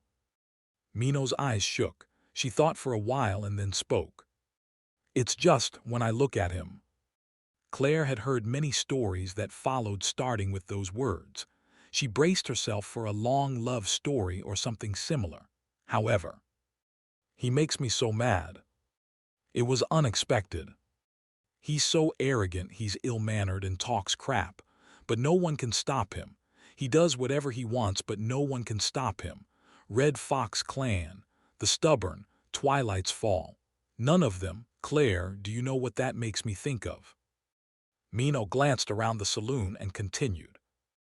It feels like my entire life is a joke. I didn't die because I didn't want to. Me and you, we did the best we could. Mino smiled bitterly. And him, he just comes out of nowhere as if he wants to prove that all we did and all we fought for is wrong. He just destroys, kills, and breaks things apart. Her mug was emptied, and then she refilled it again. Maybe I just want to see someone stop him. I can't do it, but someone might come along and put an end to him, so. Claire then understood what she meant. She also felt something similar a long time ago in the past. She ignored it and ran and got old. She knew what Mino was going through. Mino, let me give you advice. Don't talk to him or even go near him anymore. Why? If you stay with him, you will really die. Mino flinched. She had never seen Claire's face this solemn since she got Claire involved in an incident where it killed the both of them. Before Mino could reply, a message energy made from spiritual power shot through the window of the saloon and reached Mino. She checked the sender. Carlton Northern Gate Captain. Why me? At that moment, Mino felt a terrifying pressure from all sides. It didn't feel like it was there to fight her, but the energy was overwhelming, and there were a lot of them. There were many that Mino could not guarantee victory against in a one-on-one fight that were closing in. Then, the doors to the saloon opened and men walked in. Mino pulled out a dagger from her clothes despite her drunken stupor. One of the men walked up to her and asked, "Are you the Witch of Massacre?" "What if I am?" The gate closed upon her answer as the man smiled ominously and said, "I need you to do something for us." The blacksmithing started by supplying spiritual power to the central furnace. With the horn of Garnak as the material, they needed more spiritual power than usual to create a more powerful fire from within. As the flame erupted, Yihwen looked at the now clean Garnak horn. "Show me how you work on it first." The first thing Twilight's Fall did when processing a horn was to create a basic ground. Makel was actually designing how to work on the horn with a quill pen and white ink. The basic sketch needed to be detailed because once the horn was processed, it could not be undone. The central furnace was now glowing with bright white flame, and Makel put the horn in a prepared setting and waited for the horn's bonds to loosen. After some time, the surface of the horn started emitting some kind of vapor, and Makel took out the horn and began cutting. The cutter moved through the white inked mark on the horn. Even after it was loosened, the horn's durability was so tough that a total of 14 cutters were broken in the process. After it was done, Makel said, "It's now up to skill from here on." Craft, the unique skill, only given to creators at the apprentice level. The skill was at its max. The hammer shone with a white light that made it hard to believe that a mere blacksmith was wielding it. But Yihwen's expression did not change as he had seen a similar thing in the past. "Yihwen, what I'm doing is not blacksmithing. It's just a game of chance." Jay, the top blacksmith of Atopos, told him once. "I've done what I can. I have mastered almost every skill related to blacksmithing, and I can assure you that I can repair all the weapons from this Tower of Nightmares with a 99% success rate. The weapons in the Tower of Nightmares were just common weapons in the Great Lands. All the items within the Tower of Nightmares were replicas from the Great Lands. However, a repair rate of 99% was one of a kind. The only one who had such a high success rate was Jay. In fact, Yiwen had never seen Jay fail to repair something. But when I got to that percentage, I felt like I was missing something really important. Yiwen didn't get what he meant, so he asked. I spent my time and effort to reach 99%. You know, sometimes I think I'm just trying hard to run away from that 1% instead of running toward the 99% chance. It was not long after that discussion that Yiwen acquired suspicion. It was a power that was different from normal skills. It was imperfect but free. I got it, we'll take a break here. Yiwen stopped Makel, who was drenched in sweat. A long time had passed, but there were no scratches on the horn. Only the chisel and hammer were broken. Crafting takes a long time, and if the material is the horn of Garnak, it might even take a month. I know. You know, haha, Makel laughed. Don't tease an old man. You know I'm lying, don't you? Yiwen did not answer. He just touched the surface of the horn, a material that no hammering could damage. Yiwen could not use the interface system anymore, but he knew what Makel heard for an hour as he worked on crafting the horn. Skill has failed. I'm too old to handle a Garnak horn. You should have visited me earlier. Makel slumped down on the chair next to the furnace and lit up a cigarette. You want one? Makel offered a cigarette and Yiwen shook his head. The other artisans' faces became heavy. Makel wasn't the type to do something else while working, but now he had stopped and was smoking a cigarette. There are some things that you just can't do, even if you try thousands of times. Young ones like that Navin over there might not think of it, but I know. Navin blushed. It was the apprentice that showed Yiwen and Mino around the day before. And no, Vice Chief. Haha, have you forgotten that you talked back to me last time? Makel then turned back to Yiwen. He really tries hard. He was pushed out to the entrance because he talked back, but his future is bright. The future mastercraft of Twilight will be him. He might even get the apprentice title if he's lucky, but... Makel put out the cigarette against the anvil. We can't go beyond our birth, not even him. Man cannot become the finest blacksmith, just like I can't handle this Garnak horn. Yiwen knew this old man's thoughts weren't just because of the Garnak horn. It was something deep within him that crushed him. Yiwen said, "You never know without trying." I've tried hundreds, thousands. Then you should do millions. What if millions don't work? Then billions.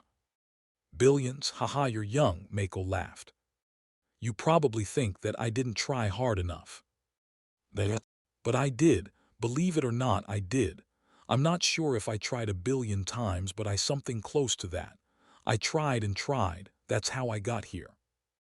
Makel thought about his past. It had been a long time since he had arrived at this blacksmith workshop. How long have you lived? Yiwen counted his age. He was 20 years old when he was summoned to the tower, and he had lived 30 years within the tower. 50 years. Really? So you must have died early. Yiwen looked like he was in his 20s. It didn't make sense if he died at the age of 20 and lived 30 years here. Makel spoke. I have lived for 150 years. Makel's tone became a bit arrogant. He felt relieved after knowing Yiwen's age. He thought that no matter how great this man was, he was too young to understand. You will not understand no matter how hard I try to explain. You have not lived as long as me. No one could fully grasp another's time. It was true. Yiwen answered, no, I know. Makel chuckled. It must be the young blood in Yiwen that make him insist. Makel thought he should give this young man some gentle advice, but Yiwen spoke first. You have tried harder than anyone else. You got here by trying and trying. Makel couldn't reply. It was just a simple sentence with basic facts, but Makel was surprised, shocked. There was none who accepted what he was. He was praised when young and admired when old. However, not once did he feel like he was accepted for what he was. I may have grown old. Makel became bitter. Thank you for that. Yiwen did not answer, and Makel became curious about what the young man thought of Makel's life. I want to ask you something. Makel took out another cigarette. What do you think I lack? Talent, birthright, luck. Yiwen looked at him. It was deep. No, it was more than just deep. His stare made Makel feel uncomfortable. You do not lack anything. And what? No, it's more like. Like. You have too much. Too much, what do you mean? Makel asked back in confusion, and Yiwen answered, You have lived for too long. Chapter 25, World of 1% 5. Lived too long. It was the artisans around them that became enraged at Yiwen's words. How dare you? But Makel was calm. He was deep in thought at those words. What do you mean? Yiwen did not answer him outright. Use your skill again. Makel stood up and followed what Yiwen told him to do. He held the chisel and the hammer and tapped on the horn, once, twice, and a third time. Yiwen stopped Makel and asked, What did you see? And what? When you used the skill, what did you see? Makel became confused, but Yiwen shook his head. Look closely and do it again. Makel used the skill again. His ears were filled with the message saying skill failed. He ignored the message and glared at the point where he had used the skill, but he couldn't see anything. All he saw was the hammer and the chisel. Yes, you will see that kind of thing. Are you joking with me? Makel almost threw the hammer at Yiwen out of rage. Yiwen asked, Do you know how the chisel and the hammer managed to work on the horn? Makel pondered and answered, The craft skill works. Yiwen shook his head. I asked you the wrong question. Let me ask you again. Yiwen looked straight at Makel, found the right words, and asked, Do you know how your craft skill works? Makel's face turned grim. Young man, do you know what you're talking about? Makel seemed angered. Do you want to know how the skill works? There were countless skills, but all skills were based on another, the skills of the origin. The craft of nightmare was one of those kinds of skills. They existed way before any other skill. They existed before the world even came into existence. At least that was what everyone living in the Great Lands thought.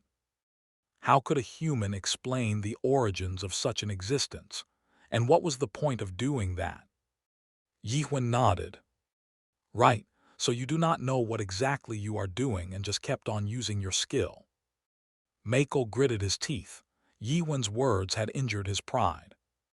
The spiritual power empowers the hammer and the chisel and wields the power to work on the horn. That's probably how the skill works. Really? If it's that simple, then why can't anyone else use it? It was simply because they did not learn the skill. Makel tried to answer but held back. It didn't make sense. If how the skill worked was that simple, then it did not make sense that one needed to learn the skill to use it. You don't know your skill, but you're using it. Makel started to hate the man. No one knew about how the craft skill worked, and this man was insulting him just because of it. You sound like you know how it works. Yes, I found out just now. What? Yiwen then touched the horn with his hand. The surface swirled as if it was reacting to his touch. In the next moment, something unbelievable happened in front of Makel. Oh, how did you use craft? Yiwen cut the horn with his finger as he ran it along the white marking. Makel became dazed. He felt his legs losing strength and slumped to the floor. He was filled with jealousy and despair. Wow, what are you? How did you earn such blessings and talent? It's not a talent, Yiwen answered firmly. Look again closely and tell me what you see. Mako looked at Yiwen's fingertip again. The particles that his finger touched were dug up as if something had eaten them. The particles are being destroyed. Yiwen shook his head. Mako focused closer. It won't be easy. Your hard work has made your world more durable. Yiwen was correct. Even when Mako was watching with his own eyes, he didn't fully trust Yiwen. He was blinded by the suspicion that he was being cheated on. There was his distrust toward the young and his stubbornness for his work. The product that he strengthened over the years weren't his skills, but his pride. Your work itself wasn't wrong. Then, if you tried that much, you must have realized it by now. The parts of the horn where Yiwen's finger touched were destroyed. If trying that hard did not work, it's this world that is wrong, not you. Boo, but Mako couldn't understand. How was that possible? Mako thought about the days when he first learned the craft skill. His young days were full of uncertainty. He believed that he could become like a nightmare one day, but he was full of doubt. He wasn't sure that doing the same thing that a nightmare did could advance him beyond those nightmares. Mako eventually decided to just try harder. He used the skill over and over again. He tried so hard that he couldn't even think. After pushing himself and being rewarded with a sense of achievement, he forgot about his doubt. However, it was natural as his success rate increased as his skill improved. It was the world that rewarded him for his effort. That was how he got here. There was no other way, and his only way was now blocked. This world is wrong. Mako's voice became heavy. And what do you propose that I do? It was the voice of his 150 years of hard work. You want me to fight the world? Yiwen looked at Mako. It was the old man's eyes who were betrayed by the world he believed in, but he still could not abandon it. You may be old, but you can still fight it. Mako's eyes shook. Look again closely. Don't rely on anything else. Just use your eyes. Mako understood what he said. Yiwen was telling him to throw away all the knowledge he had learned and all the skills that he knew. Reject everything that he had built up over all these years. However, Mako became curious about what he would see. Maybe it was only the part of his youth that was left in him. Mako forgot about the skill. It was hard to break from the binding that restricted him, but he did not stop. He focused on Yiwen's fingertip. He tried hard to see what he had missed. Yiwen picked up the hammer and chisel, and the craft skills shone at the end of it. After multiple taps, Mako felt his spirit disintegrating. All his logic and senses were broken apart. Then he felt something being destroyed, and a new truth came into him. Then he felt that he saw something that he had never seen before. He closed his eyes to shut it out, but he knew. The world he had lived in was now gone. Now he was stepping into a new world. There was a horn in front of him. Yet it was not a horn. It was a giant monster as tall as a fortress wall with many sharp teeth and spikes protruding from its body. Mako shuddered and watched on. He had been facing such a thing until now. He was using his puny skill against such a monster. He looked around and there were dead bodies near the area where the artisans were standing. Their skin was rotten and their eyes were full of maggots. Mako felt like he was going to lose his mind. Then there was Yiwen. With his hammer and chisel, he was facing the monsters without any skills. The monster attacked Yiwen and he attacked back. The monster screamed and spat blood out from its body, but it didn't seem to be bothered. It was enjoying it. The dead bodies around them cheered, uncertain if they were cheering for Yiwen or the monster. Among such chaos, Mako was dazed and afraid. This man, was he always looking at such a world? The world beyond skills, status, or levels. Nothing was hidden, so it was vulgar, but it was an honest world. Mako was afraid, yet thrilled. This was the world after the apocalypse. How could this world exist, and how did that man not go mad? Mako then locked eyes with Yiwen. Yi-Wen looked like an ordinary man in this world. He was no hero or savior of the world. He was just a common man. The only thing he had was the courage to not give up on this world. Mako then understood Yi-Wen's madness, his loneliness, his sadness. He understood and knew that no one could fully understand Yi-Wen. The horn looked at Mako. "You cannot come here." The fear of the world's rejection. Mako stepped backward in fear. There was nowhere to go. The monster approached with his large mouth wide open. The inside was filled with dead bodies, and Mako saw his reflection in the monster's giant eyes. How can I, in this world? That was what Mako thought before the monster ate him. Almost. Yi-Wen frowned and pulled Mako out. Yi-Wen wiped off his sweat and spoke. "Get yourself together." "Thus he. Did you forget that we're in process of working? Help me out." Mako faced the monster again. With Yi-Wen's hand on his shoulder, Mako gained courage. Courage to face the world without any skills. Courage to walk along a path he had never taken before.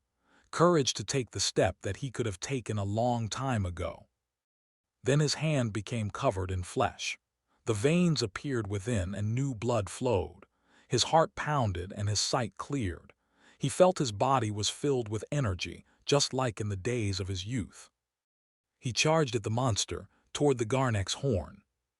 2 days later, the scabbard was complete. Chapter 26, Dead Man 1. There's something worse than dying. If you have visited chaos at least once, you would know.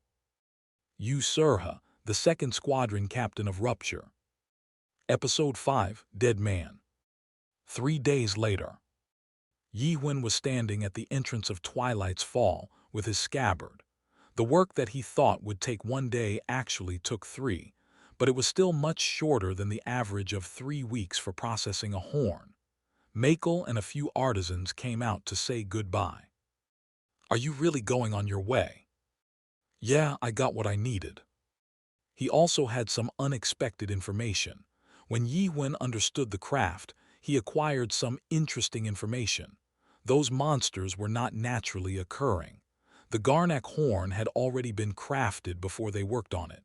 That meant monsters are the creation of someone else. There was no telling who did it and for what purpose, but they were carefully crafted masterpieces for sure. Yi-Wen tapped on the scabbard and said, "I like it." It seemed like his sword also liked it as it let out a satisfied cry. The scabbard glowed with a black light. Its durability and ability to cut off dark energy from the outside was great, but the scabbard also had a power to scare off trihorns and below with something called Presence of Garnek, which was useful. Mako looked at the scabbard and asked, "Oh, did you choose your sword's name?" "No. If it's all right, can I name it for you?" Mako smiled and said, "I felt something after watching you for 3 days. They were short but impactful days. I don't know what you wish to do and why you showed me that world." Mako remembered the world. After he came out from it, everything seemed like a lie. He would probably never be allowed to see that world again. It was because of Yi-Wen that Mako, who was too used to the skill and interface, managed to see the world. Was it a dream, a hallucination, or? Mako looked at Yi-Wen. "But I know one thing. Whatever it was, one thing was certain. The people in this world will not like you." In this world, the truth did not mean justice. People here were too used to the reality of their ways. They did not like uncertainty and complication, and this man was a mix of all that. Some might be astonished by you, but most will not. Mako thought about Yi-Wen when he first walked in, a man who knew of no modesty. Some might fear you. He was violent. Some will belittle and look down on you. And he looked foolishly weird. Some will ignore you. Mako knew. He knew what Yi-Wen did would buy him hatred. The world would reject him and some would even want to kill him. But you still want to save that world. Mako wanted to stop him. Even if the world he was shown was great, and the world contained something that all people of great lands, had to know, Mako wished for Yihun to give up on it and live instead. However, Yihun did not answer. Mako then knew that the man did not have a choice. The world was his life. He would brave the world alone no matter what. Mako laughed. The only name fitting for that sword will be one.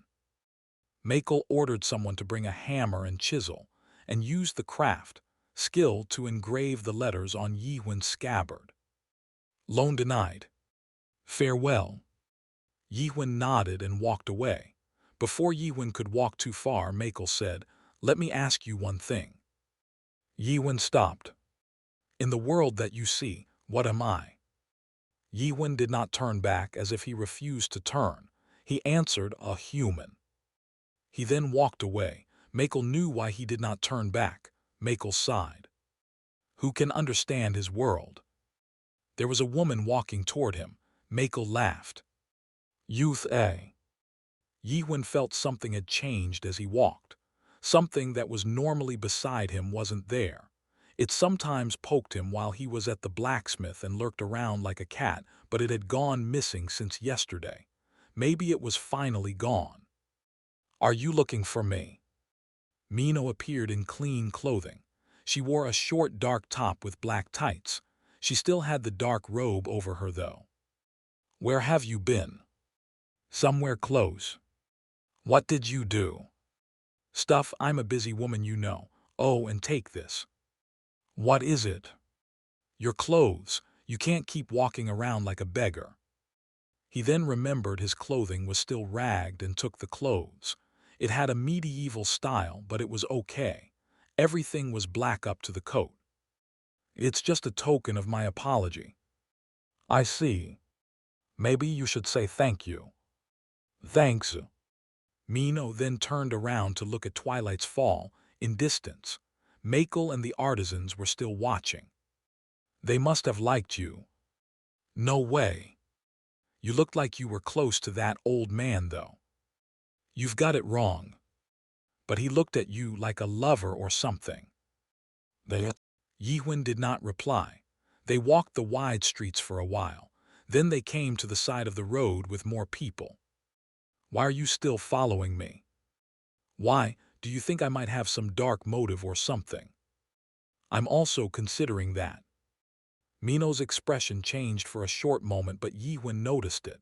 Mino smiled and asked, How did you know? And what are you up to? I'm planning to kill you. And do what? And take your spirit stone. And then? I didn't think about it afterward. Well, it will get me good money, so that's a start.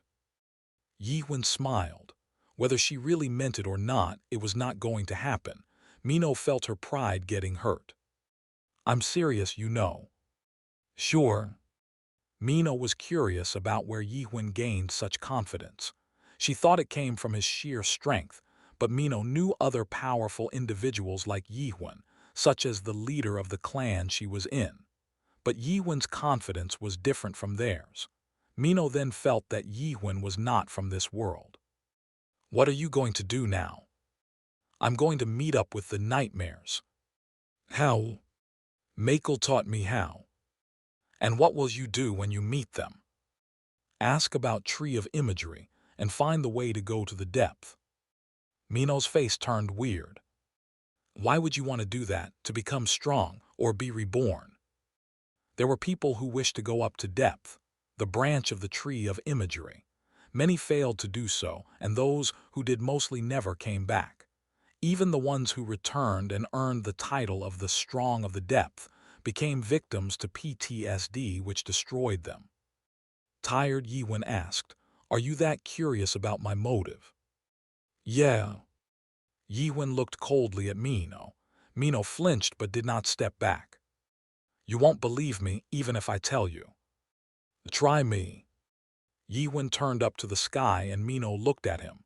Then Yihun said something. Mino became dumbfounded. She couldn't understand it at first. It wasn't because she didn't understand the words he said. It was just because. It was simply impossible. Mino laughed out loud. It must be a joke, and that was what she thought. However, she realized that Yiwen was not joking. She frowned. After that, she felt even when she knew it was impossible, that Yiwen might be able to do what he said he would do. She became angry. What are you? What makes you think you can do that? Who are you to do that? I hate you. Mino could not even understand why she was getting angry. You do whatever you want. You have no manners. You don't talk. You look down on everyone and… She lowered her voice. You don't consider others as humans. Mino realized she should not have said that, but she continued talking. They all are having a hard time even without you doing that. We barely got out of the roots, got to the great lands, and died to come here. Mino thought about why she was saying all this. Was it out of anger? She did not know, but she needed to speak. Did you ask me if I was human back then? Mino thought about what Yiwen asked. She knew what he meant at the time, but maybe that was not what he meant. I am human. I'm not as strong or as confident as you, but I'm still a human. Maybe the word human meant something greater to him, but that was too hard for Mino.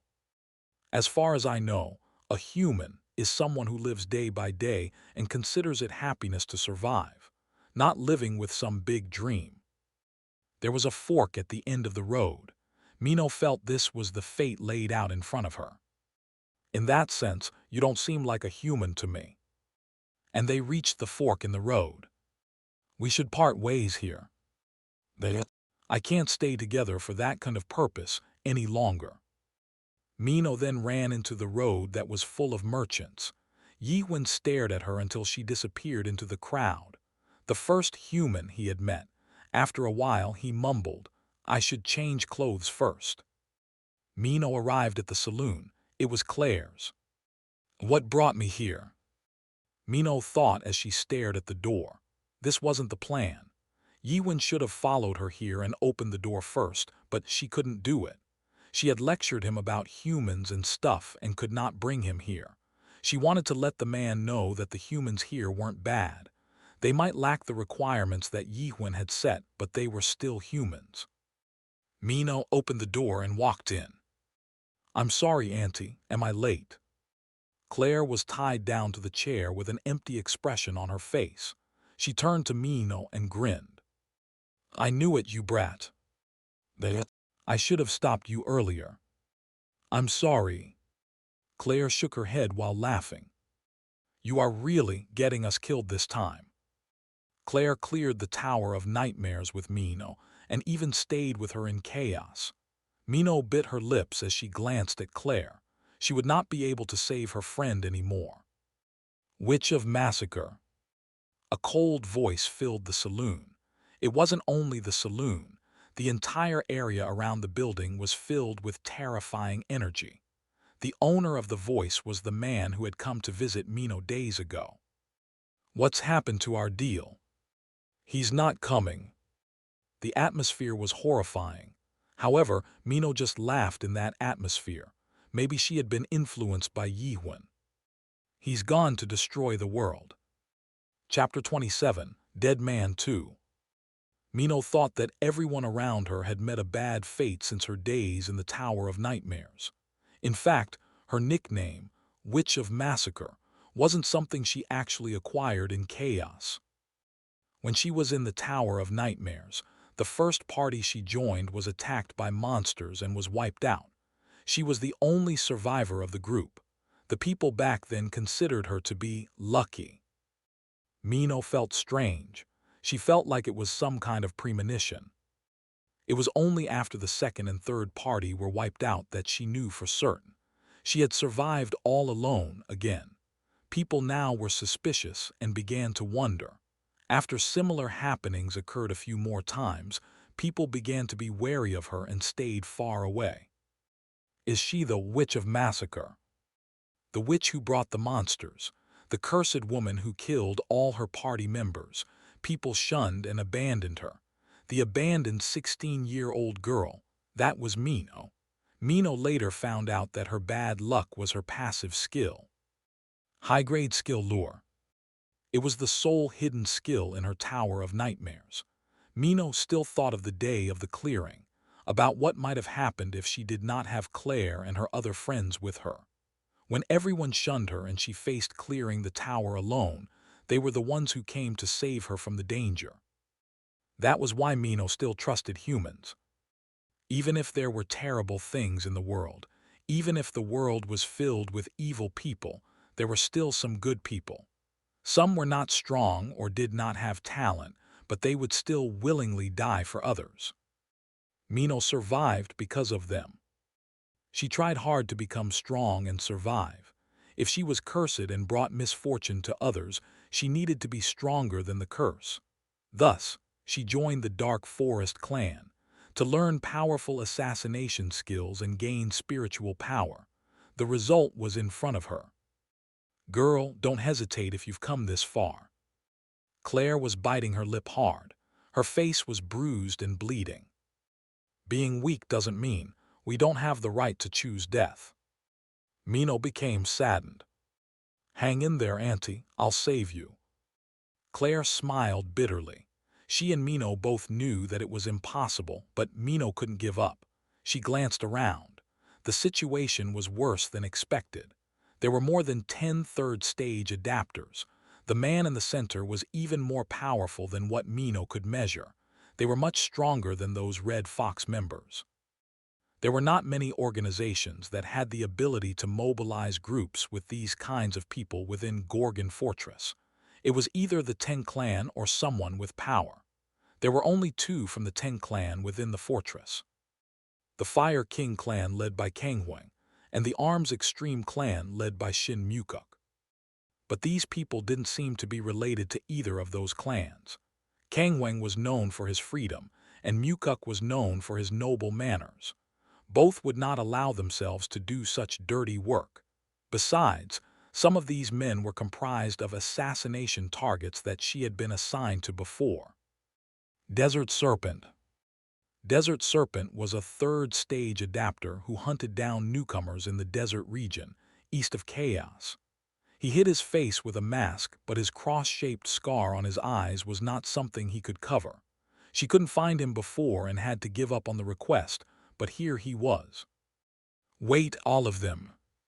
She belatedly realized that these people were wanted fugitives and understood who they were. There was only one clan that could unite those criminals and use them. Golden Sky Clan. It was a clan made of ruffians and criminals, but the clan had become powerful. They accepted criminals that were shunned by the other clans. Someone among them walked up. You must be out of your mind, witch. Mino felt a shiver run down her spine. 4th stage adapter. And there was more than one. The 2 behind him were also close to the 4th stage. 4th stage adapters were so powerful that 3 of them could even handle a grown pentahorn or a garnak. Mino knew their names. A 4th stage adapter was so rare that their names were usually known within Chaos. The Jan brothers. They were infamous around this region. They were high-stage adapters, never joined a clan, until now. Why didn't bring him? Was it not part of the deal? Did you hear the witch make the promise? Janya frowned. The stone belongs to us. That sounds persuasive. We were trading with the Greens. The man intercepted it. Right. Mino narrowed her eyes. Then why don't you confront him yourself to get it back, or send a help request to the fortress? Why go about it the hard way? That's... Janya could not answer. Mino scoffed. It's not too late, bring him here. What if I don't want to? Then you will die. Mino did not answer and Janya's eyes were filled with anger. At that moment, the second brother, Janmyung, came out. I heard the women of Dark Forest are one of a kind. I've always wanted to have a taste. Mino frowned. So, you do know that I'm from Dark Forest? Of course I do. And you want to try and do that still? Mino pretended. She was confident even when she felt every inch of her skin crawling. You guys think your clan is something just because you came up to the 10 clan level, but you will regret it. Dark Forest isn't that easy. In fact, she had already notified the nearest dark forest station, but it would take them at least an hour to arrive, and she had no way of dragging out the time.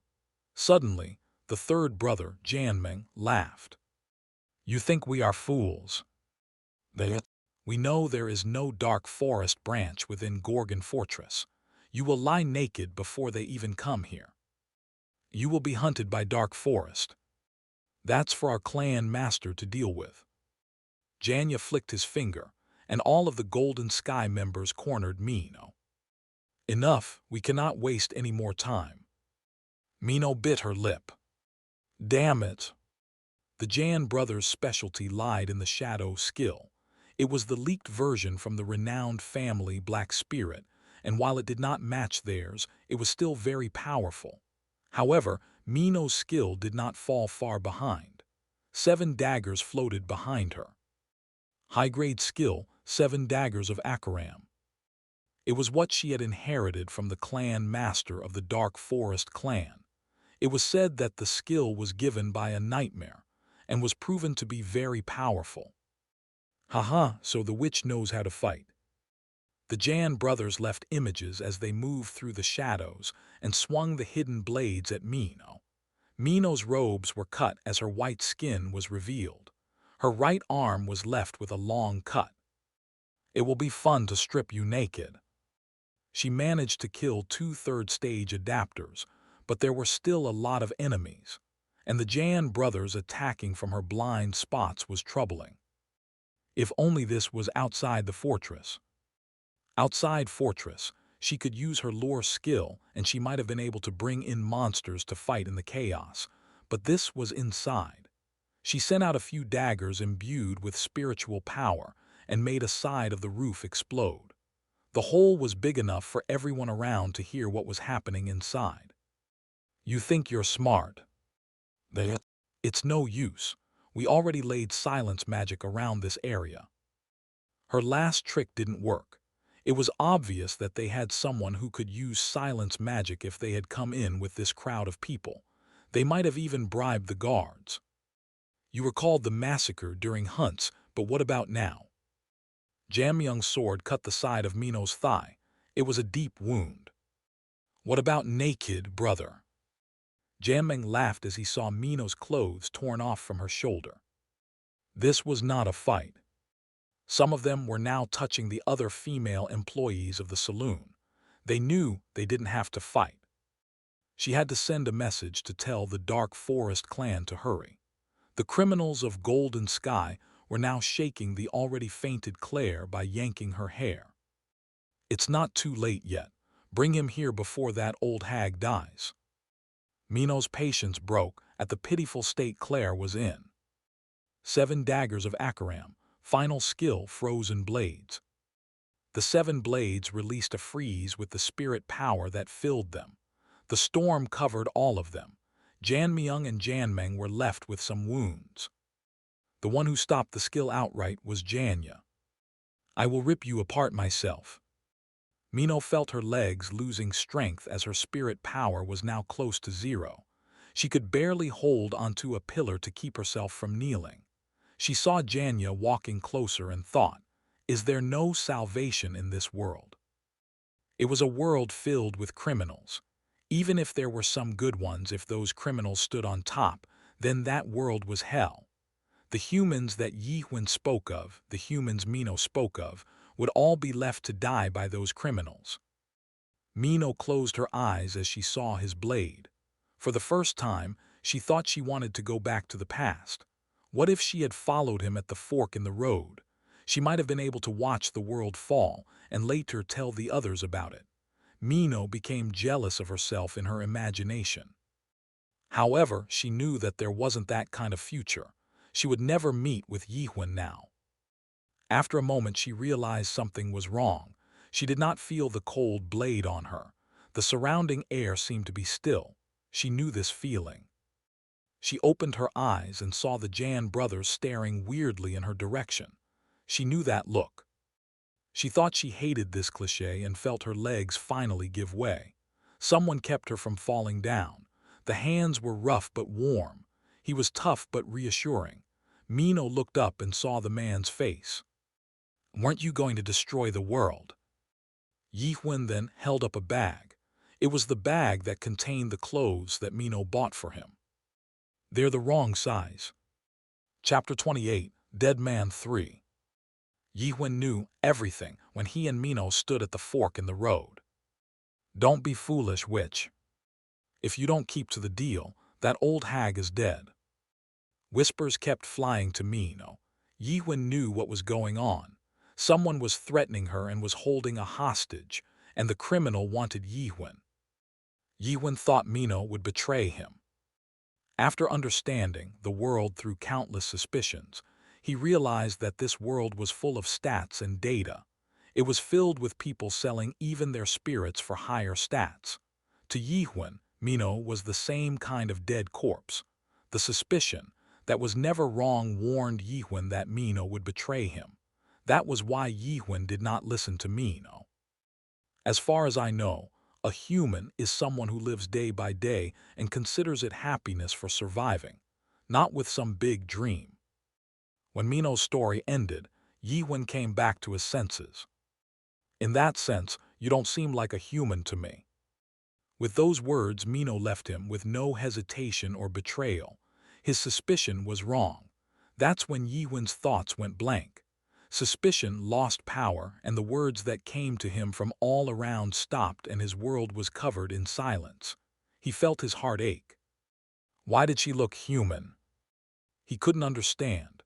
As he saw Mino walking away, he shook his head. Similar things were happening, one after another. Mino answered that she would not go back to the past. Makel made the scabbard together with Yi-Huan. They became human at that moment, but only for a short time.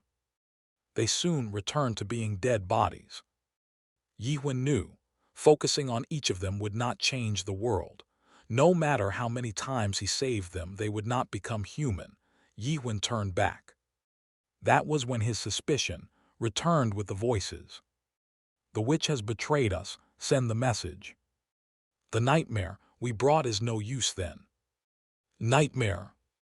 That was how Yi-Huan came.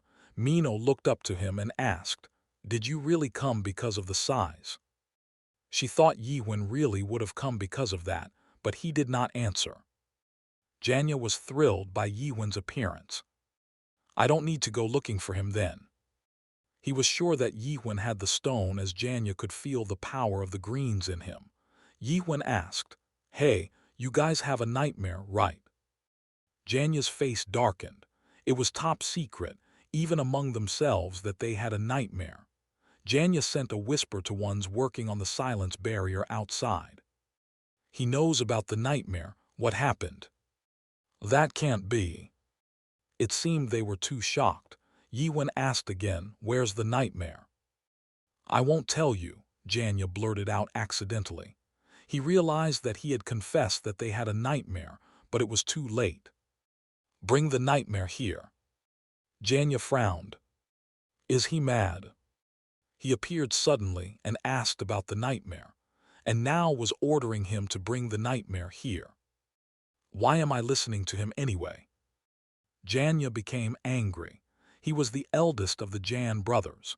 He was the shadow of the forest region and the killer of the forest. "I heard rumors that you mean to fight the fortress. It seems you really are as mad as the rumors say." Mino's expression turned grim as she saw Janya pulling out two swords. "Be careful, they are fourth-stage adapters." After fighting with them, she realized that Janmyung and Janmeng were close to the fourth stage. But Janya was well into the fourth stage. The third and fourth stages had vast differences, as they were considered the beginning of high-stage adapters. Most of the elders in the clans were at least in the fourth stage. "Do you think I will lose?" "No." Mino was surprised that she was admitting it so easily. He was up against a fourth stage. The enemy was someone that could even fight a Garnak. He was able to wipe out the Red Fox clan like a piece of cake, yet she was still not worried. The one who moved first were the brothers. Shadow. The shadow sword swung at Yi-Huan. It was hard to tell which was real and which was not. Yi Wen moved to dodge, but the attacks followed. Yi Wen barely managed to dodge the blades. That's why they say fourth stage, and above are high stages.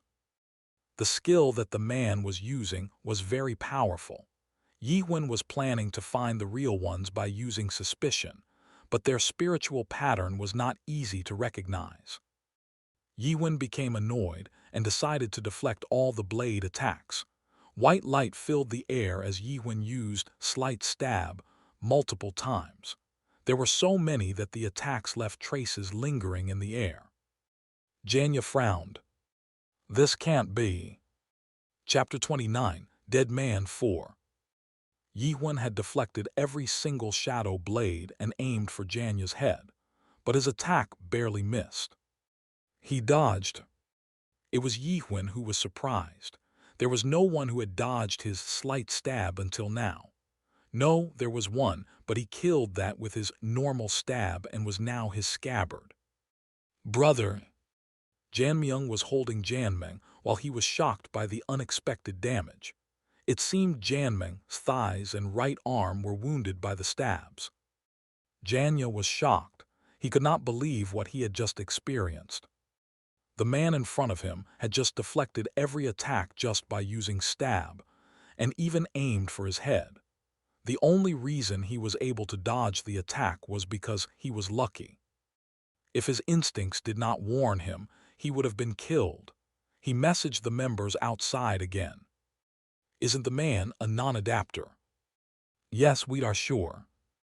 If the Golden Sky members said so, then it must be true. But how could he be that strong? Is he the strong of the depth? No, he felt something similar, but no, strong of the depth were non-adapters. Then what is he? Janya readied himself again. The man had no spiritual power and only used stab, but he was much more powerful than the three brothers. I can't believe it, but he's stronger than us. Brother then. Change tactics. Janya accepted quickly reality. If the enemy was strong, he just needed to fight accordingly.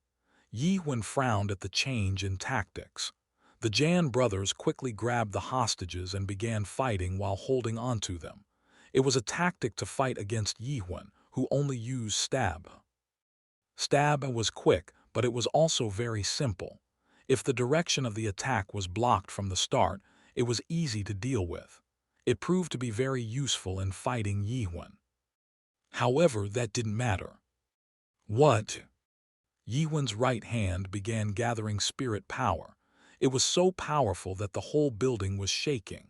He was preparing for regular stab. Yi Wen did not care about the hostages. The Jan brothers, the criminals, the hostages, they were all dead bodies in his eyes. But when he tried to stab, his heart ached. His sight blurred and the faces of the hostages were covered with an image. What is it? Yi Wen ignored it and tried again. His sight blurred and a voice came to him. I'm human. I'm not as strong or as confident as you, but I'm still human. Yi Wen became confused. Why was he seeing those dead bodies as humans? His body was refusing to attack. His body was telling him to not use regular stab against them. The brothers began running rampant once Yi Wen's attack stopped. His suspicion was shaking, and his understand was doing the same. He needed to kill the hostages. He tried to use regular stab again, but he couldn't focus. Even his suspicion was now making it hard to focus. His suspicion, instead of being suspicious of this world, was now being suspicious of suspicion itself. He felt his spirit undergoing change. Something deep and powerful that was also warm was being born from within. It was something very old, but something he longed for, long-lost power. However, the problem was that it was not going to help him right now. Damn it! Yi Wen, for the first time ever, regretted that he only knew how to stab. If he had some other skills at least. Other skills, Yi Wen suddenly redirected his slight stab at various parts of the saloon. Some attacks were aimed at the Jan brothers, while others were aimed at the roof. The attacks made the saloon look like it was full of bullet holes. "He's gone mad." Janya laughed as he thought he had gained the upper hand. It was apparent that the man's spirit power would soon fall to zero at this rate. A few minutes later, Yihwen stopped attacking. He had used his stab so much that the saloon roof was now full of holes and the sky was visible. Yihwen looked up at the sky and lowered his sword. "This should do." He turned his back to them, and Mino became shocked. "Wah, what are you doing?" "I'll let him take care of them." "Him? Who are you talking about?" "The talkative, stubborn one." Talkative, stubborn one. Mino thought of someone, but how? At that moment, one of the Golden Sky members shouted in shock. "Janya, the silence barrier has been broken." Janya was completely shocked. "What? When?" He sent a message to the ones working on the silence barrier, but he couldn't feel their spirit power.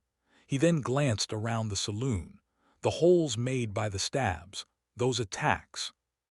Suddenly, everyone in the saloon felt powerful energy quickly approaching.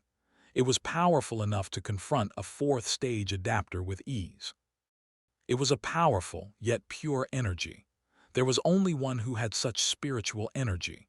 The door burst open and men in silver-white plate armor walked in. It was the guards from North Gate and... "What is going on here?" The silvery glow filled the saloon. Bright, blonde hair with a silver wing coming from the back shoulder. The most stubborn gate captain. Carlton the Silver Bind. Mino swallowed as she watched. It was her first time seeing Carlton look so reliable. Carlton narrowed his eyes as he found Yihwen in the crowd and asked, "Yihwen, what's going on here?" Yihwen nodded and answered, "These are people who have disobeyed that law of yours. I'm not too familiar with your laws, but they probably did not follow Chapter 276 and Line 4. Carlton glared his eyes and asked, "Who are they?" "Them." Yihwen pointed with his chin, and Carlton turned to them. There were criminals holding hostages. "What are they?" "I think they are conspiring to destroy the world with this saloon as the start." Mino was dumbfounded by the lie, but Carlton pulled up the giant silver halberd in his hands. "Destroy the world? I can't let that pass." His face grew cold. "Under the laws of Gorgon, I will arrest you all for illegal trespassing, destroying private property, and kidnapping." The Jan brothers and all the Golden Sky members became pale. Chapter 30, Dead Man 5. Silverbind was very powerful. All criminals could not resist his orders, and the brothers were having a hard time against Silverbind. Carlton was living up to the reputation of the best of the 4 guard captains. So, it wasn't a false rumor that you can kill a Garnak alone. Janya deflected Carlton's halberd as he gritted his teeth. To the adapters traveling in chaos, the silver bind of the Sky People was the worst skill to fight against. Janya was barely resisting, but his 2 brothers were already bound. Carlton's halberd swung towards Janya's neck. "Your resistance is futile." Janya gulped. "We should use Black Cloud." "Are you serious? If we do that, the ones who were reinforcing the barriers are all dead. We will all die anyway." "Understood." Janya then knelt and raised both his hands. "I surrender." "Wise choice." Carlton then released the bind and approached. At that moment, Janya laughed. "You are as naive as rumored also." Carlton then realized something and shouted, "Everyone, get out of the saloon." Something exploded from within Janya, and a black cloud began filling up the saloon. Within the smog, people moaned and coughed. Some who moved out of the smog tried to come back in, but Carlton yelled, "Don't come back inside." The smog did not go away and Carlton's voice disappeared. Then, the sound of flesh and bones twisting was heard. The Janya brothers were watching it unfold at the top of the ruined building next to the saloon. "I never imagined I would need to use Black Cloud here." They were all covered with some kind of a mask. Jan Myung spoke grimly. Jan Meng breathed in a bit of the cloud. Fool, I warned him so many times. Janya frowned as he saw Jan Meng's darkened face. If he swallowed only a bit, he might live. Hang on. Then they saw reinforcements from Golden Sky running towards them. About time. Their leader was the high stage adapter and an elder of Golden Sky, Hugh Serlang.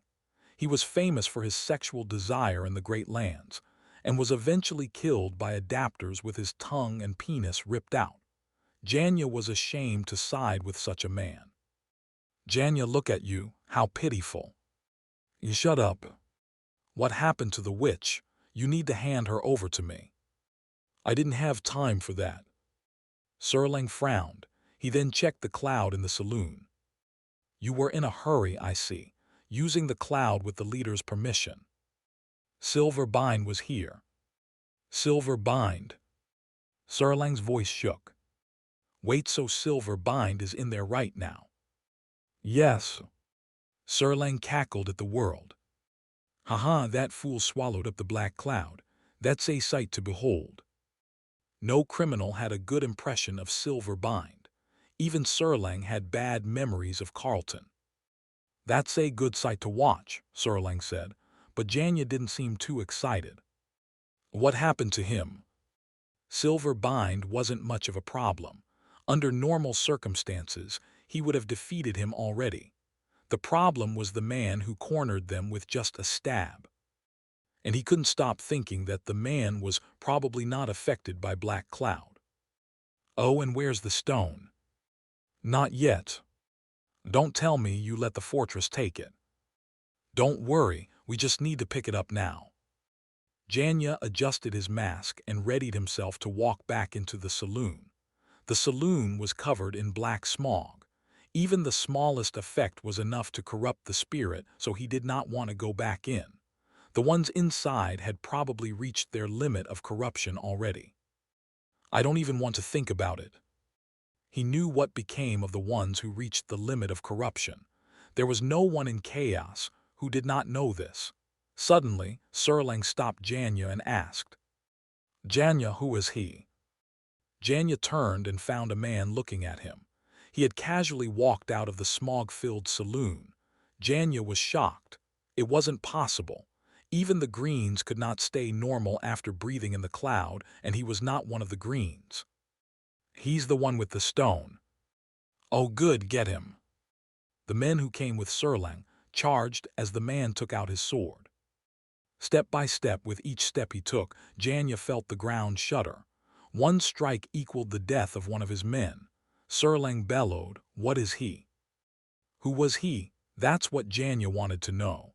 He checked, and it looked like there was still about 50 third-stage adapters. That was enough to wipe out mid-level clans. Janya calmed himself. We have enough, we have. Yi Wen frowned as he fought off the enemies.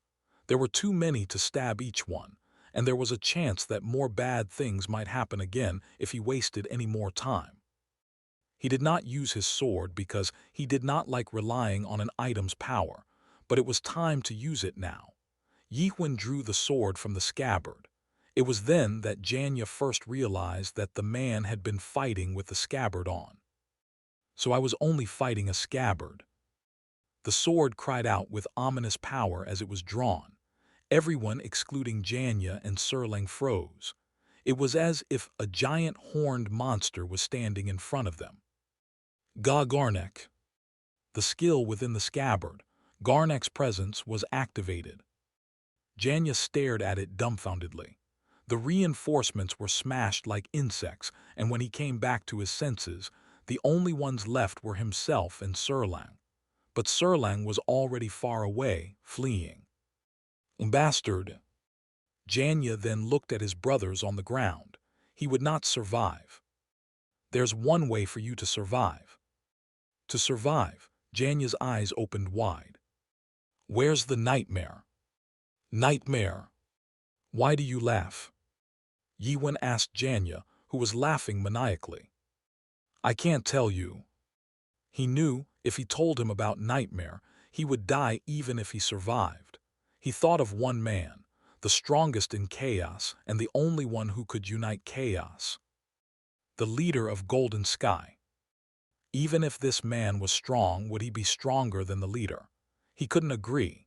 He believed it was only possible for his leader to unite chaos and get the fruit to return to the great lands. Kehahatha. He laughed. With the cloud out, it would start now. If I'm going to die here. Janya quickly pulled out a dark gem and swallowed it. Stone of Forgotten Spirit. Chapter 31, Dead Man 6. It was only for an instant, but Yihun saw the stone. It was definitely the stone of Forgotten Spirit, but with a different energy. The energy began expanding in Janya's body and grew. Ha-ha-ha, k-h-h-h-h. Janya's voice distorted, and all his veins blackened as his muscles expanded. His power of around a fourth stage adapter was amplified nearly twice, and exceeded that of a fifth stage. Then, Janya's body cracked from his torso, and a giant mouth with vicious teeth opened up as tentacles began spreading out from within. So this is the power of the dead man. Dead man. That was what one changed into when corruption reached 100%. It was feared by all who lived in chaos, and everyone considered it a fate worse than death. It was the form of a monster that lost all memories and was only left with desires. My memories. Janya felt his memories being wiped away as he was left with simple desires. He was now free from himself. He was now free to throw himself into temptation, into destruction. He was now in the world. So this is the world's truth. The world where all humans looked like dead bodies. The world where stats and data ate away everything like maggots. Janya saw his tentacles and felt like he could do anything. It was funny that he had been so afraid of becoming this being. It didn't matter if he lost his humanity if he could see this world. The dead man. Run! The guards began rune, kneeing away in terror as Janya reached out with his tentacles and began feeding the dead bodies into his mouth. He then turned to the man. Janya laughed and tried to reach out his tentacles, but he felt something different. Why was there a human in this world? Janya looked around, but there were no humans. They were all dead bodies. However, that man still looked human. Janya could not believe it. That being should not exist. He looked like a human, yet he felt like a dead man but with a much greater presence than himself. Janya tried to move his tentacles to kill the man, but they didn't move. His tentacles were trembling. Janya was trembling. Janya tried to attack with all his might to ease his terror and be freed from that being. The man held up his sword and aimed. At that moment, Janya's sight became distorted. Powerful energy sped past him, and he felt his entire body being torn apart while the world turned upside down. Excruciating pain filled him, and he saw his reflection in the man's eyes. Ripped tentacles rained down from the sky. It's like the world just ended. And that was the last sight Janya was able to see. What are you? How did you acquire the power of the dead? Janya's spirit lingered a little before it scattered away. But you will, not alone. Then Janya's spirit dissipated into white powder. Yihun rotated his shoulder and frowned. I wasn't going to use normal stab if possible. The trace of the stab that penetrated past Janya distorted the sky. It was as if the sky had been hammered down. What was he? It seemed that he had become a monster called a dead man in this world. The monster that was born from a spirit corrupted to its limit. Yihun was surprised. All beings here showed him their true identity once he used suspicion on them. Humans became dead bodies while monsters became tainted objects of feelings. But this dead man did not change its shape. It meant its giant mouth and tentacles were a part of its true form. Yihun decided to return to the saloon. He didn't get any information about the nightmare, but there was a chance that the saloon still had those that came with him. When he returned, he felt something was wrong. Carlton, Mino, and the other female employees were still on the ground. Carlton seemed to be in an especially bad condition with his silver wing that was now gone. Fortunately, he was still alive and was barely able to speak. "Please alert the fortress." Yiwen's expression turned grim as he saw blackened veins appear on Carlton's face. It was similar to the symptom that he just saw on Janya. It seemed that Mino was also suffering from the same thing. Yiwen went to Mino and asked, "What's going on?" Mino barely opened her eyes and spoke. "It's spirit corruption, the worst." Mino's breathing was shallow. Yiwen asked again, "Doesn't the corruption happen because of not consuming the medicine?" "Yes, usually." Spirit corruption was a common disease in chaos. It was easy to deal with by consuming medicine made from horned monsters, so Yiwen thought it was weird. Carlton had the same symptoms, and there was no way for him to have missed his medication. There was only one answer. Something had corrupted the entire saloon. Was it because of the black smog? Mino had already given up on everything. She could not use her interface system anymore. It meant her spirit was corrupted and becoming a dead man was imminent. So this is how it ends. She then looked closely at Yiwen's face. His distinct features and battle-worn face reflected how many trials he had faced until now. This was the first time that Mino looked closely at his face. "What happened to them?" "I killed them all." "I see," Mino answered. She could not bear to open her eyes anymore and felt her energy fading away. "I can't see well." "How do I look?" "Your veins are black." "I see." Mino tried to speak. No, she did actually speak. Something in her wanted to keep speaking to him, but she could not make out what she was actually saying. She felt like she was losing her mind, but she kept on talking. Her veins blackened even further. Yiwen looked at Mino. "Stop talk no more." Yiwen knew what Mino would turn into. This woman would become the monster that he just killed, and Yiwen did not know how to save her. The only thing he practiced while he climbed the tower was to kill. Mino then asked, "I know I'm not in a place to ask, but please do me a favor." "Yes." Mino smiled bitterly. "Kill me." Chapter 32, Deadman 7. Understood. Yiwen took out his sword. This woman was a disruption. Yiwen could not understand. Why was it when he looked at that woman his skills were disrupted? Why did his memory try to come back? Everything wasn't going well. He didn't need feelings, they made him weak. The woman wanted him to kill her, so there was no hesitation. This was for her and for Yiwen. "No, wait."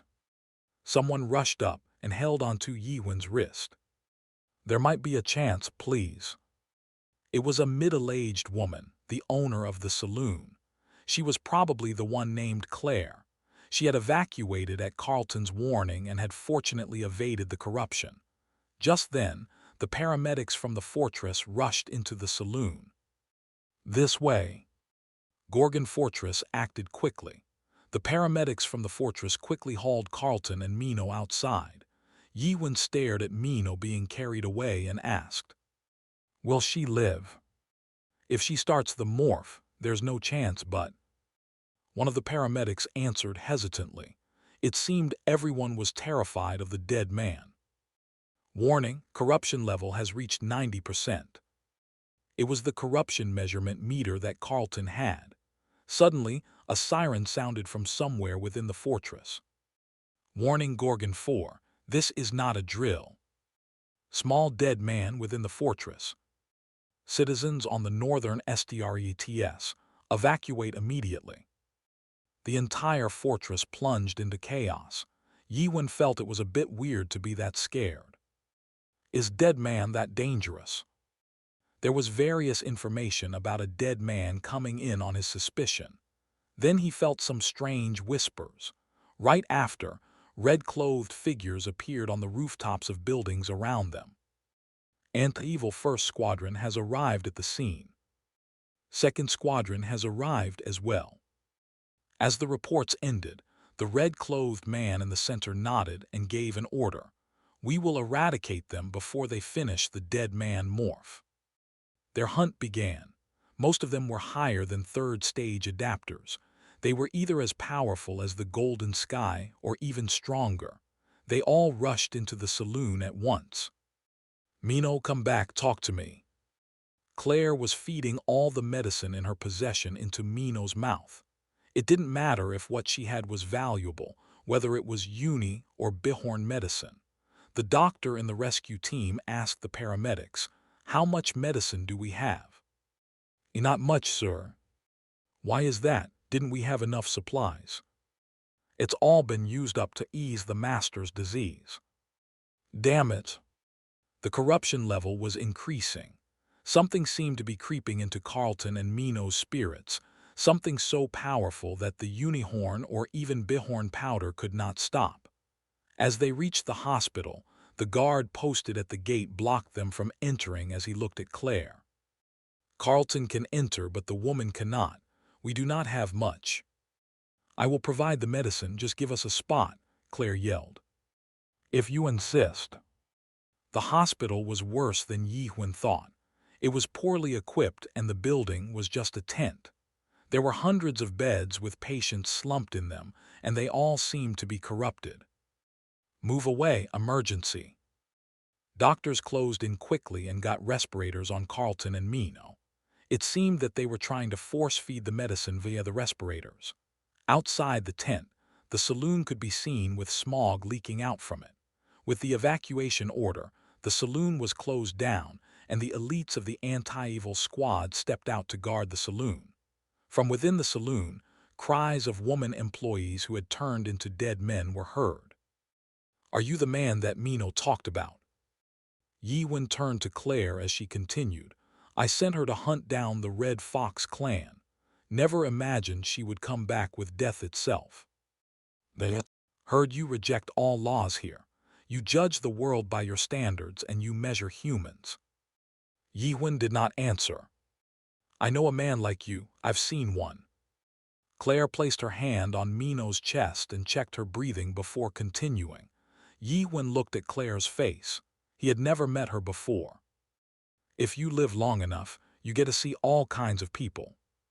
Claire spoke as she looked at Mino once, and then glanced around the hospital. "People live here not because they're fools. They have no other choice." It was voice full of lethargy. Then Yi-Wen spoke for the first time. "No, there's always a choice. You all just have no courage."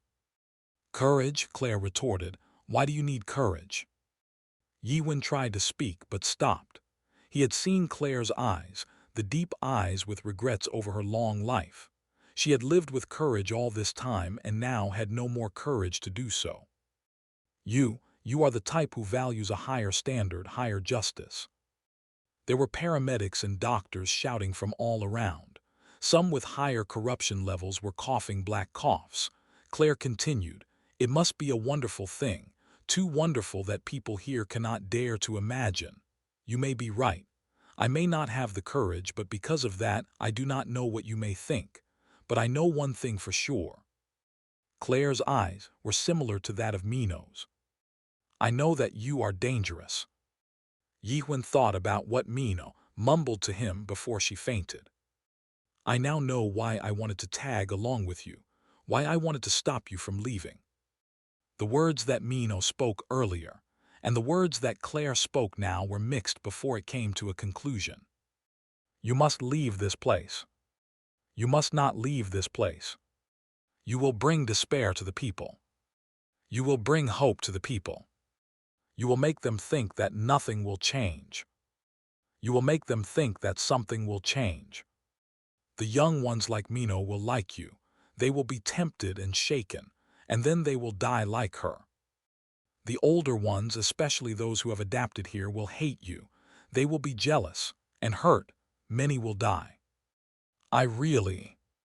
Yet I still want to hold on to you." Claire couldn't continue because tears had started flowing from Mino's eyes. Claire took out a handkerchief and wiped away the tears. "Do not give up on this world. That's when the ragged door to the hospital opened. "Captain." It was Lieutenant Captain James and the other guards. James glared at Yihun while a guard from before explained everything that happened. James became grim and looked at Carlton. "Take out all the medicine we have." The guards took out all their medicine, which were mostly unihorns and some bihorns. James even took out the trihorn powder he had saved. "Even the trihorn isn't working." One of the doctors moaned. The corruption level wasn't going down. One of the guards then asked worryingly, "What do we do if he becomes a dead man?" "No one can stop him." James spoke, clenched his fist. That was when Yihun asked from a distance, "Is there any way to reverse it once someone becomes a dead man?" A doctor nodded, and Yihun glanced between Carlton and Mino. Then he suddenly grabbed Carlton's collar and spoke. "Hey, get up, I have something to ask you." Yihun began slapping Carlton's cheeks. He hit so hard that Carlton's cheeks turned red, and the guards became furious and ran in. "Oh, how dare you do that to our captain?" However, Carlton did wake up. "Captain." The guards gathered around. Usually, guards hated their superiors, but the guards of the northern gate were all worried about their captain. Carlton must have been a good superior to them. Carlton murmured, "Yihun." "Yes." "I have a favor." "Yes." "Please kill me." Everyone wanted to be killed. Yihun frowned. "You should be able to do that, please, before it's too late." Carlton looked at Yihun's emotionless face. "Isn't it time to ask to be saved instead?" Carlton grinned. Gorgon Special Law Chapter 1 Line 4. Once the subject reaches 95% corruption level and the morphing begins. Then Carlton started coughing hard. Yihun couldn't like him. He hated men like Carlton who were so devoted to the organization. But Yihun still respected Carlton for one thing. If the Tower of Nightmares had 10 people who were like Carlton, or maybe even 5, he wouldn't have had to spend 30 years within the tower. Yihun slapped Carlton, who was about to slip into unconsciousness again. "Hey, let me ask you one thing." Yes." Carlton's lips were trembling. "In your Gorgon law, is there a law that prohibits one from going back into the past?" "What do you?" "A law that punishes those who abandon the world and flees into the past." I don't get the quest." Carlton's eyes then rolled back as his body began to twist. His veins began to expand and his flesh began to swirl like worms. The morphing was imminent. "Warning, warning. Corruption level has reached 94%, morphing imminent." Suddenly, a group of men entered the hospital. The man in the lead was familiar. It was the leader of the group who fought the dead man in the saloon. The best fighting group within the fortress. The anti-dead man group, anti-evil, the leader. James' face turned grim. "Commander." The commander eyed Carlton coldly. Some guards tried to hide Carlton's body by blocking it with their own, but it was pointless. "Move out of the way." He drew his sword. "He is no longer the captain you know. You must know this." The guards still did not move away, and the commander resorted to force. "By the laws of Gorgon, Special Law Chapter 1, Line 4, I will now purge guard Captain Carlton and the other person." It was an order. Yihun felt it was ironic. "Stubborn man, the world you saved has now come to kill you." The guards kneeled as they could not resist the order. It was the most powerful skill within the fortress that no one could withstand. The sword then swung toward Carlton's neck. It was a strike that no one could stop. Rather, it was a strike that no one could stop, until Yihun's bare hand stopped it. Yihun spoke. "You can't kill him. I need to ask him a few things." Chapter 33, Deadman 8. "What is this man?"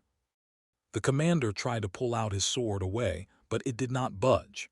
He was a powerful man who had almost reached the 5th stage, but the man stopped his strike barehandedly.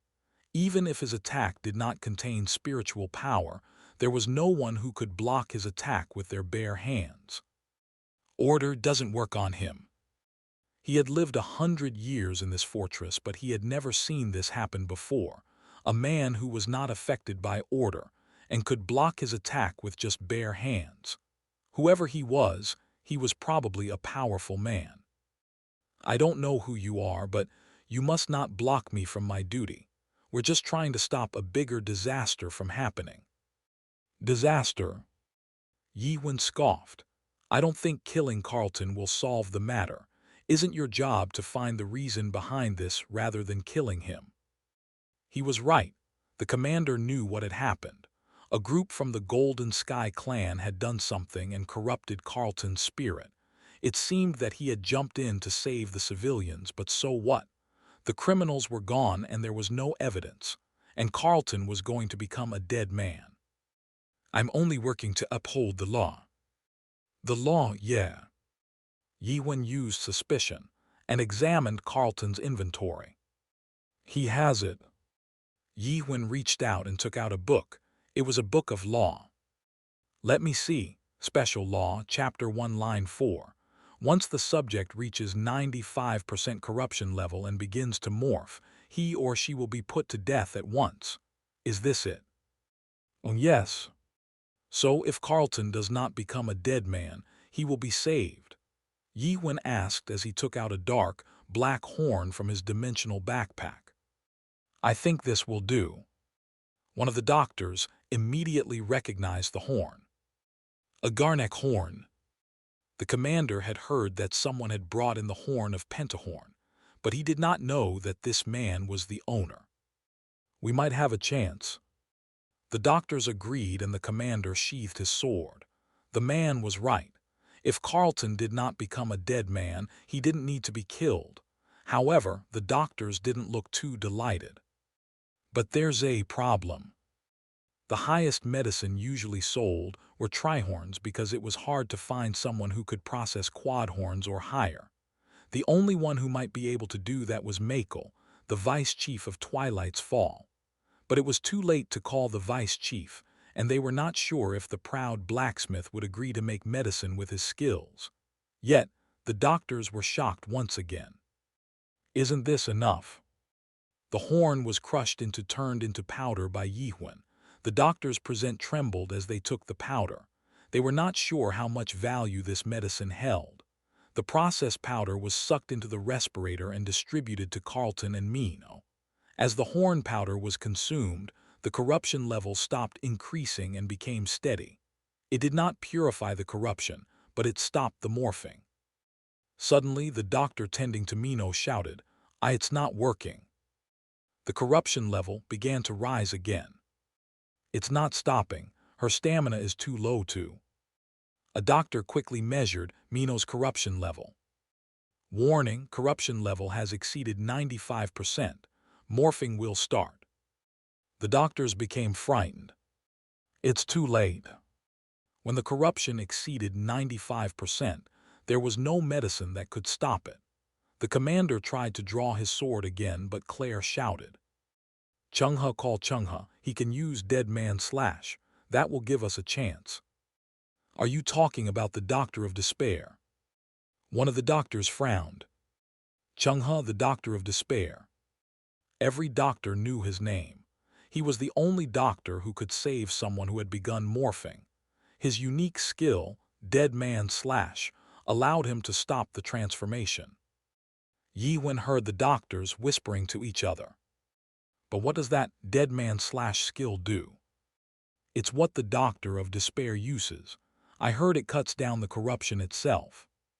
How is that possible? Claire said, yes, the doctor knows her. He will certainly help her out. The doctor is within the inner keep. He will not come out for such a thing. For such a thing, you said. Claire became enraged and tried to speak, but the commander interrupted her. Move out. His powerful energy made Claire and the doctors fall to their knees while screaming. The commander measured Mino's corruption level and said to Yi Wen, I cannot stay put this time. You should move away too. Yiwen drew his sword and the air turned cold. Then Yiwen turned. I will kill her, she asked me to do so. The commander moved back. The doctors moved away as Claire bit her lip and watched Yiwen. James paled and some guards looked away. Yiwen looked at the woman lying on the cot. With her mask skill gone, her face was pale but still beautiful. She was the first human Yiwen had met after he came to Chaos. Her name was Mino. It was a name that he had never called. He did not know much about her. He didn't know what she had done and why she was so weak-minded, the fact that she was an assassin. Yet he didn't want to know. He raised his sword. He was shown an imaginary line which showed Mino's death. It was only displayed when his senses reached their limits. If he followed the line, it would mean instant death for her. That was the best he could do for her now. However, at that moment, the area began to change. What? Everything except Mino and Yiwen turned white. Yiwen used suspicion, and his senses grew. He had felt a similar thing when he met the succubus on the 66th floor of the tower. It's a hallucination. Yiwen glanced around while using suspicion. There was no one other than Mino lying down. Yiwen gripped his sword tightly, thinking to rip the space apart. Suddenly, he was surprised. There was an old man sitting next to Mino. My, little Mino, what happened to you? It was an old man dressed in dark clothes with a long, round hat. It seemed that the old man had not noticed Yiwen. Poor girl, let me help you. The old man then squished Mino's cheeks this way and that, before breaking into a satisfied smile. Yiwen looked at him quietly. After a while, the old man noticed Yiwen and turned towards him in shock. Ha, who are you? He blushed like a man caught stealing and coughed. Yo, you young man have a very noble spirit. How did you come here? Yiwen did not answer and used suspicion, but it did not work. Many theories flashed through his mind. It was a man who suddenly appeared as he was watching a corrupted spirit. Is he the reason for the corruption? The man also gave him the feeling like that of the dead man. Yiwen then remembered the whispers among the doctors. Dead man / right. The woman might live if this old man was killed. The old man kept on speaking. But why is the noble spirit eager to fight like that, like a 5-year-old? Yiwen's sword moved. Wow, what? The old man opened his eyes wide in shock and yelled. You young man must be taught a lesson. Then a bright sword strike flash. With the shock, Yiwen was forced back a step and the old man staggered 3 steps back. Yiwen was shocked. He blocked my attack. It was the first time that his slight stab was blocked. There were instances where someone dodged it or didn't die, but no one was able to block it. However, that wasn't the only thing. It was a slash that the old man had used to block the stab. The old man moaned. Oh, how did you block my normal slash? It was a familiar name. The old man stepped back. It seemed his wrist was sprained from the strike and his sword had a crack. What are you? The old man shouted as the hallucination shattered. Yiwen knew he was back in the normal world. His sword was still at Mino's neck, but something around had changed. He heard a voice. No, my precious quadhorn sword. Yiwen realized it was the same old man's voice. He turned, and there he was, on his knees and wailing. He was shaking as he held onto the broken sword. The commander and Claire shouted at once. Du Doctor of Despair. Chungha. It was the number 1 doctor from Gorgon Fortress, Chungha, the Doctor of Despair. Chapter 34, Doctor of Despair 1. That old man. Because of him, everyone thought people can do that too. What did he say? Repeating same / trillion times will make him really powerful, or something. Am I Kazuki, 3rd captain of the Rupture? Episode 6, Doctor of Despair. 4 men sat in the inner keep office. The middle-aged man in the higher seat was a famous individual within the fortress. Chancellor Urin Chiver. He was the one who was in charge of the keep while the master was out. The one sitting next to him did not fall behind in status. "Doctor, are you sure that Yi-Wen can use the dead man slash?" "Yeah," Chung-Ha answered, obviously not happy that he had to admit that, and the anti-evil commander agreed. "I saw it too, Chancellor. It was definitely the dead man slash." "Well, to be specific, it's not slash," Chung-Ha added and looked at the man in front. The man was the only one who had no relation to the Gorgon fortress. "Why am I here?" Yi-Wen thought as he saw Chung-Ha in front of him. Chung-Ha, the Doctor of Despair. Everyone in Chaos had heard about his rumors, the one who can do dead man slash. He was the only one who could do that, but he wasn't famous just because he was a skilled doctor. "I heard he's as powerful as the 10 clans leaders." The doctor was extremely strong. This was a good topic to be gossip about. "I heard he is as strong from the depth." "I heard he was a member of the Rupture, also." "I heard he cleared the Master's tower." However, no one knew what was true because Chung-Ha never talked about himself. Then his rumors became much less exciting over time. The old man who only knew how to slash. The old man who loved women so much that he only tended to women. The word despair was put on him because he always felt despair. The doctor is despairing. Doctors were shocked to see the rumors were true as they saw Chung-Ha kneeling down. The commander approached and asked, "Doctor, why are you here? What about the master?" "This cutie is about to die. Who cares about the master?" What? Chung-Ha then glared at Yi-Wen. "Hey, what are you going to do? You ruined my dead man slash, and with my sword in this state." His sword was crushed. The dead man slash could only be used by a sword made from a quadhorn or higher. That's when Chung-Ha's eyes caught something interesting. "Oh boy, you have something good with you," Chung-Ha exclaimed. "Horn of Garnak, eh?" The sword with the power of a Garnak. He had seen a sword made from Pentahorn's horn, but he had never seen a sword with even the scabbard being the Garnak's horn. Garnaks were vicious and violent beasts that were difficult to hunt. Chung-Ha reached out toward the sword without permission. Yi-Wen grasped his wrist to stop him. "You young man got some skill." He knew the man wasn't an ordinary man when his normal slash was blocked, but it seemed the young man was more than what he had expected. That was when Yi-Wen spoke up unexpectedly. "If I let you use this sword." "Huh. If I let you, then can you save her?" Chung-Ha blinked. "Of course I can do that." Yi-Wen took out the sword and handed it over with the scabbard on. Chung-Ha was shocked. It was his first time meeting the man, and that person just gave the weapon away. But this wasn't important right now. "It's a good sword, but it does fit you." Chung-Ha cackled as the sword cried as the old man held on it. Then his pupils turned white, and old man began swinging his sword in the air. The area then turned quiet. So this was what he did earlier. Yi-Wen looked into the world that had turned white. As old man moved his sword, the world was being painted into a white light. Yi-Wen finally realized that this was not just some hallucination. This was the world that this old man was seeing.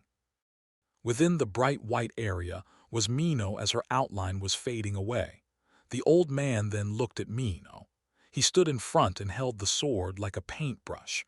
Then he began painting the lines back in. Yi-Wen felt that it was a strange sight. It was smooth yet violent. It was relaxed yet rushed, but everything was accurate. Mino's body was repainted into the world. Yi-Wen felt relieved as he watched the old man at work. He painted Mino's nose, her lips, and paid more attention to her breasts. As his brush moved, the world in white danced. It was like a calm, soothing song. Then the song that the old man creating was nearing its end. The old man slumped down, losing his grip on the sword. I can't do it any longer." Chung-Ha lay down on his back. "Damn it, my spirit power is ruining out." Mino's painting was still unstable, but it was close to completion. If it wasn't for that damn master. The world shook. Yiwen knew if that picture wasn't finished, this dead man slash would not work. Yiwen wondered. He couldn't do a slash, but even if it was a copy of what the old man did. Yiwen took back his sword. He felt the people around him shouting, trying to stop him. It was noisy. Yiwen closed his eyes. His mind always had suspicion on against the world, and the spirit wanting to understand stopped. His thoughts were freed. Yes, this was how it was supposed to feel. Chapter 35, Doctor of Despair 2. As he opened his eyes again, the white world was waiting with only Changhe, who was there in shock, and Mino, who was asleep. Yiwen, for the first time ever, took up the sword to save someone. The white world accepted him. He felt like he could draw in anything in this world. Then, Yiwen began moving. He then remembered Mino, a weak-minded assassin, a stubborn woman who liked to joke, a woman who always attracted trouble, a woman who did not betray, a woman who hated him, and the woman who trusted humans.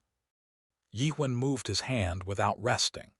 As if he was worried that the Mino he knew would disappear, he moved and moved again. After some time, it seemed like it was finished, but something was lacking. That's when Yiwen remembered. He had never seen it, but he came to know about it unintentionally. Yiwen then finished by placing a small spot on Mino's right breast. It was complete. Yiwen blinked, and as he breathed in, "You still remember that?" Mino smiled brightly in front of him. When Yiwen opened his eyes again, he thought he was still in the white world. It was because everyone was silent. James was rubbing his eyes, and doctors were shaking with the measurement meter in their hands. Claire was numbly looking at Mino. The black vein was disappearing. Someone shouted, "The morphing has stopped. Corruption level is dropping." And the Doctor of Despair was in shock. How but? He had used the dead man slash. This wasn't something that could be copied just by looking at it. This was not a skill. Many wanted to be taught, but nobody could manage to do it. His eagerness disappeared a bit. Changhe mumbled as he eyed the man. It seemed like something changed him just now. But that only makes him 10 years old now. Changhe didn't seem to like it much.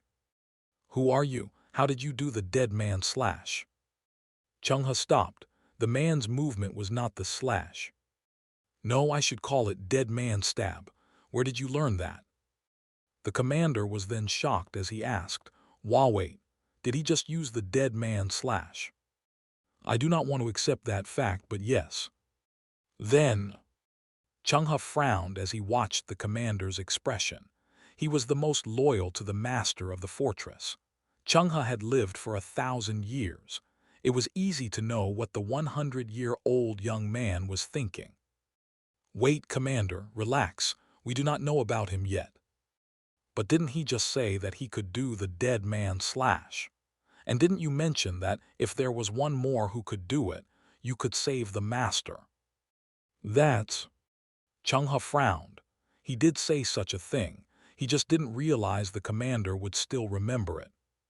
"How would I know that there would be another one who could do it?" The commander sternly said, "Doctor, there's no one more valuable than the master." Changhe stopped and sighed. He then sent a whisper, "Commander, you know that I'm an awakener, right?" The commander became tense.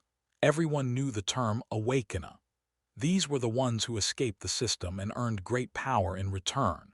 Even throughout the Great Lands as a whole, there weren't many awakeners.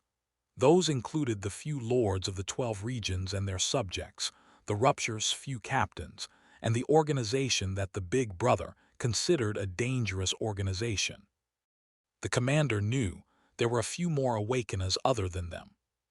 One was the old man in front. He was weaker than the lords or the captain of Rupture, but was still an awakener. The fact that Changhe stayed within Gorgon Fortress stopped other fortresses that were thinking about attacking Gorgon. "What if he is an awakener?" Changhe asked, "Is that true?" Yes, and a suspicious one at that. The commander felt sweat rune kneeing down his back. An awakener appearing within the fortress was not to be taken lightly. They were powerful enough to alter the power balance. Is he from the rupture? I don't know anything yet. Suddenly, the entrance opened and men in dark green clothes entered. The commander recognized them at once. It was the organization below the chancellor himself, Shadow Moon. The man in the front was the general. Why are they here? They had nothing to do with killing the dead man. They only obeyed direct orders from the master of the fortress and the chancellor. The general walked up to Yihun and bowed. I'm the general of the Shadow Moon. Are you the messenger of the Greens? Messenger of the Greens. Changhe and the commander looked at each other. Please follow us to the keep. Our master's life is in. That's when the general felt something was strange. Why are you here, commander, and do doctor? It seemed he was shocked to see them standing here. But Changhe and the commander did not care about the general. They were looking at Yihun and was thinking of the same thing. And Changhe was still thinking the same thing as he watched Yihun in front. Who is this man? He thought as he saw Yihun playing around with the stone of forgotten spirit in his fingers. Chancellor Yuren spoke to him. Mr. Yihun, I need to make a request of you. Chapter 36, Doctor of Despair 3. There was a reason why Yihun followed them to the office of the inner keep without any protest. You were looking for a nightmare, right? Gorgon Fortress was a large place. Even if nightmares were rare, there might be one or two if one looked very closely. That was what Makel said. Go to the registrar of the inner keep. Tell them my name and show the scabbard. You will then take a look at the entrance record. It seemed like a good idea to track down a nightmare who had come into the fortress. That was what he planned to do unless he encountered some other problems. It's getting mixed up.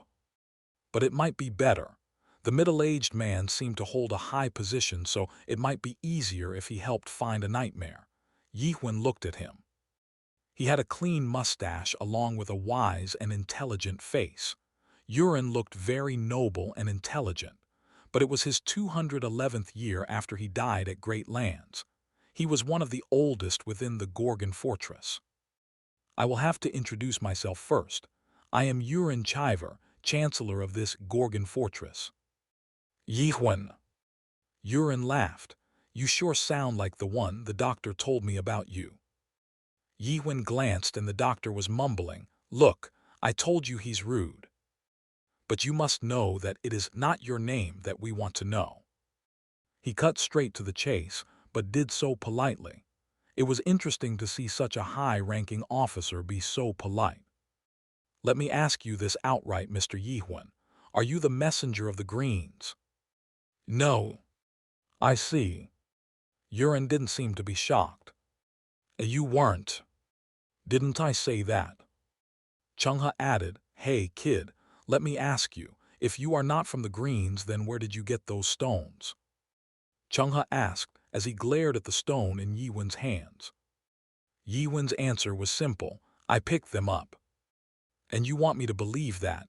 What happened to the owners? They're dead. Dead? Who dares to kill 5 families? I killed them. The commander was shocked and Changhe stood up, but Yuren stopped him. Please relax, doctor. The chancellor was so dignified that it even made Yihun astonished. He killed them all. We do not know what happened between them and Mr. Yihun. We should hear him out. He must have had his reasons. Yuren looked at Yihun and Yihun answered, They attacked me first. They wanted my horn, so I fought them. Yihun then took out the last horn from his backpack. Yuren nodded. I see.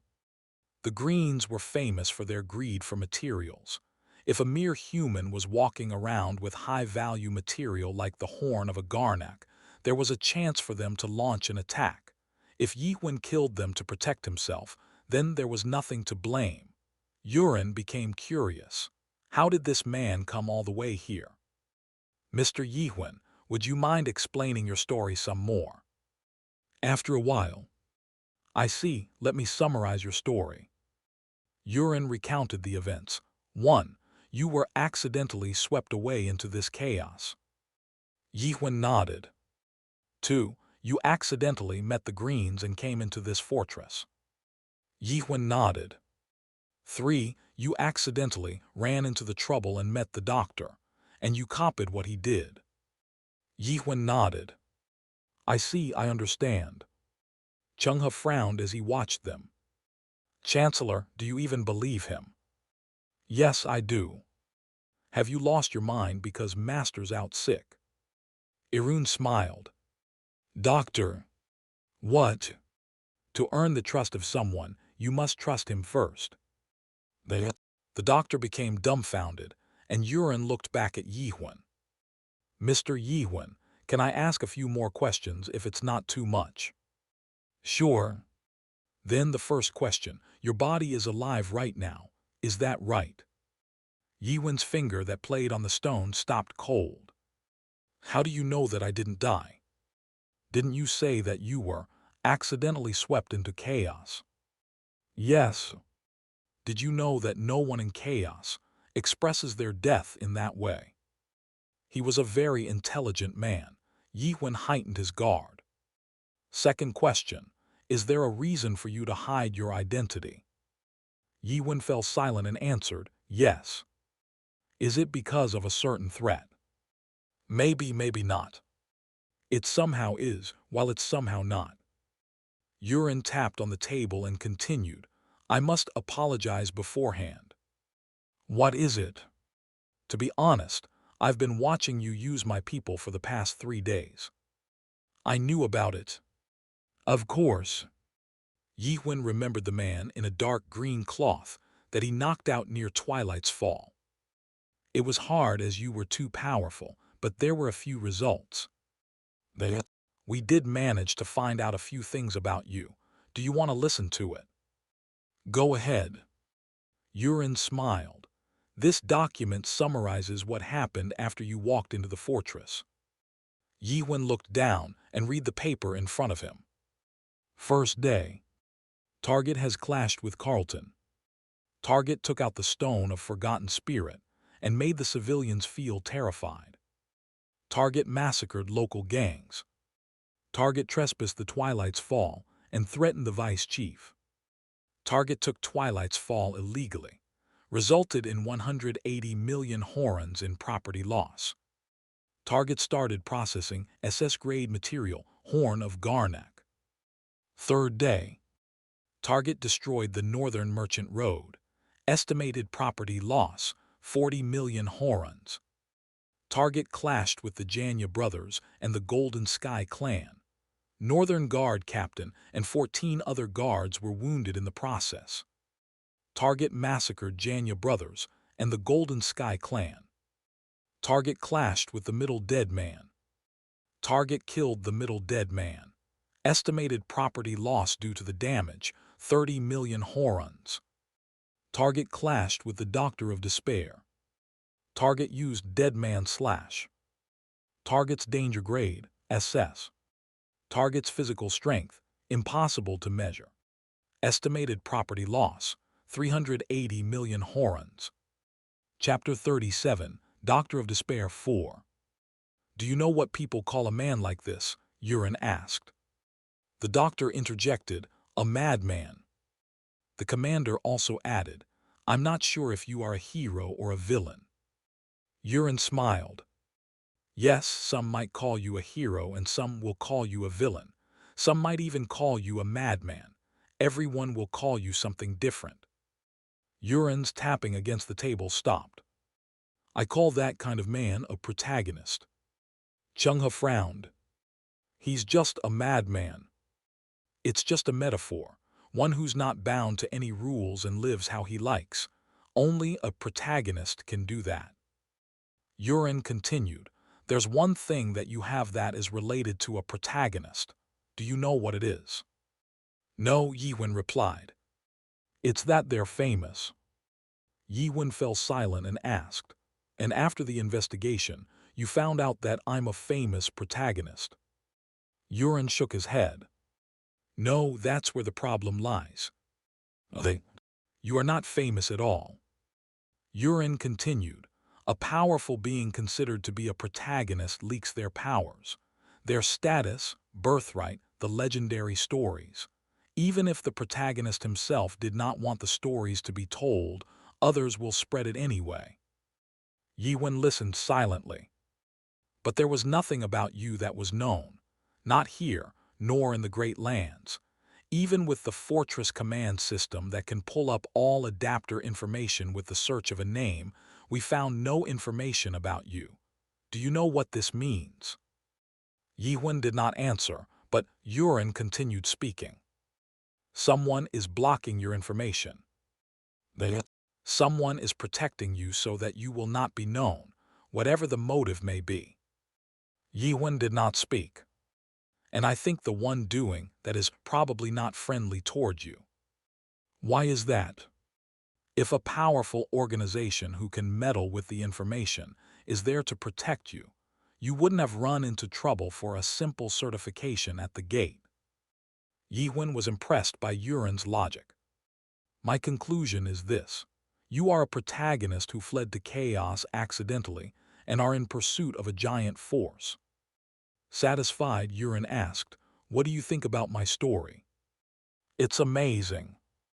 What Yuren said matched exactly with Yiwen's thoughts. It's about time for the Lord of Darkness to move.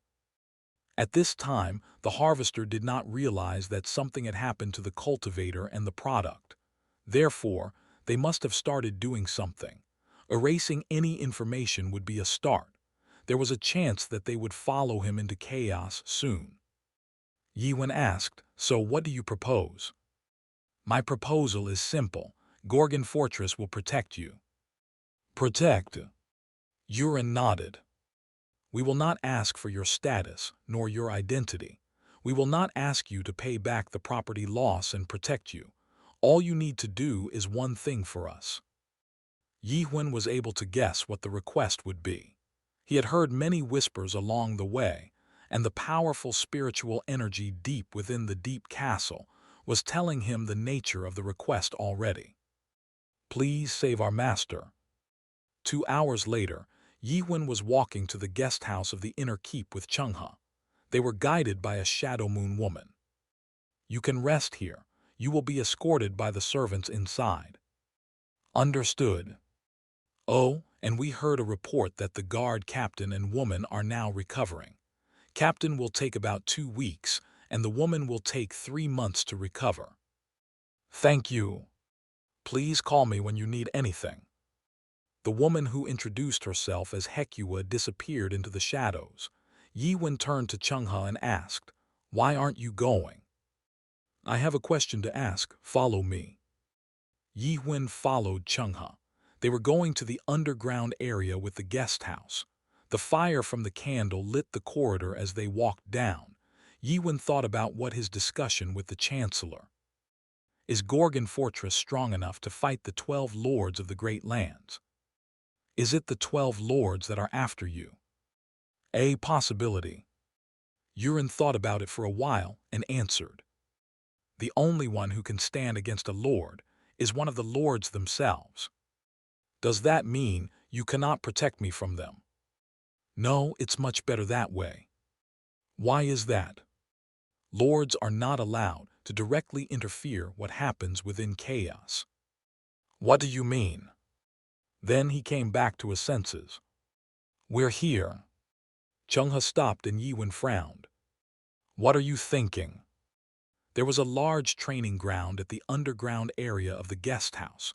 Weapons hung from one wall and other wall had training dummies. It seemed that the warriors of the fortress used the equipment for training. Kid, from what I can see, you're not from the rupture. Your energy is vicious, but it's not machinated like theirs. Changhe continued, but you don't look like the subjects of the lords either. I don't feel any energy of those 12 regions from you. There were some warriors that were training within corners of the training ground. They noticed Changhe and bowed. You are an awakener, but not from the rupture or the lords. and one I do not know. Changhe waved to the warriors. Then there's only one answer. Changhe looked at Yiwen closely. Kid, are you the one who cleared the master's tower?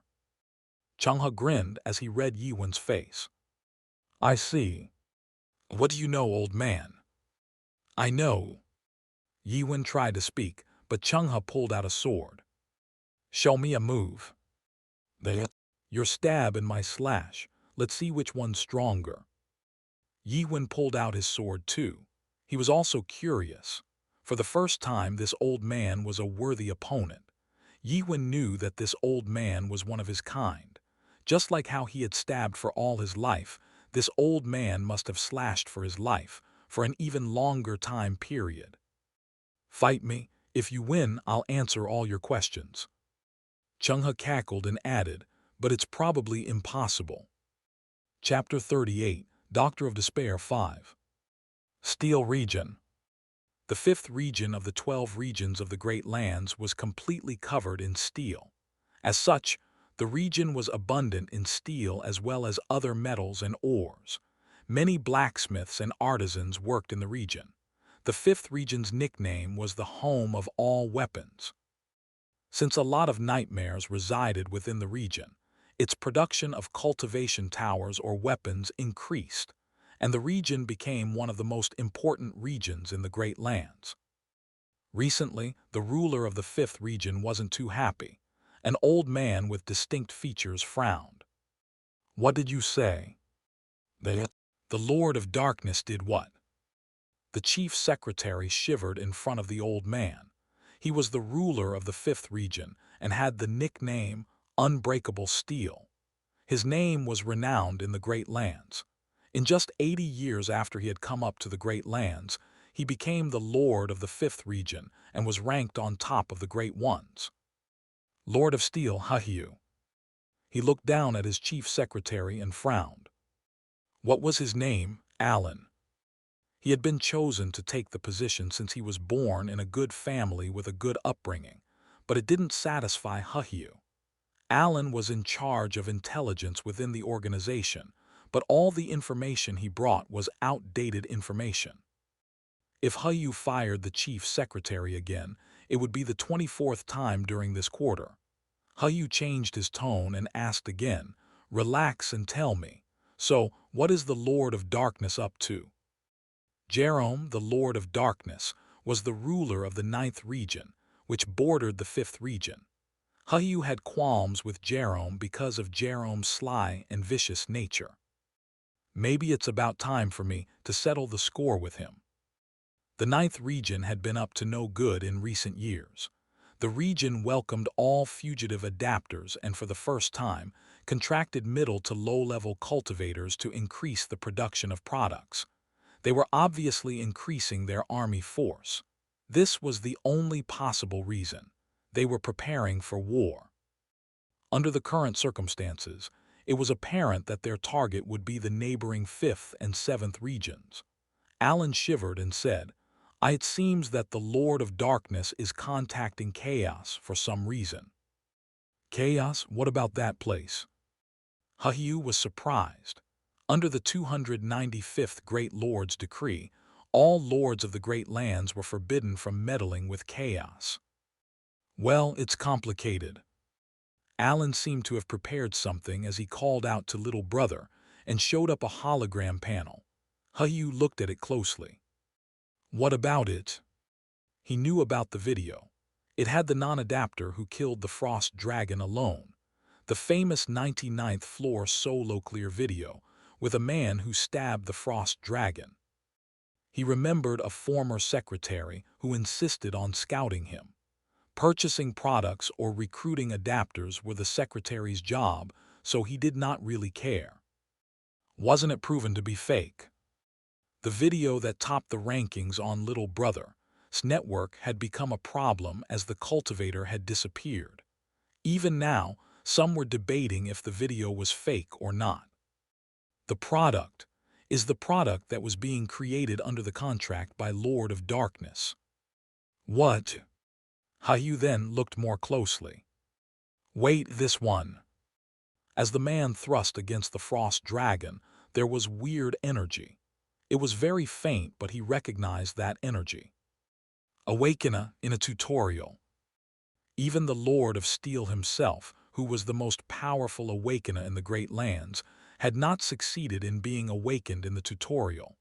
Hu quickly asked, "Where is this product now?"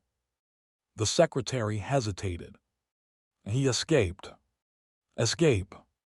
What do you mean?" "He refused to clear the tutorial. He destroyed the roof of the tower and ran to chaos through the tree of imagery. That's what I heard." Hu thought he misheard it.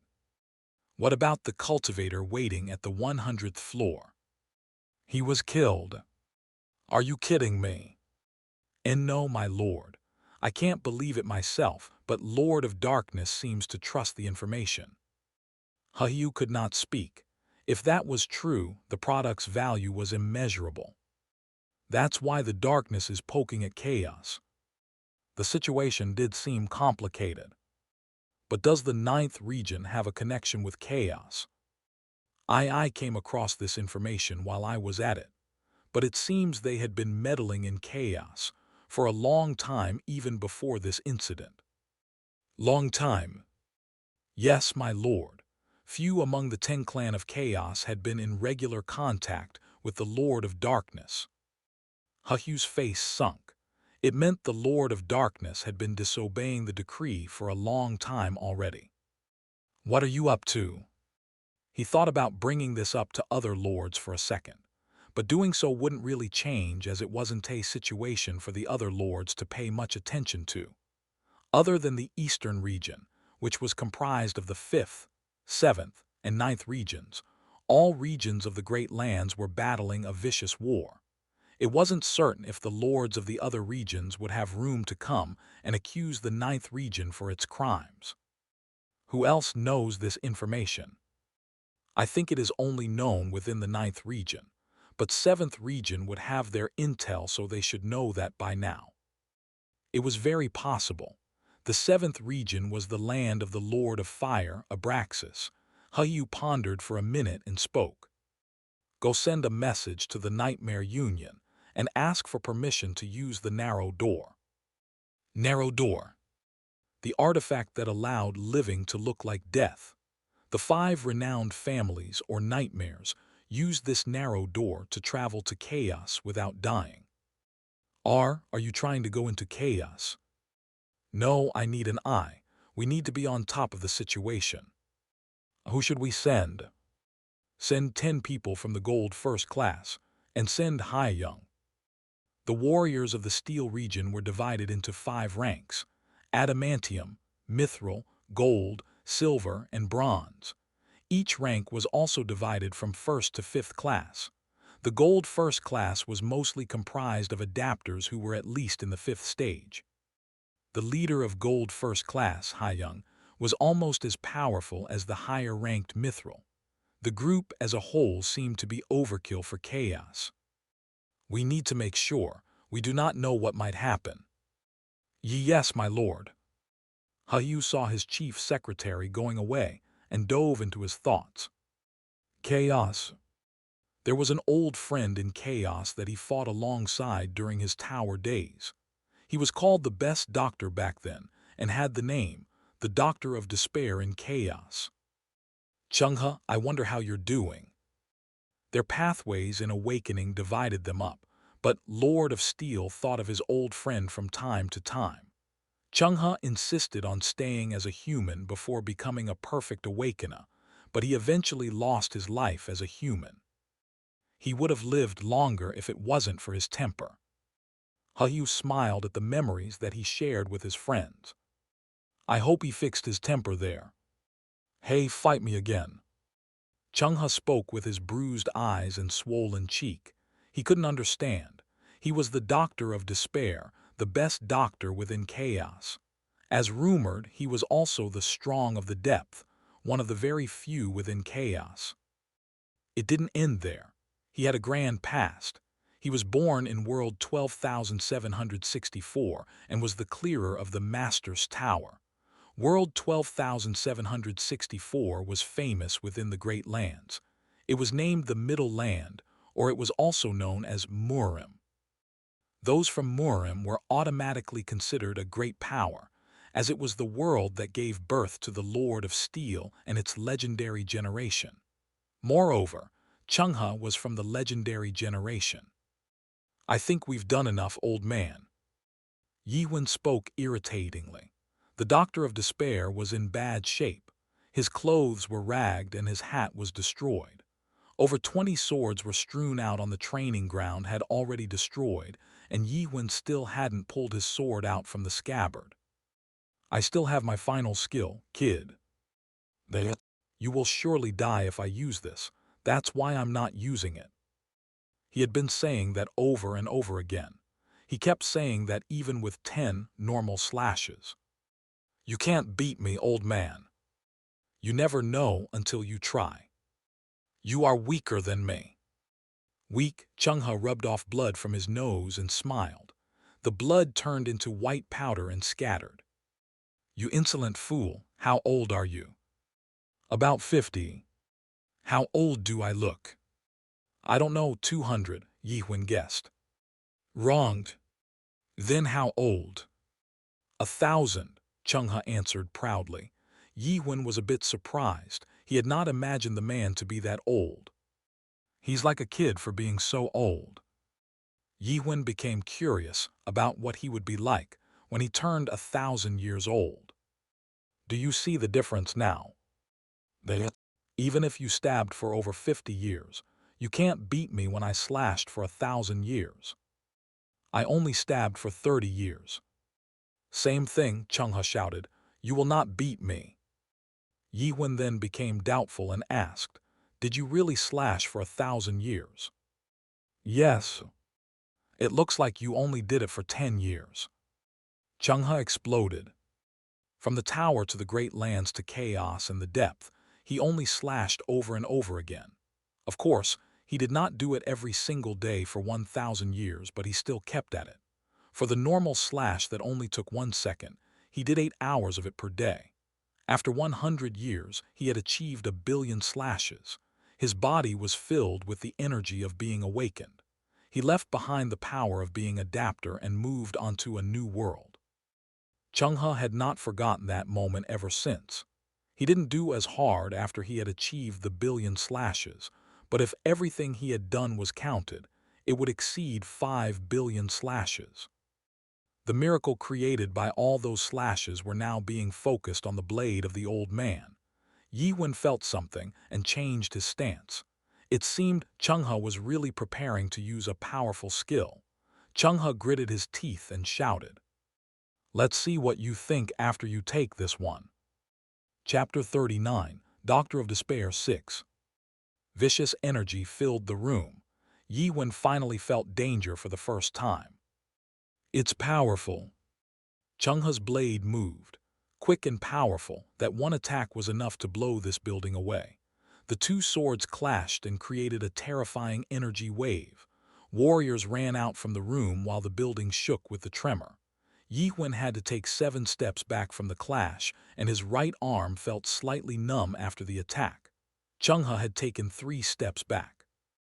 Eche. He seemed very happy. "See, I knew you couldn't take this." "But kid, you're good too. I was worried that you might die." Chungha seemed to be surprised that Yiwen was unharmed. Yet it was Yiwen who was really surprised. He had to admit that the old man was quite strong. What Yiwen just used was normal stab. He had been pushed back this much even though it was just a normal stab. Yiwen asked, "What is the name of that skill? It's quite powerful." "It's powerful slash." Chungha put his hand on his waist and proclaimed the name proudly. He seemed to think that he had won. "Your skill was good too. What was the name?" "Normal stab." Chungha's eyebrow flinched. "Normal? What an arrogant name. It makes it sound like you have a stronger skill." "Yeah." Chungha laughed as if he didn't hear that. "I will give you another name for your skill. You can call it a powerful stab from now on, so." I have a stronger skill. Chung-ha narrowed his eyes. What? I have a stronger skill than the one I just used. Yi-Wen then fixed his stance. He had never used this skill in chaos, yet, and Chung-ha became alert. Ominous energy began to radiate from Yi-Wen. What? Chung-ha knew this kind of power. Was it from the leaders of Teng Clan? No. Was it the masters of the Four Fortress? No. Then what was it? Dead man. It was the power of Dead Man. However, it was strange since the power of Dead Man and Awakener had similar power, but they did not originate from this world's foundation. It was the intensity of the power that was the problem. Chung-ha remembered the days of his youth when he traveled to the entrance of the depth, looking for fruit. He then encountered the King of Chaos at the Palace of Dead Man. The sole King of Chaos, the calamity that destroyed everything. This man was not like the King of Chaos, but Chung-ha felt the same fear he felt when he faced the King of Chaos in the past. Could he slash against that attack? His body shook. How could one fight against such power? He then spoke frantically. Stop. He could not imagine what might happen next if that skill were unleashed. Everything would be in ruins, leaving one man standing in the center. Stop it. If the attack was unleashed, half of the palace would be left in ruins, or even. Use it. Yi-Wen did not lower his power. Chung-ha ran to him and begged. I lost. Yi-Wen then relaxed at once, and Chung-ha panted. What in the world? He could not understand. He could not believe it. This man had only stabbed for 30 years and had achieved that sort of power. Yi-Wen opened his mouth as Chung-ha seemed to be relaxed. Old man, you admit that I won. No. Why? You fooled me. Yi-Wen became confused and looked at Chung-ha. You told me you lived for 50 years. Yeah, I'm about 50 years old. And that you stabbed for 30 years. Yeah, for about 30 years. Chung-ha glared and shouted, Don't lie to me. You've probably lived for at least 2,000 years. You know that's not true. Chung-ha gritted his teeth. He too knew if Yi-Wen had lived for 2,000 years, Chung-ha would have known him. How many times can you even stab in just 30 years to do that? Yi-Wen answered, about 10 billion times. Lies. It didn't even make sense. Even if he took each second of his life for all 30 years without sleeping and eating, that would not have equaled 1 billion. That's impossible to do in 30 years. You can if you try. Lies, it's all lies. Chung-ha began calculating in his head. Ugh. He couldn't calculate, so he ordered one of the warriors that was watching them dumbfoundedly to calculate for him. It's done, sir. Yeah, tell me. If you want to do 10 billion stabs in 30 years, then you would need to stab 11 times in per second for 30 years. This is considering the fact that you don't sleep or eat or rest. The warrior spoke, thinking it was pointless to even think about it. Chung-ha asked, So you can't do it with just 10 in 1 second? No, it's not possible. Then, do you think a man can do 11 stabs within 1 second for 30 years straight? Absolutely not, sir. Chung-ha then became satisfied and turned back to Yi-Wen. See, it's not possible. Yi-Wen then spoke. Old man. What? Can't you slash 10 times in 1 second? Of course I can. Then you can do it too. It's not as simple as that. No, it's that simple. No. Old man, I can stab 100 times in a second. I just said it's not that kind of problem. I can do 1,000 times. What? How can you stab 1,000 times in a second? Why do you think you need to stab it with a sword? Chung-ha then realized something. He then turned doubtful. Wait. There was something he felt the moment he met Yi-Wen, energy that pointed out from within him like a spike. Changhe just thought it was Yi Wen's character, but when he felt it more carefully, the energy was more like thousands of energy spikes. Changhe then placed his hands on the sharp energy radiating out from Yi Wen. Blood came out as he was poked. That was when he realized that it was not energy. It was a real stab. The stab that had overcome the form of an image. The man, through his countless stabs, had become a stab himself. You really. The will against the world itself. The man's 10 billion stabs was the product of the hatred of the world. Even now, this man was stabbing the world. Like I said, 10 billion times. Changhe felt his leg giving out and kneeled. He could not believe it. There was no way such a man could be still sane. Wait, this kid was. Changhe felt like he could understand everything, but he was suddenly too tired for using too much energy for the day and fell unconscious. Chapter 40, Doctor of Despair 7. Changhe opened his eyes again. Brat not respecting the elders. His bruised eyes still hurt. Changhe spoke. I haven't lost yet. The fight always goes on if you live. Yi Wen looked at Changhe. He was the old man who had lived for 1,000 years with a slash. It looked like he was shocked to see that his slash had been overpowered. I've realized one thing after living 1,000 years. Survivors always win. Didn't you die already?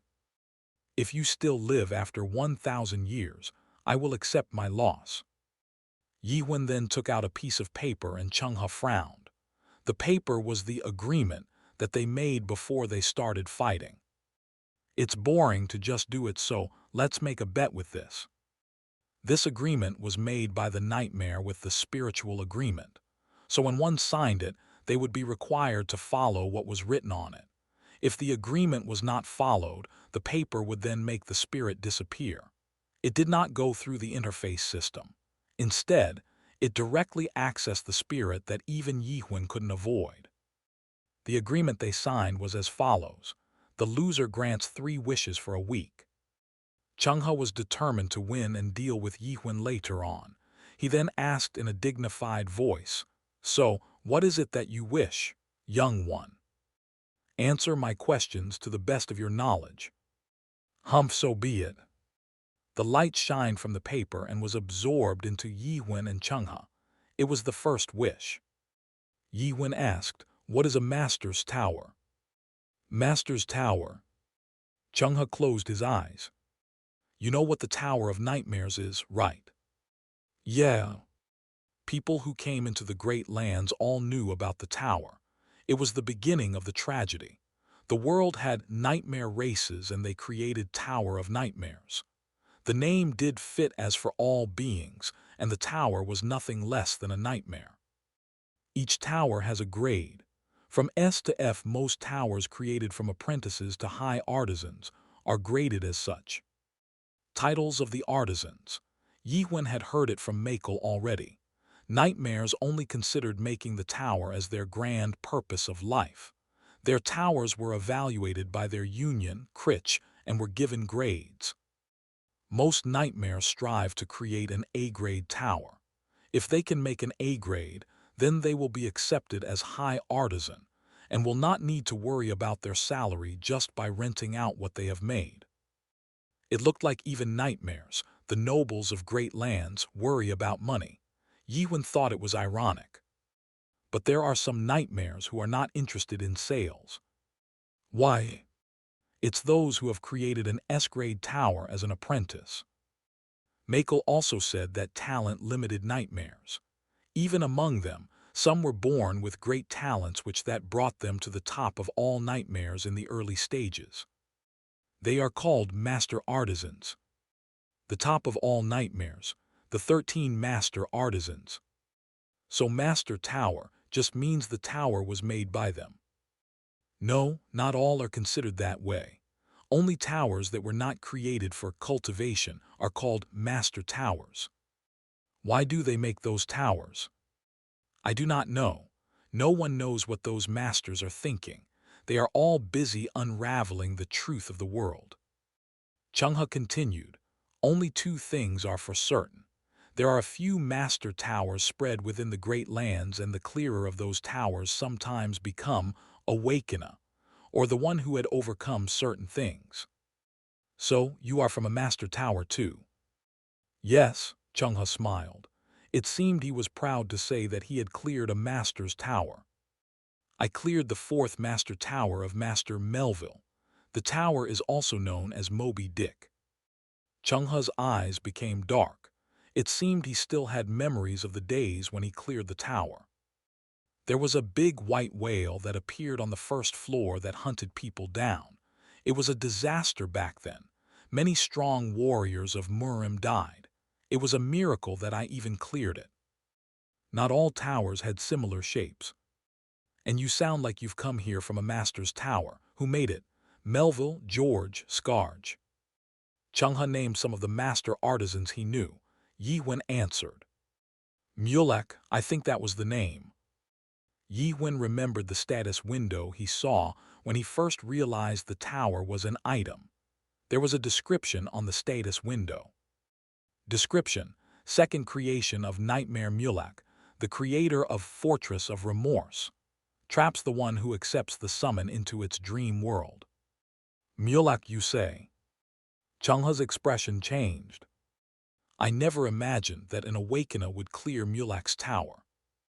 Yi-Wen flinched at the word clear. He wasn't sure if he actually cleared it. Do you know Mulek? Of course I do. Chung-ha thought for a second and answered grimly. I met Mulek in the depths. Chapter 41, Doctor of Despair 8. Yi-Wen was surprised. You met Mulek? Well, Chung-ha nodded. I actually traveled with him. Traveled? Chung-ha seemed to be thinking of very distant memory in the past. The name Mulek was really an old name for Chung-ha to remember. It was way back in the day. We'll take a walk. Cold air swept over Yi-Wen as they walked out. Chung-ha did not speak for a while, and Yi-Wen waited. The streets were filled with the smells of various foods. Yi-Wen looked at the food being sold.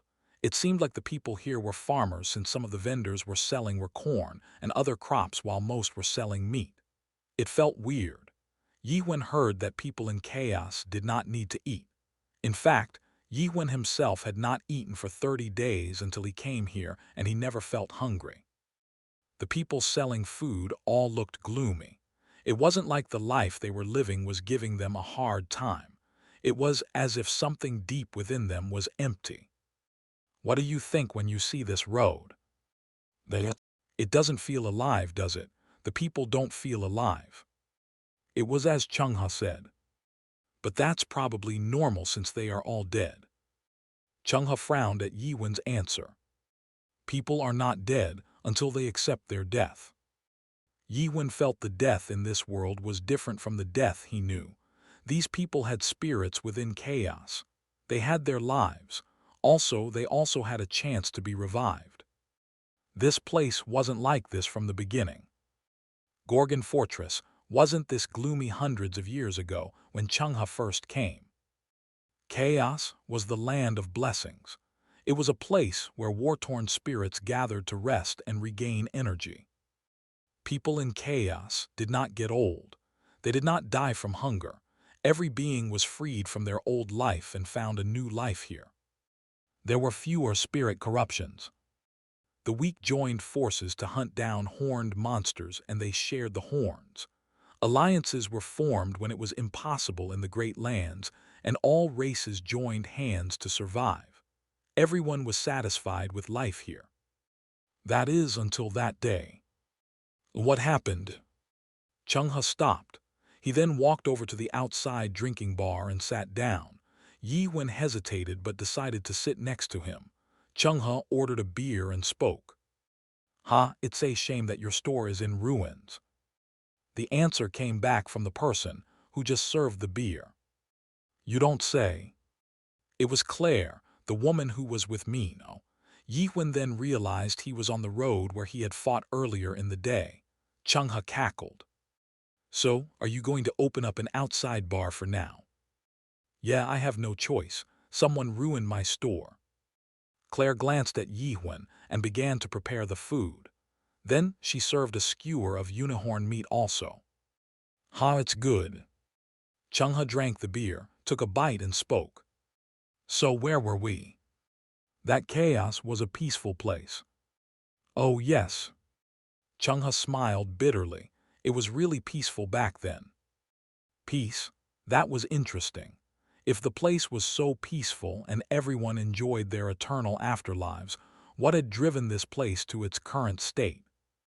"The reason is here." Chungha spoke as he shook the cup of beer he was drinking. He then drank again. "What do you mean?" Yihun could only guess that it had something to do with the beer. "Did people begin to fight while drunk?" Chungha laughed while spraying the beer out of his mouth. "Haha, that would have been much better." Claire shouted in disgust for spitting beer from the distance, and Chungha continued, "You don't know anything, do you?" Chungha cleaned his mouth with his cloth. "I guess you don't know life when you've spent your entire life stabbing." "In life? Don't you think it weird? You don't need to eat food here." It was as he said. Even when no one needs to eat, everyone ate when it was time.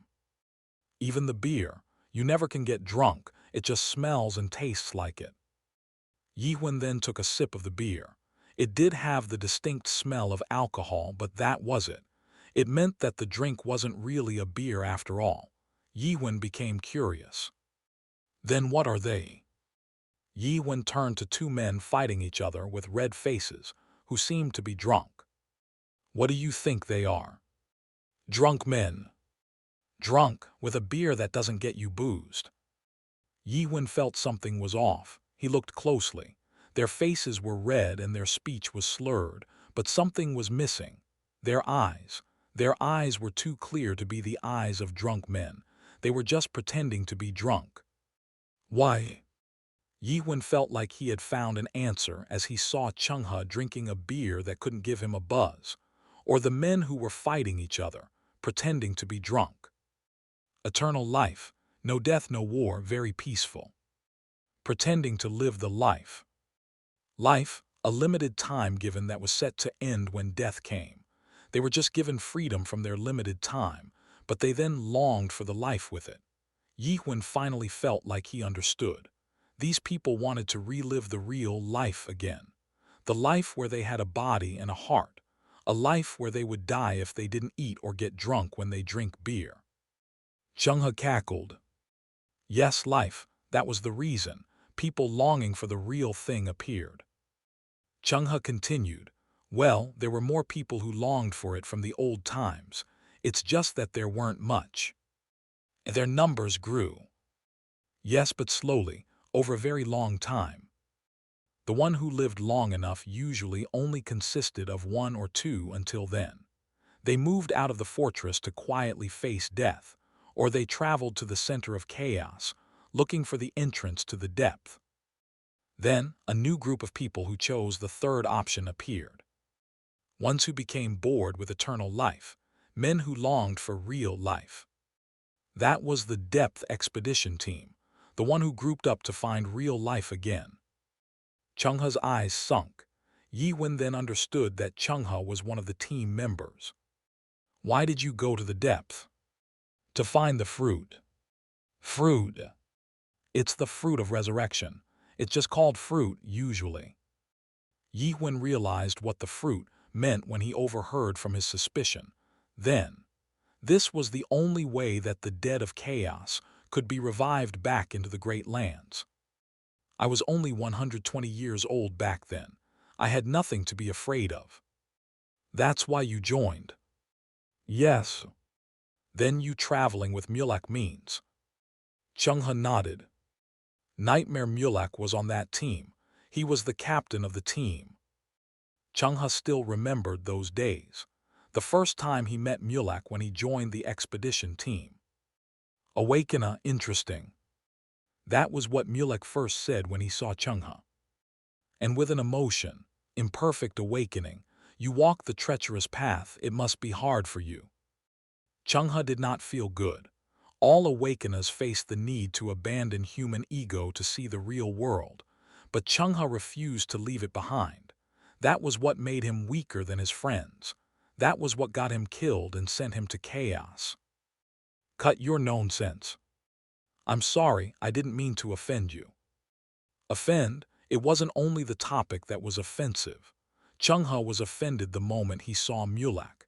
He was a product, back in the days. He still had hatred toward anyone related to the Tower of Nightmares. In fact, he killed every demon he met while he traveled the Great Lands, but he had never killed nightmares until now. Why is a nightmare? Is going to the depth? Shouldn't you stay put in your room and make a tower? Also, Mulek wasn't even dead. These nightmares used narrow door to enter chaos alive. You are not happy about me because of the cultivation. Mulek thought for a second and spoke. I have nothing to say. It will be pointless to ask for your forgiveness in the name of all nightmares.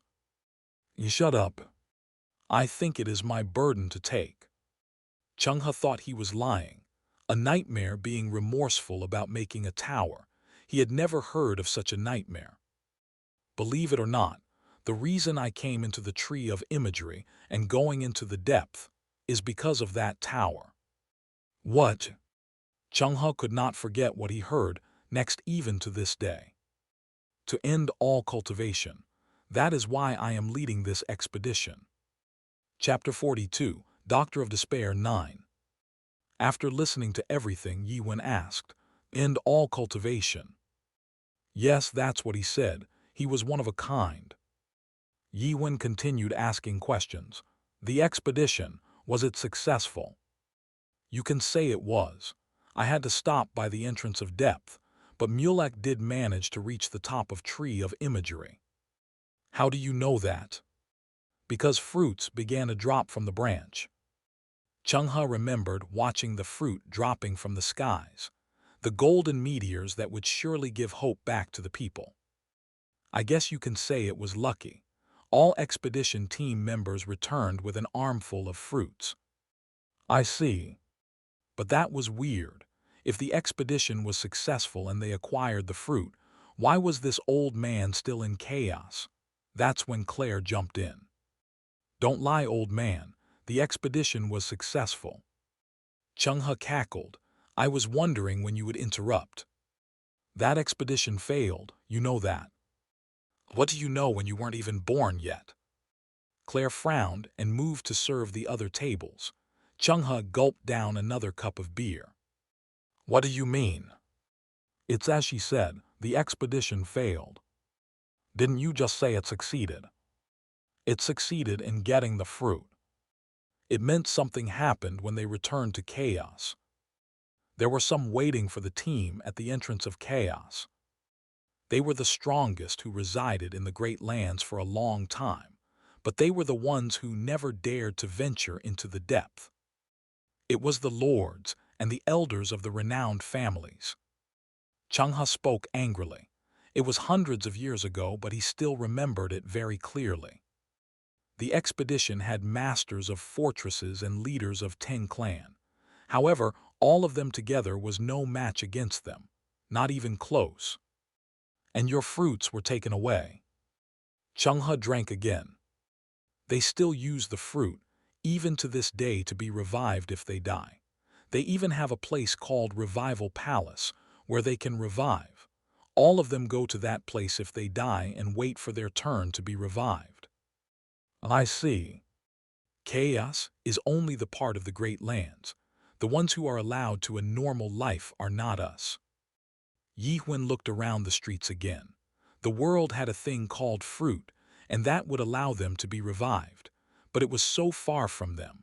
That was why they were all in despair, as this old man was. Oh, and what happened to Mulek? Yi-Wen had forgotten about Mulek while talking, so he asked. Chung-ha did not answer, so Yi-Wen turned to Chung-ha. Hey, old man. He fell asleep on the table. Wasn't he the one who said people here could get drunk? Why did he pass out? It's no use. Old man really gets drunk. Claire spoke as she cleaned the dishes. He get drunk. I don't know why, but he gets drunk when he drinks. Yi-Wen looked closely Chung-ha's face. It was the face of a man who had lived for thousands of years. Maybe in his 1,000 years of fake lives, he had found way to fake reality. You had a question about Mulek. Yiwen became surprised at the voice. You know about him too. Everyone in Gorgon Fortress knows about Depth Expedition Team. It's the story that old man always tells when he's drunk. Claire sighed and continued. That nightmare is gone. Gone. No one saw him after the expedition was over. Claire paused for a moment and continued. I think the nightmare did say something to the old man before he disappeared. What is it? What was it, Claire thought as she rubbed the dishes for some time and mumbled as she remembered it. I have failed. The accent seemed so realistic that Yiwen almost thought this woman was Mulek himself. Yeah, that was it. I have failed, that's what he said. I have failed. Yiwen could guess what it meant. Mulek had reached the end of the depth and acquired fruits, but he failed to stop cultivation. Is that it? There was one more. Claire didn't seem to remember, and then someone slumped down on the chair next to them. It was one of the drunk men that was fighting a while ago. This old man is drunk again. Yiwen felt the face was familiar. As he looked more closely, he realized that it was the guard that he got into a quarrel with at the gate a few days ago. Was it James? Claire spoke. Hey, drunkard. What? Do you know what Nightmare Mulek said before he disappeared? Mulek, the crazy nightmare who said he would stop the cultivation. Yeah. Wasn't that a fake story that the old man made up? There's no such nightmare. James was then struck with a pan, then mumbled on what he knew. I have failed, but not completely. Was this what you talking about? Yeah, that. Damn it, that hurts, so why did you ask? The one next to you was curious about it. James then glanced at Yiwen. Oh, we've met. I was looking for you, to think about all the trouble I went through because of you. James mumbled as he gritted. It looked like Yiwen would be involved in another annoying problem, but James suddenly said something that was unexpected. Thank for what you did today. James didn't look at Yiwen as he spoke. It's about the captain. He would have died if it wasn't for you. An awkward moment passed, and James took the cup Chung-Ho was drinking and gulped it down. Madam, I'll pay for him. How much is it? Get lost. I wasn't thinking of getting paid by him anyway. Oh, you wanted to say thanks too. Get lost. James stood up as he ranted. Hey, whatever you do, come by the north gate when you come into Gorgon next time. I won't ask for certification from now on. He turned back and added with a small voice, Oh, but don't let the captain know. James walked away. Claire began chopping ingredients and Chung-Ha began snoring loudly. The sound of food being made to fill non-existent hunger and the sound of tasteless beer drinking filled the area. A world with no hope.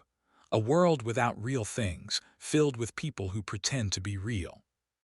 What is this feeling? Yiwen could not understand what he felt. It was very strange. Then he saw someone kneeling to him. The commander. He was sweeping the street with his men like a madman. Doctor, where are you, doctor? The commander then found Yiwen and Chung-Ha and ran to them while panting. You were with him also. The commander bowed and glanced at Chung-Ha. Damn it, that's why he didn't answer. Doctor, wake up. The doctor didn't wake up and Yiwen asked, What is it? The master went berserk all of a sudden. He only does it once a week, but...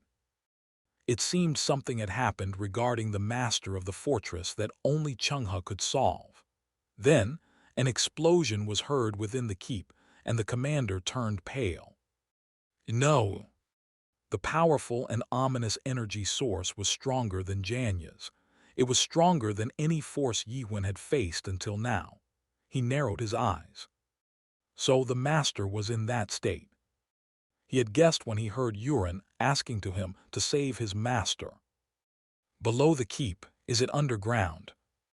Yiwen looked into the keep with suspicion. It looked weird. It felt like the keep was shaped like a giant stomach of a monster. Deep below lied something dark. It was a dark figure that his suspicion could not read, a monster with tentacles and a giant mouth. Yiwen knew what it was immediately. A dead man. The master of Gorgon Fortress was morphing into a dead man. Something terrible was about to be born. Chapter 43, Master of Gorgon 1. Episode 7, Master of Gorgon. The commander looked toward the inner keep that was filled with ominous energy and turned to Yiwen. You can also do the dead man / right. Yiwen shook his head.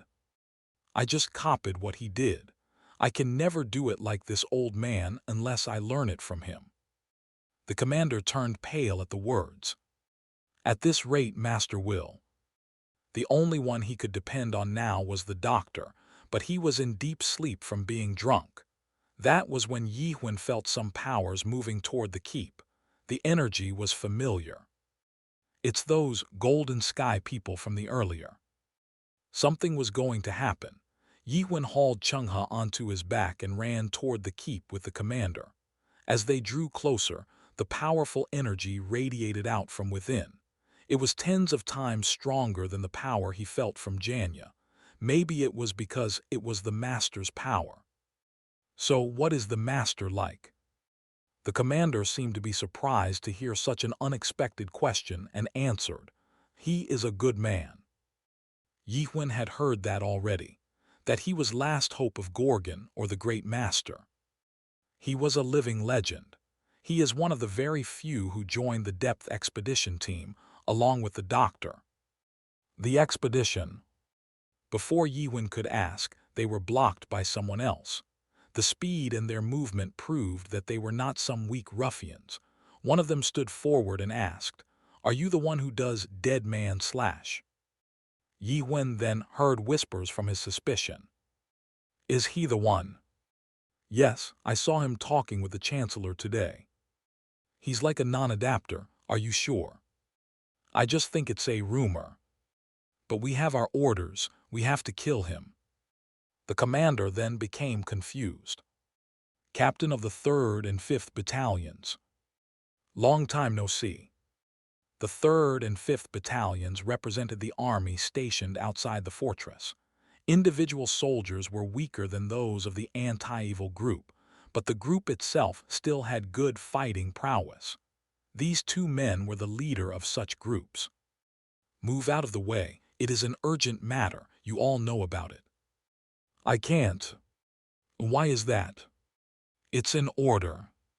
An order? Whose order are you working under? The men did not answer, and the commander realized what it meant right away.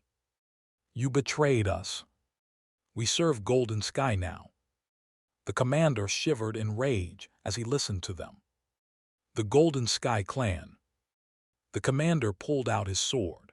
The powerful energy of a 5th stage adapter was unleashed from within. He was the most powerful man throughout the entire military organization within the Gorgon Fortress. The two men combined would not have a chance against him. Do you know who you're trying to fight against? Commander, don't think that we are the same as before. The spiritual energy unleashed they each unleashed made the commander frown. He knew those captains as 4th stage adapters, but the energy they unleashed was that of the 5th stage. How did you? Yiwen narrowed his eyes. The energy coming from them was similar to the energy from Janya. Their power was similar to the dead man. The fight erupted, and the commander could not stand a chance against two men who were equal in power. He stepped back quickly before he stood in front of Yiwen and shouted, Ru, run, I will block this. Hey, hold this. Hug. Commander then felt something being put on his back. It was the doctor still snoring in his sleep. Yiwen flexed his wrist and stood forward. Like I said, I'm not good at saving people's lives. That's his job. The two men paused for a second but then charged again, this time at Yi-Huan. Yi-Huan pulled out his sword. But I know a thing or two about killing. The prison cell beneath the inner keep. Chancellor Yuan looked inside with concerned look. The doctor is late. The cell made out of monster horns was being destroyed, and the door was letting out ominous energy from within. Yuan knew what was behind the door. It was the man who was the closest to having the title of king, if not including the king of chaos himself. The man who was on the brink of becoming the most terrifying dead man in chaos. That person was inside. Yuan looked around. The people gathered here were the top officers of the fortress. Yuan looked closely at them and thought, why did the master go berserk now? His spirit had been deeply corrupted that even the doctor's dead man slash did not work, but it had some effect as one dead man slash bought a week's worth of time. It was all thanks to the master's great endurance. The corruption was too deep to fully recover from, but the slash allowed him to stop him from becoming a dead man. But now it had come to this. Not even a day had passed since the last slash. It was in the morning that the doctor had performed treatment. They checked the morphing which had subsided and the power had dissipated. But why?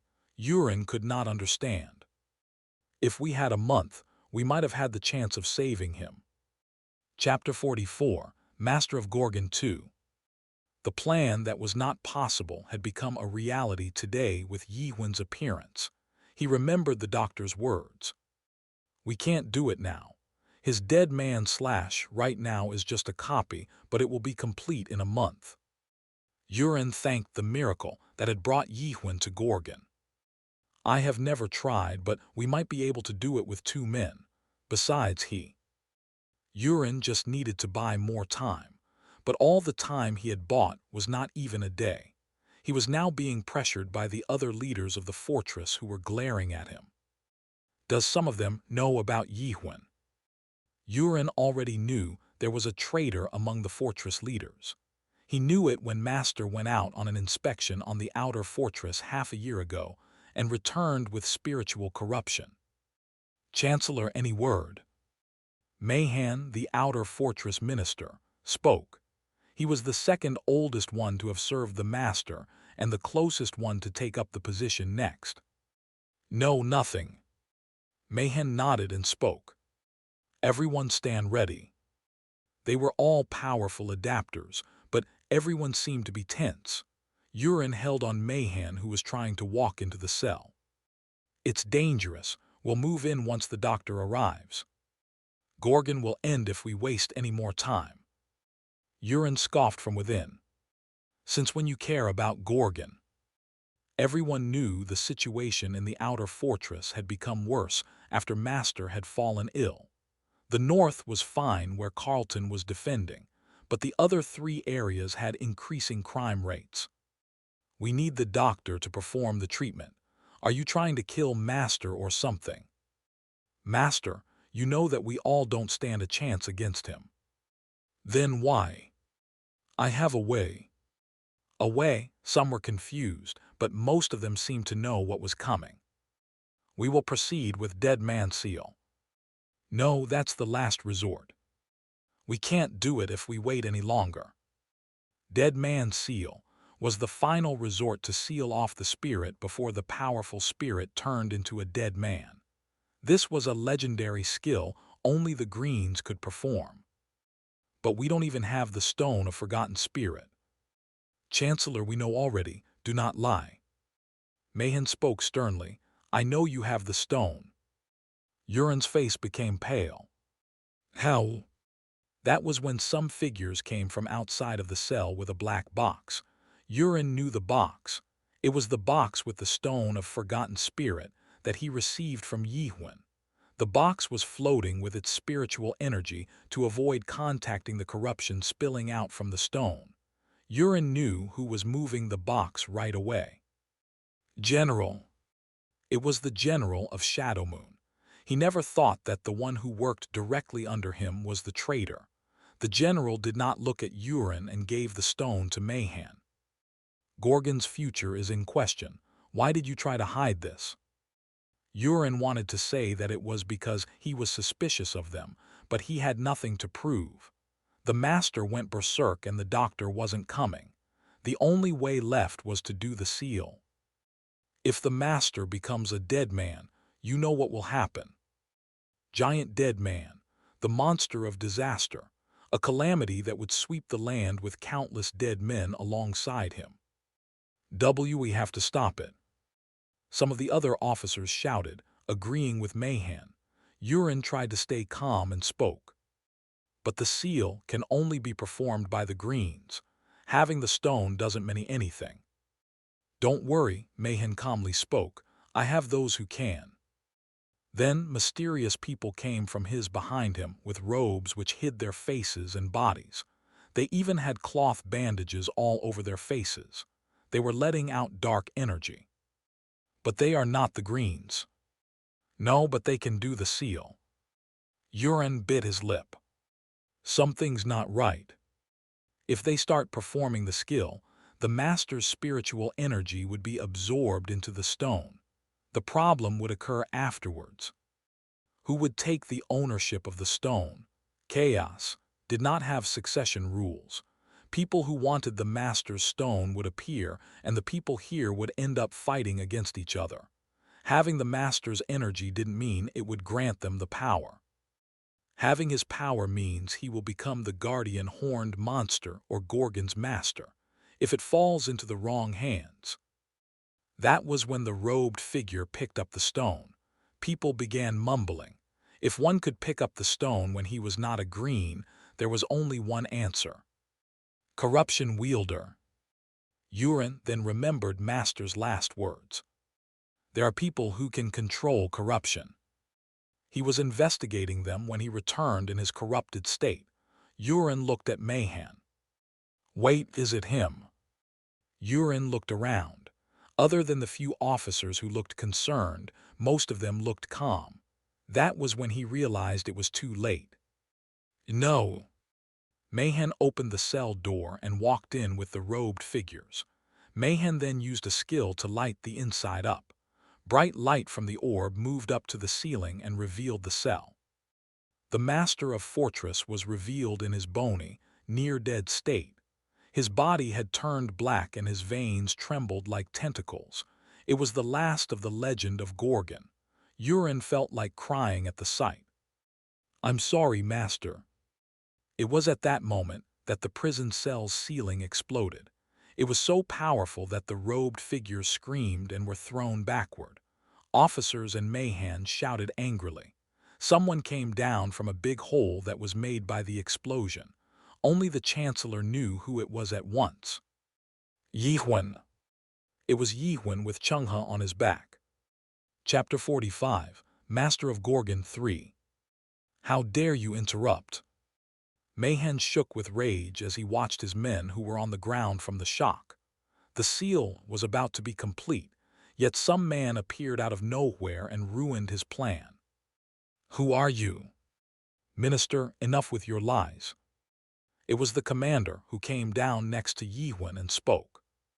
We know that you are a traitor. The officers were surprised and began mumbling themselves, while Mahan answered calmly. Under what circumstances are you accusing me of such a thing? Don't think you will get away with your lies. The commander had one man in each of his arms. Mahan knew these men very well. These men confessed to everything. Mahan narrowed his eyes as the commander threw down the two men in front of him. Me, minister. They were badly beaten up and out of their minds. They were obviously overpowered by someone much stronger than them. They did this to them. These captains were now almost as powerful as the commander himself. In fact, with their entire battalion, it would even allow them to fight the doctor himself. What in the world had happened? He could not know, but his plan was definitely crumbling by the second. Mahan's eyes grew cold. I'm sorry. One of the captains moaned, and at that time their body exploded. The commander quickly moved to check on them, but they were dead. What are you doing, minister? I didn't do it, Mayhem shrugged. Maybe they killed themselves for their traitorous acts. How dare you spit out such lies, the commander yelled. Don't accuse me of such nonsense. Come on, we will start the seal. The mumbling died instantly. What was important was the master. Some officers spoke to the commander. Hey, we don't know what happened, but we should do the seal first and... The commander shouted angrily. Clear your minds, this is treason. The minister is a traitor. He cannot continue the seal. Get him out. The Shadow Moon guards and the general circled the commander and Yihwen. Yihwen quietly looked at them and spoke to Yurin, who was next to him. It's a mess. I'm sorry. Yurin bit his lips. He realized that Yihwen now knew what had been going on within the keep. Yihwen said, You have given me false hope. This kind of group cannot ensure my safety. Yurin felt his heart fall at his words. You mean? Their contract was to protect Yihwen while he saved their master. But if Gorgon could not fulfill the promise, there was no need for Yihwen to uphold his end. But what Yihwen said next was out of the blue. We will change the contract. What? I will save the master and kill all those traitors. Yurin became dumbfounded at the unexpected words. Some of the Shadow Moon guards charged at Yihwen, but Yihwen easily deflected their attacks and threw them at the wall like trash. You give me that old man in return. Yihwen pointed at Chenghe, whom he had thrown behind him on the floor. And he deflected few more swords and continued, Help me create an expedition team. Expedition team. Yurin felt his heart pounding at that word. He didn't know why. Maybe it was because the expedition team had special meaning to it in this fortress. I will recreate the Depth Expedition Team. Depth Expedition Team. Yurin thought of his memories. He saw flashes of Master returning from the expedition, which he barely survived. He had lived hundreds of years in remorse afterwards. Yurin, these people need hope. They need greater hope to keep them alive. That was what the master of Gorgon said to him in the past. Yurin thought as he watched Yihwen's back. Maybe it was this back that the master had waited for after all this time. Yurin answered with a shaky voice. It shall be done. Good, keep the promise. The contract was made. Yihwen immediately struck. WH what? ARGH. One stab killed 3 guards. The general panicked and ordered to form a new formation. Attack together. In the next moment, tens of Shadow Moon guards vanished after Yihwen's normal stab. An enormous black beam erupted out from the sword and almost half of the Shadow Moon guards were gone, dissipating into white powder. The beam destroyed the ground and shot up into the sky. The Shadow Moon general looked down at his waist, which was gone. He tried to speak, but he could not make a sound. He then disappeared into powder. It was a terrifying attack that killed an army and a 5th stage adapter in one move. The people were shocked. Mayhem, who managed to barely protect himself from the explosion, panted. It was him. He had heard about him. There was a man who killed Janya after he had become a dead man. But the man who reported was Huxerlang, who was infamous for lying, so Mayhem thought it was an exaggeration. He spoke the truth. Mayhem saw how far he had been pushed out. There were traces of it on the ground. He was pushed back at least 5 steps. The attack killed all of Shadow Moon and had pushed him 5 steps back. He's strong as me or stronger. He was nearing the Adapter 7th stage, and there was no other match for him other than the Doctor of Despair within this fortress. Mayhem changed his attitude immediately. Who are you to bother our sacred work? Shut up. Yihwen's vicious aura made Mayhem flinch and step backward. I'm afraid, me who is at end of the 6th stage. Yihwen's voice was cold. You will all die. How dare you say such a thing? Yihwen caught various whispers through his suspicion, even now. Prime Elder, what should we do? Can we proceed with our plan? If we cannot proceed, we should choose the latter option. We should let the black cloud loose right now. We should rather eradicate all of Gorgon then. Mahan Keldergren. Mahan flinched at Yiwen, who spoke his full name. Outer Fortress Minister of Gorgon and the Prime Elder of Golden Sky Clan. Mahan's face turned grim. How did this man know? I do not know why and how you corrupt spirits. The man approached, and Mahan stepped back without realizing. But I know one thing, I like the ones like you. Yo, you like us, what are you talking about? Mahan shouted as he held up the sword. He instinctively knew that if he did not stop this man here, the clan's entire plan would be ruined. Kill him. Chapter 46, Master of Gorgon 4. Mahan shouted and 7 officers pulled out their swords. The traitors had revealed themselves willingly.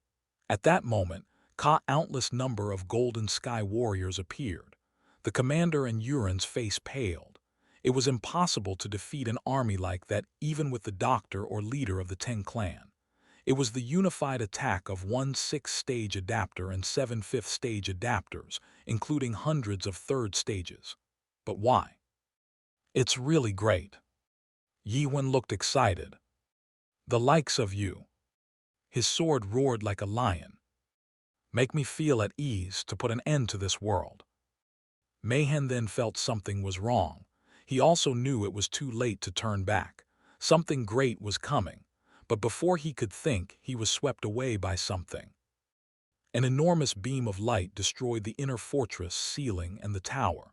It soared through the sky and created a giant crack across the night sky. The light shined upon the dark night instantly.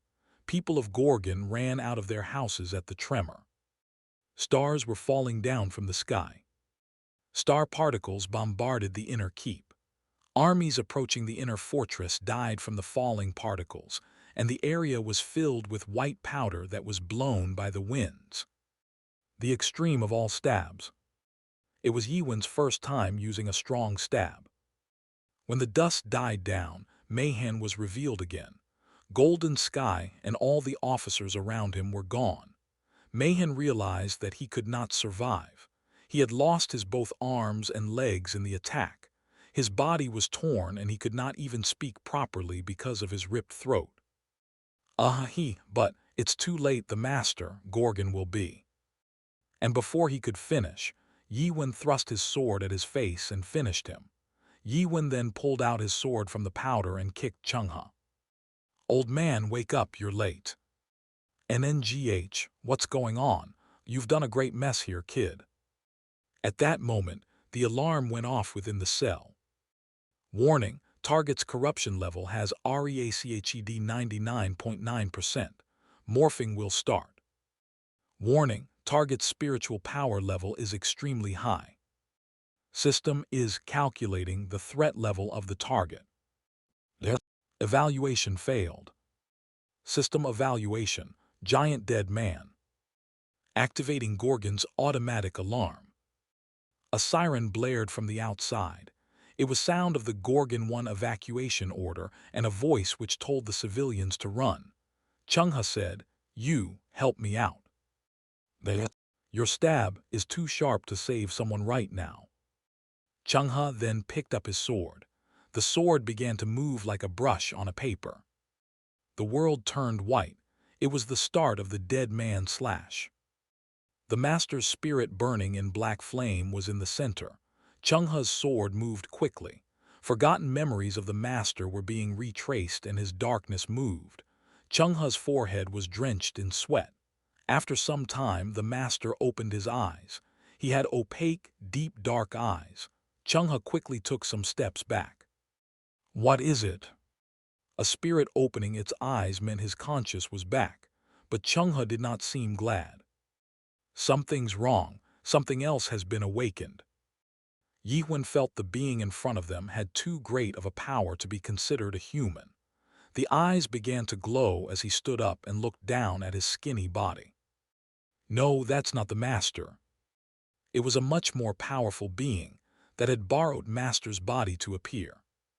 I'm surprised. I didn't think I would return through this body. So he has fallen also. Yiwen saw the master's body quickly regenerating.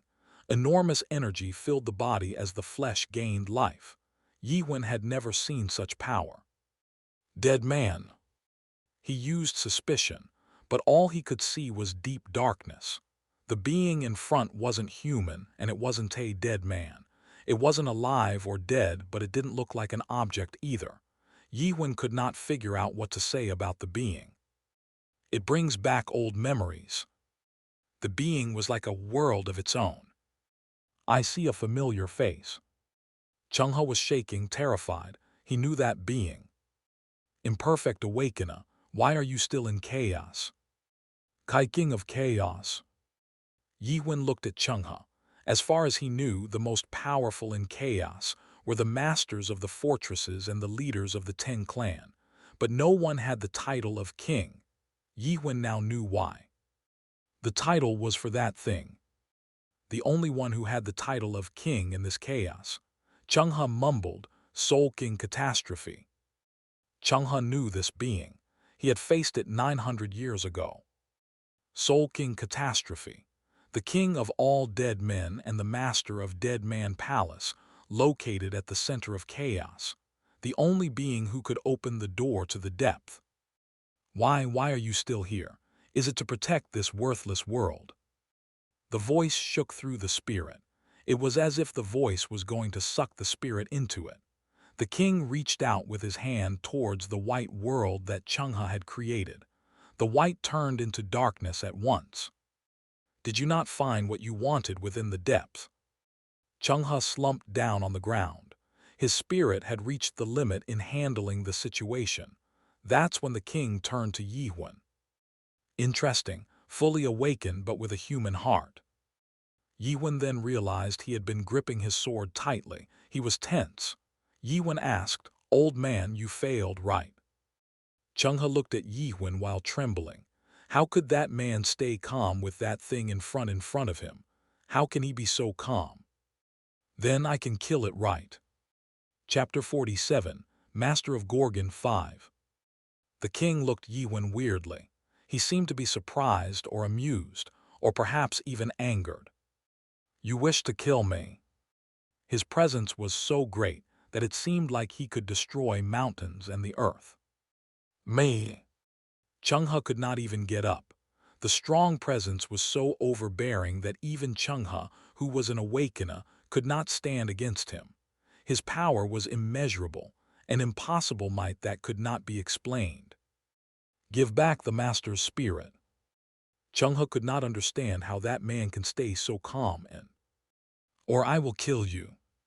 Speak like that to him. The king looked at Yiwen.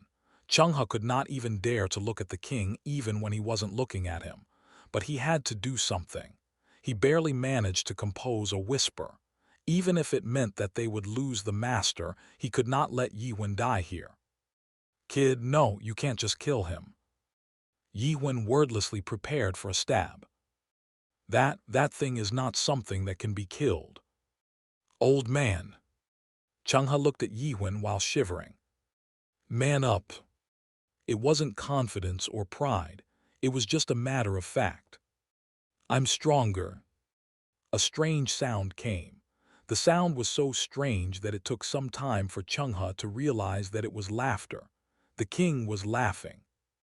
Amusing fool.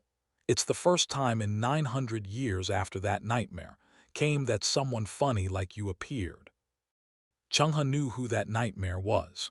Mulek, the legendary nightmare, who reached the top of the tree of imagery. However, even Mulek could not do anything against the king. Although Mulek fought the real king's body and the one in front was only an avatar, Chungha was sure that no one could fight against such a being. Good, we shall fight. Come, foolish awakener. A cloud-like substance appeared in the king's hand and formed a dark, transparent blade. Void sword. Chungha barely managed to calm himself by grabbing his own trembling shoulders. It was the terrifying weapon that made half of the expedition team into dead man in one strike. Weapons on each side moved in an instant. Buffy. Cheng-he was thrown back by the wind created by the clash. The king spoke. I've seen eyes like yours before. You wish to go to the depth. Cheng-he was surprised. The kid wants to go to the depth. He knew the man was mysterious, but he never thought Yi-Wen would want to go to the depth. It's amazing that there are ones who wish to reach the end of this world, even to this day. Yi-Wen ignored his words and readied himself. It was the start of a real fight. Exciting, the king shouted. He seemed to be really excited. But not enough. It's not even close to that nightmare. The king's movements became faster. Yi-Wen had not laid a successful strike against the king yet. The king was moving much faster than Yi-Wen's slight stab. Yi-Wen focused his sword to concentrate the energy on his blade. Normal stab. The attack was made, but the king wasn't there. Yi-Wen then felt sudden danger and instinctively twisted his waist. It was a miracle that he dodged the attack. The shoulder that Void's sword touched had turned black. Corruption is a disease of time. Yi-Wen quickly examined his shoulder through suspicion and was shocked. Only the shoulder's time was being fast-forwarded. Hundreds of years were passing by. So this is how the corruption takes place. The phenomenon of spirit becoming aged. The corruption was with time. Yi-Wen let out the aged spirit from his body. King spoke, astonished. Interesting, a slight touch would have made you a dead man. You have a great spirit. The king smiled and then disappeared. But that's not enough. 10 void swords appeared from the king, but Yi-Wen did not fall back. 10 normal stabs.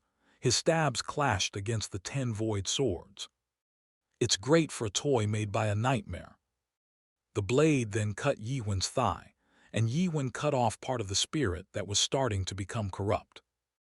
You will not have enough spirit left if you continue. That was true. If this went on, Yi-Wen would lose. He's really strong. Yi-Wen could not measure the opponent's strength. He could not see his weakness even through suspicion. Without suspicion, his understand would not work. All he knew was that the being had lived for countless years. Yi-Wen unleashed his energy. The white world Cheng-he created was being removed and was replaced by a new world. Cheng-he shook. It was the true power of an awakener. All awakeners had their own worlds. This world came to life through the keyword they acquired when they awakened, and the more powerful an awakener was, the more beings it could bring into its world. Cheng-he's white world was such a world. Then, Cheng-he realized something. It was hell. Yi-Wen was living in hell. His world was made of hatred and rage, a world that destroyed all worlds. The ground had countless blades stuck in it with hot lava flowing underneath. There was an eerie eye in the sky like a moon, with a swarm of crows pecking away at the moon eye, spilling blood into the lava. Chapter 48, Master of Gorgon 6. I see, this is your world, interesting. The king's voice became even more excited. Their swords clashed. Yi-Wen felt strange as he moved his sword. He had never felt this way. As their swords clashed, thousands of words were exchanged. You do not give up on your hatred, even after you realize the truth and emptiness of life. The king was astonished. I have seen beings that destroyed worlds for over millions of years. All of them climbed this tree with their questions. King Catastrophe spoke while deflecting stabs. What question do you seek to be answered with such a world on your back? Yi-Wen did not answer, but the king seemed to understand. I see, the world itself is your question. Their swords clashed again. A world that has fallen. The stab had reached its maximum power. Arrogant world, a mere human questioning the worth of the great lands. You ask through your words that if the great lands is worthy enough to exist. Yi-Wen swallowed his breath and spoke. I don't know what you are talking about. What? Yi-Wen did not answer. Instead, he thrust his sword. The world screamed. His strong stab was unleashed. The light that penetrated the world stormed the area. The place that stormed left the master's body. Only the flesh remained with the bones, while the left arm and right leg were missing. I see, so it wasn't a question. You are not climbing the tree to question. The king was enraged. You are an insolent fool. Powerful dead man energy quickly regenerated the master's body. The arm and leg regenerated and all the wounds on the body had healed. Yet the king was shocked. Yi-Wen had disappeared from his sight. The king then felt the pain of something being cut from the back. What? Strong stab was made to fight against an army. It wasn't a good skill to use to attack an individual. Yi-Wen had not intended to kill him with strong stab. It was just a decoy to buy time. This being cannot be killed, even when I'm using a stronger skill than strong stab. The only thing that would be destroyed would be the master's spirit. The king was using his spirit as a conduit to appear in this world. Its material body was not here, so it was impossible to kill. The only way to fight it was to cut the link between the king and the master. Yi-Wen had done it on Beastling back in the tower. He was sure that he could do it again. As the king focused on defending against the strong stab, Yi-Wen concentrated his entire focus on suspicion. He was then able to see a faint line coming out from the body. How did you use this skill? For the first time, the king was shocked. Interesting skill of rupture. The power of the king was being lifted, and the master's damaged spirit was coming back. The king glared at Yi-Wen and spoke. You who live the fall, I will wait for you at the entrance of the depth. Please, do not disappoint me then. And he was gone. Master fell down on the ground like a rag doll in Yi-Wen's side. It's finished. He wasn't sure if he could succeed. The king was a powerful enemy. He might have lost if he tried to fight it outright. I should get stronger. His stab wasn't enough anymore. He needed new skills to climb up to the depth. Yi-Wen then turned to Changhe. Old man. Changhe had fainted. Yuren and all the others also had fallen unconscious. It was then that he heard a whisper. You come over here. Yi-Wen gripped his sword tightly again. Still here. I'm not the king.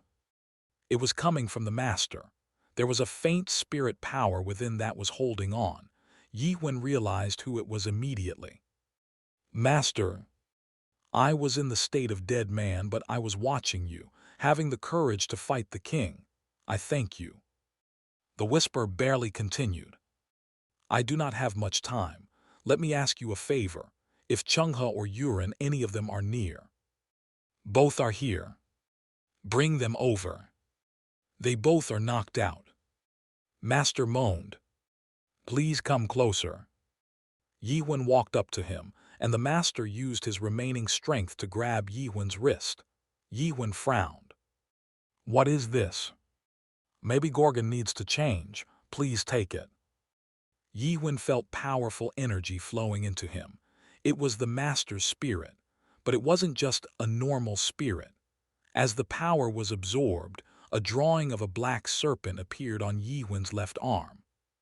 You have a familiar energy. That brings back old memories. Master seemed to have felt something from Yi-Wen and smiled with satisfaction. Please do not lose your humanity. And then he was gone. The drawing squirmed as if it were alive. That was when he heard Changhe from the back. What on earth? He was looking at Yi-Wen's arm with a dumbfounded look. Yuren, the commander, and all the others were waking up. The black serpent let out a faint silvery glow. Is that? Yi-Wen could not understand what was going on. Yuren and other officers approached Yi-Wen and began to kneel. 1, 2, 3 people increased into 10s and 30. Even the other officers who arrived at the scene late saw the drawing on Yi-Wen's arm and quickly kneeled. All of Gorgon was now kneeling in front of Yi-Wen. Then the man at the front, Yuren, spoke. Yuren Chiver, at the Gorgon's new master's service. Chapter 49, Master of Gorgon 7. 2 days passed after Yiwen became the master of the Gorgon fortress. A lot of things happened within the keep. Many people worked to prepare for the new master, and many clan leaders came to the keep to introduce themselves to the new master. Yurin turned away all visitors. The problem at hand was more important. Within the keep, the same discussion was being held again and again. Yiwen was sitting on the master's chair, feeding his sword. Yurin spoke. Master. I'm not your master. You are now. No, I told you I won't do it. That's not what you promised. Promise, I fulfilled my promise. Maybe you have forgotten it. I will remind you again. Yurin took out a small paper and handed it over to Yiwen. Yiwen's promise. Save the master of Gorgon's life. Kill the traitors. Yurin's promise. Help Yiwen form a depth expedition team. Yiwen frowned. Since the master died, you want me to be one? Well, I guess we can say that. Yiwen did fail to uphold his part of the promise. That was true. Wait, so am I the master of this fortress? Yes. But if that's true, Master of Gorgon still lives, right? That is correct. So I fulfilled my promise then. Yurin laughed. Yes, you did. Yiwen looked confused and asked, And you will keep on with the promise? What are you talking about? Didn't you just say you are the new master now? I did. Look at the paper again. Save the master of Gorgon's life. Yiwen frowned. Damn it, so that's how it goes. Frankly, Yiwen did not fulfill the promise on his part. The master he needed to save died. That's why Yiwen was working his way around, trying to weave himself out from his own trap. He tried to argue that even though the master died, there was a new master, so he technically did fulfill his part. But for that to be true, Yiwen himself now had to stay as a living master of Gorgon. He needed to fulfill his duty as a master. I don't have time to stay behind and guard this fortress. Yiwen wasn't interested in power or fame. I need to go into the depth. Settling down would make him weak, and the weak became corrupt. Corruption then strengthened the settling down process, which would prevent him from leaving. I will make you the new master. You cannot do that. Yurin shook his head. No one besides you can be the master. Why is that? Because Gorgon will not accept it. Yiwen then realized it wasn't the keep that Yurin was talking about when he mentioned Gorgon. It was the black serpent tattoo wiggled on Yiwen's left arm. Yurin once mentioned that it was Gorgon. So this one chose me. Yurin added, the master of Gorgon changes only when the former dies. It's not a seat that can be passed down voluntarily. Yiwen wanted to bust out of the keep at this moment, but he couldn't. Since he took the seal of Gorgon, he also inherited some of the memories of the former master. He knew that what would become of the fortress if it lost its master. Damn it! But he couldn't just agree to stay and become a new master. Yiwen looked at all kinds of documents that Yurin had piled up. You have to take care of those documents by today, and this. Yiwen looked through the documents. After looking through some documents, he began looking at the manuals left by previous masters. After a while, Yiwen came across a book written by the 17th Master Arbat, with a name of 101 Ways to Become a Good Master. It's bit thin to hold 101 ways. It was maybe a tad thicker than a fingernail. Yiwen opened up the book. Congratulations. If you are reading this book, you are probably the new master. You will have a lot of questions. You will feel burdened by your new position.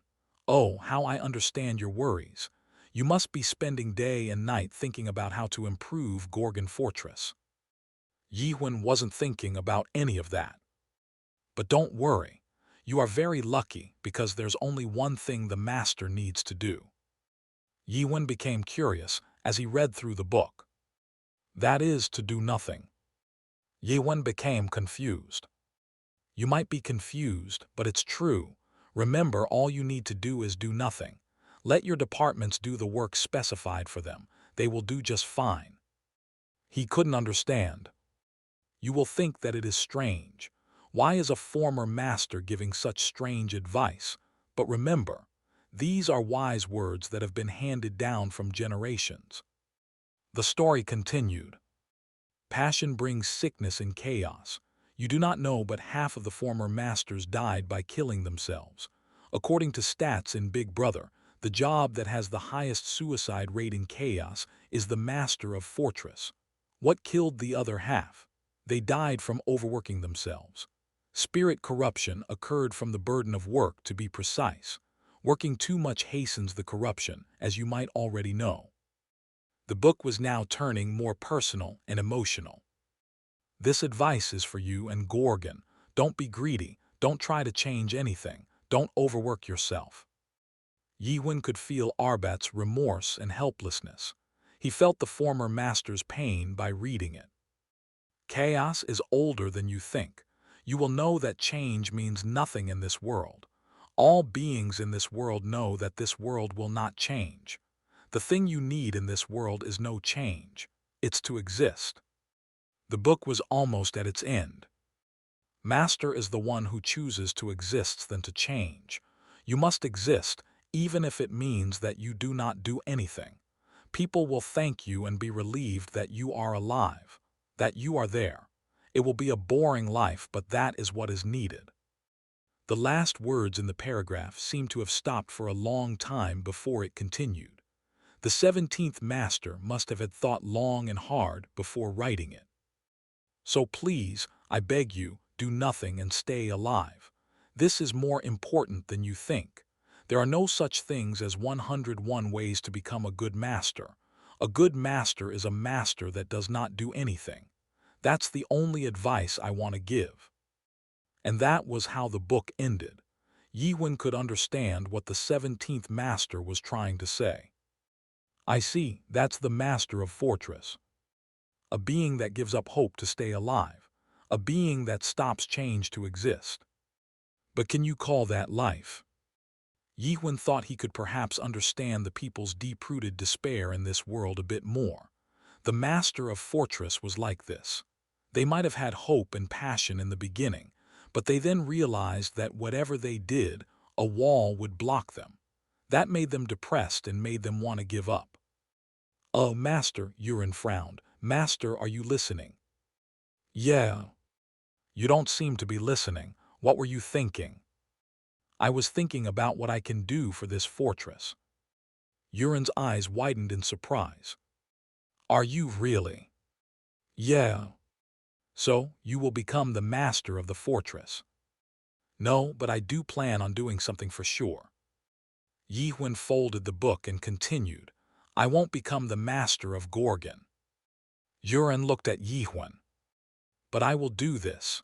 Yiwen paused and continued. I will remove the master from Gorgon. Yurin could not understand. What? Are you trying to commit suicide? What kind of man would kill himself just to avoid becoming a master? No, but he can. Yurin looked at Yiwen. He was a type of person that he had never seen throughout his entire lifetime. There was a chance that Yiwen really would commit suicide to not do something he hated. What rubbish are you talking about? I don't understand what you are talking about. Yiwen looked at Yurin mockingly. Yurin became slightly angry and gave it a thought. What did it mean to remove the master? The master exists because fortress exists. What? Yurin thought about it deeply. He then became shocked and shouted, Are you trying to destroy Gorgon Fortress? You're going to kill everyone. Yiwen raised his eyebrows as he shook his head. Am I some demon? But so, what is it that you're talking about? Yiwen, instead of answering the question, asked, Yurin, do you know what the fortress is? What the fortress is? It was a foolish question. Yurin had been living in this fortress for over 200 years. The fortress is the place where you protect the people living in it. Yeah, and how do you protect it? With a wall and an army. Right, with an army. It's a military institute that focuses to protect, but protect from what? Yurin became confused at the additional questions, but he answered anyway. From enemies, of course. Yiwen nodded and continued. Yes, so the fortress exists to protect the people from enemies. Yes, I guess so. Then let me ask you a question. What if those enemies cease to exist? Huh. What if no one invades this fortress? What do you think? Yurin thought. There was no need for walls or armies to protect if there were no enemies attacking them.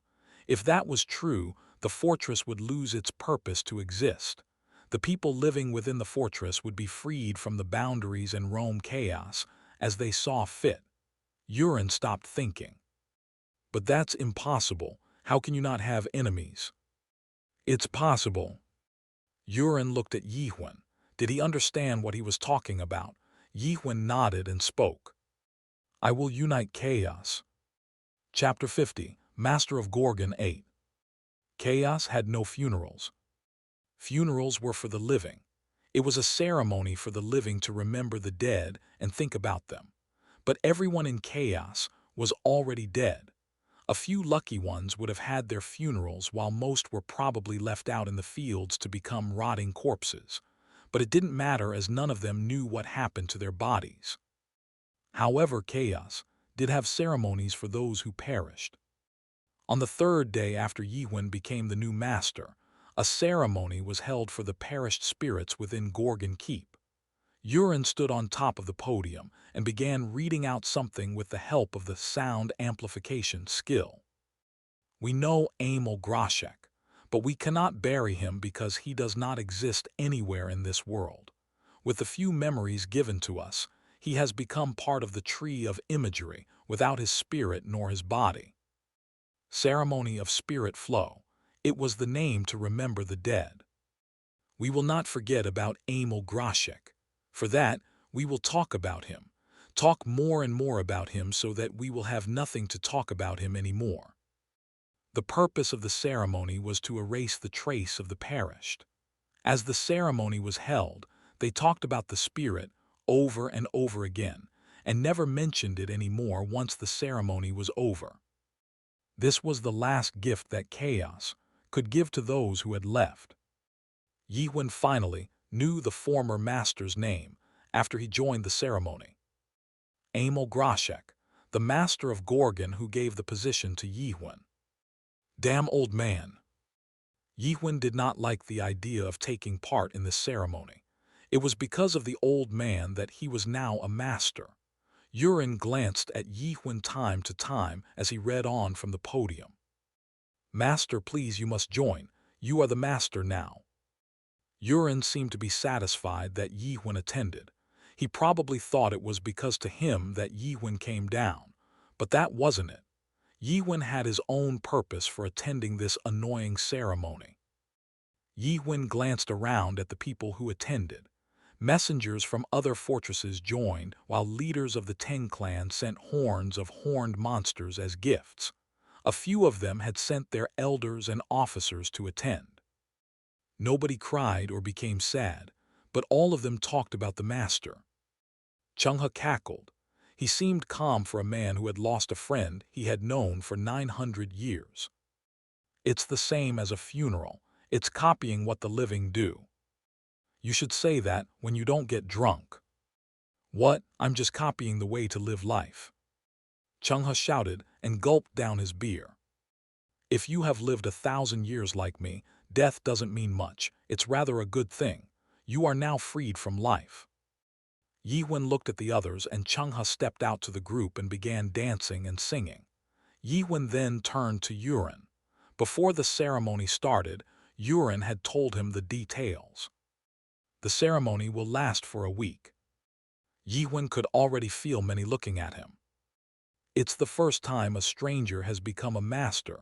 You need to watch out. Surely, those that were looking at him were from the Teng clan. Some seemed to be quite powerful among them. Yiwen could hear all of their whispers by using suspicion. I don't know what is going on. How did that young spirit become a master? I've heard he's not even 100 years old. A kid becoming a master. Is urine up to something? There were some who were just flat out mumbling. He looks like he's tempted to have a fight. It was a lady who wore a purple dress and a veil over her face. She was glancing at Yihun. That was when she felt an unpleasant touch on her hips. Heh, the second rank of the divine ladies is here too. Doctor, I will cut your hands off. I guess you're still good for a 500-year-old. As Chungha and the lady began to talk, others from the Teng clan were busy talking amongst themselves. They then turned to a plump middle-aged man who was moving up to the master. Look at the old raccoon from the disciples' clan. Are you the new master of Gorgon? A plump man with a huge belly approached. Yiwen answered, yes. You look very young. May I ask how old you are? Ugh, he's at it again. What's up with those 1,000-year-olds boasting about their age? Quiet, the doctor is here too. Oh, right. The whisper told Yihun that the man in front of him seemed very old. I'm 50 years old. 50? The man asked back, confused. Yeah. 50? He's so young. Old man, who is that guy? The lady next to the doctor asked, and Chungha shook his head, rubbing his hand on the lady's hip. You shouldn't think about him. Don't try to go near him. Just focus on me, baby. I will cut your arm off for sure. The plump man continued, are you the son of the former master? Huh. Oh, I was just wondering if that might be the possibility. The men from the Teng clan seemed to be annoyed at the question. A son, absurd. That old raccoon is crossing the line. I know he's young, but... The disciples' clan know nothing but to study. That's why they are so rude like that. It's still better than just flat-out cussing. Yihun then realized that the man in front of him was being rude. The previous master was over 900 years older than Yihun. There was no way that Yihun was a son, and even if he was, it was a problem because there was no way for the family succession of a crown to be possible. What the man was trying to say was this: a kid like you can't truly become a master unless you are a son of the master or something. Chungha cackled. The old raccoon might have his ceremony today too if he's not careful. What do you mean, doctor? You'll see. The plump man continued, anyway, nice to meet you. I'm the second rank of the Disciples' clan, Jang Erhan. Disciples' clan. Yiwen had heard about Disciples' clan by using his suspicion. It seemed they were a middle-ranked clan within the Teng clan of chaos. Yiwen. Yiwen shook Erhan's hand, but something started moving as Yiwen touched Erhan's hand. Erhan smiled as he found out about Yiwen's spirit power once he touched Yiwen's hand. So the rumor is true, he's a non-adapter. Erhan was nervous as he attended the ceremony. He had a purpose for visiting with an order from the clan leader himself. Do whatever it takes to get permission to build our office in Gorgon. It's absurd that we do not have even one office at any of the 4 fortresses. The reason why there was no office for the Disciples' clan in Gorgon was because of Erhan. He had run into trouble while trying to bribe Northern Gate's guards and faced Carlton. He thought giving some more bribes would solve the issue, but Carlton just reported the matter straight to the master of the fortress. How can we allow clan that openly bribes our guards and run into trouble to have an office in our fortress? The master of Gorgon was as strict as guard Captain Carlton. That's why the Disciples' clan had to wait 10 long years for a chance. This was the second chance for Erhan. He did not use any bribery this time. But when he returned, he was shocked. The former master was dead, Carlton was in hospital, and some kid was sitting on the throne as the new master. Gorgon is done for. Erhan thought. Even if he was here to get permission to get his office, he couldn't allow himself to beg in front of such a kid. Erhan held onto Yiwen's hand and activated a skill. Top-ranking skill, 8 Gates of Hell. It was a skill that only the highest-ranking officers of the Disciples' clan could use, the skill that only could be used upon skin contact. It trapped the target in a terrible prison filled with monsters gathered from the Great Lands, and would never be freed until the caster deactivated the skill. Urhin quickly opened it up to the third gate. The third gate was the hell full of heat in which the red dragon Tiamat lived. The man in front of him would probably be fleeing for his life in burning hellfire, away from Tiamat. Taste hell,